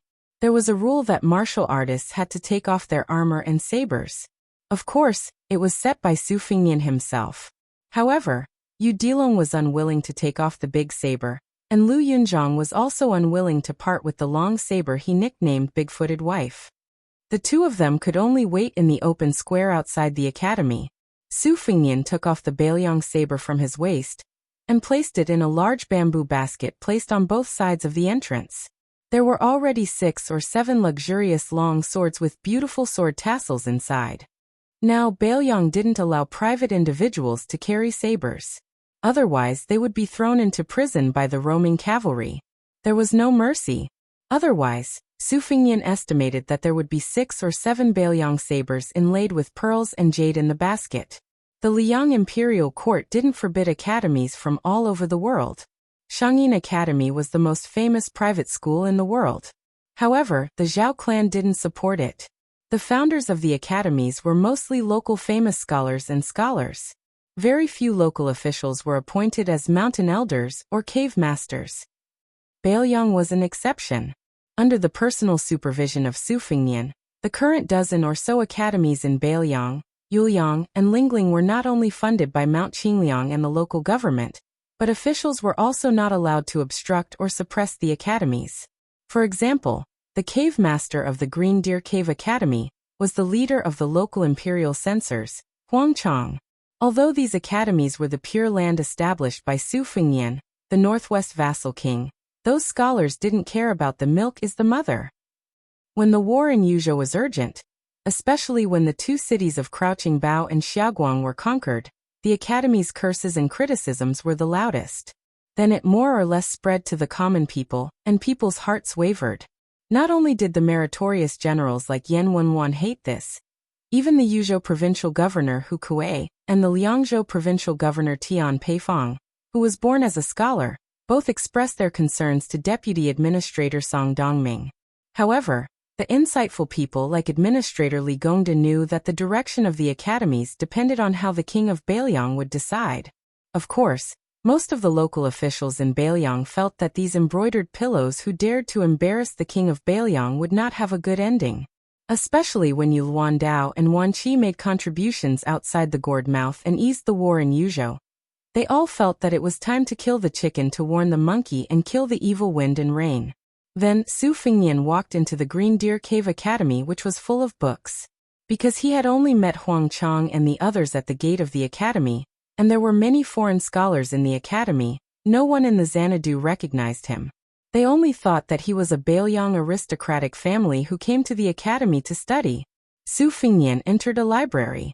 The lectures in the academy were mainly about Confucian classics, history books, poetry and literature, and sometimes about current politics.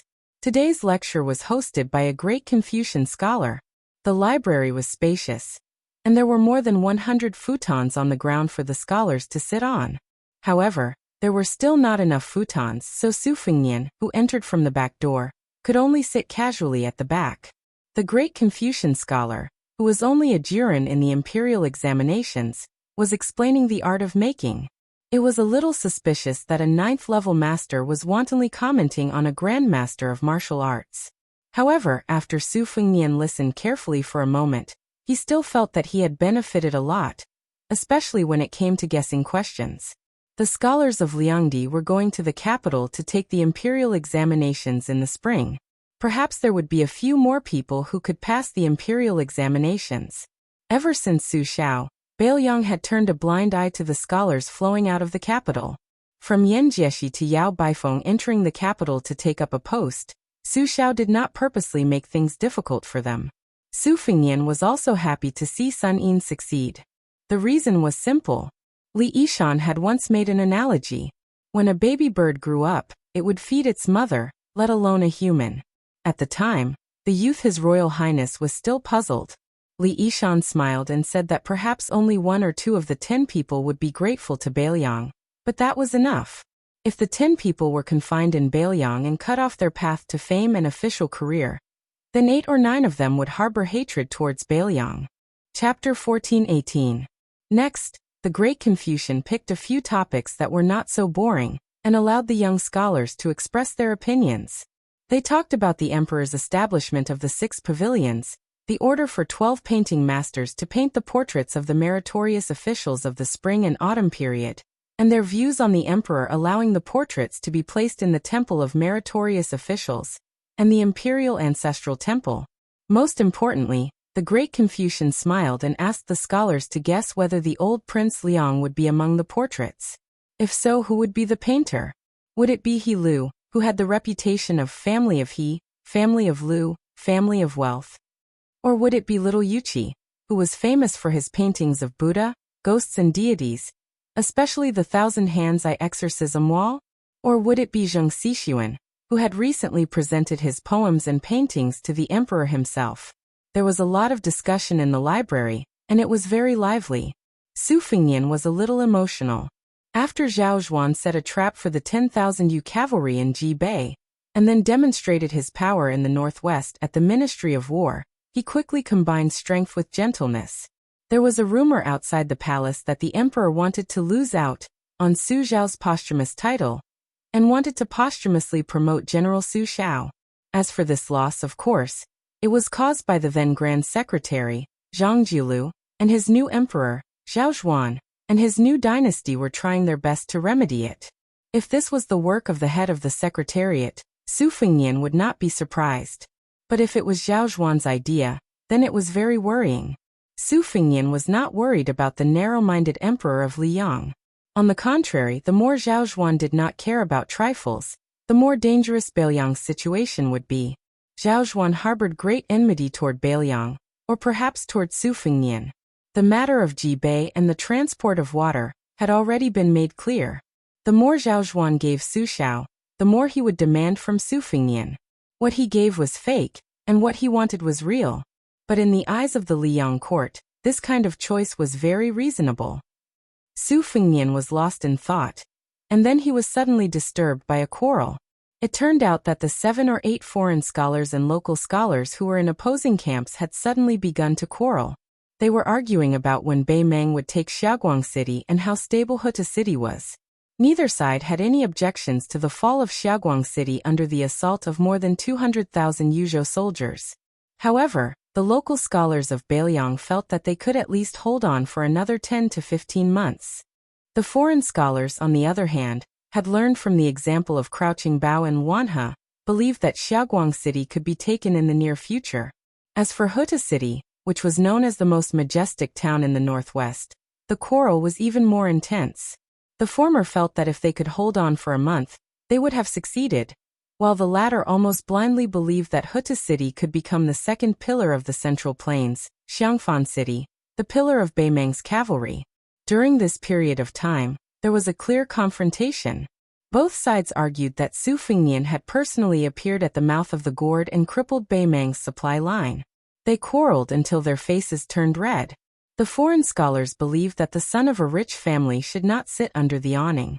They said that Su Fengnian's childish act of risking his life was because he wanted to be a hero whose name would go down in history. It was a childish attitude that caused mischief. Not only could he not be praised, if he were the emperor he would be impeached and punished. After all, the Beiliang scholars were a little clumsy with words. Many of their rebuttals were not able to express their ideas. The scholars who went to Liangliang were well-read, and could always come up with a chain of sages' principles to mock and ridicule. In the end, the Beiliang scholars who lost the quarrel were indeed natives of Beiliang. They almost rolled up their sleeves and used their fists to reason with those bastards who just stood there and talked. In the end, a scholar from the Shangyin Palace glared at them and scolded them as barbarians who added fuel to the fire. This completely messed up the situation. For a moment, fists and saliva flew around Su Fengnian. It was very lively. The Beiliang scholars originally thought that they would not be at an advantage in the quarrel because they were tall and strong, so they would not be at a disadvantage. They did not expect that the two foreign scholars had practiced martial arts and were proficient in both the pen and the sword. Su Fengnian, who had been sitting on the ground all this time and had been implicated, raised his hand to block the sole of one of his shoes and gently pushed it away. Very quickly, he had to turn his head to avoid someone's spit, and then support a scholar who had been beaten until he staggered backward.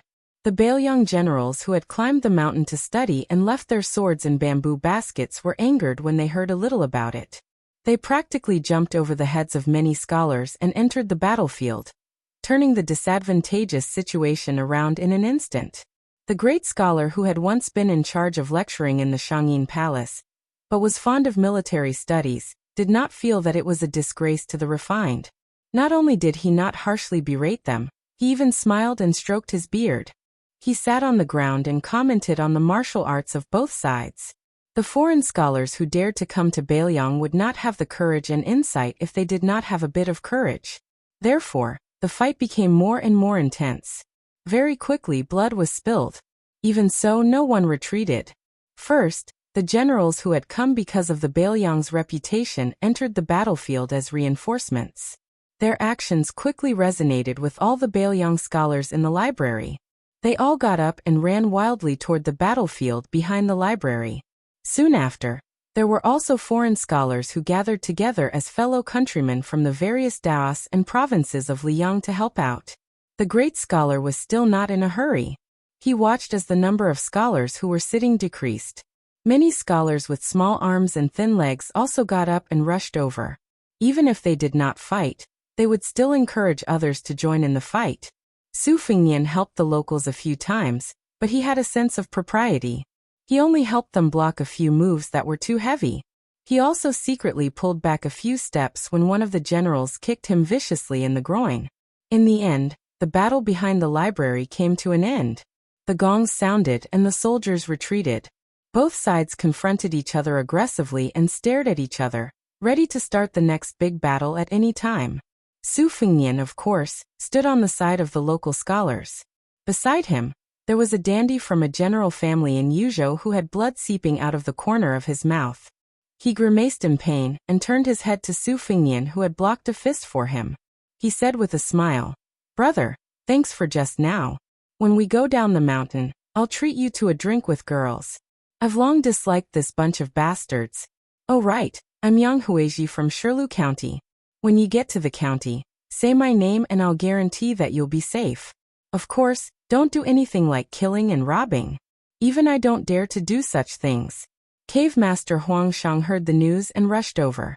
He ran into the library and shouted angrily, "The academy is a place for scholars to cultivate and live in peace.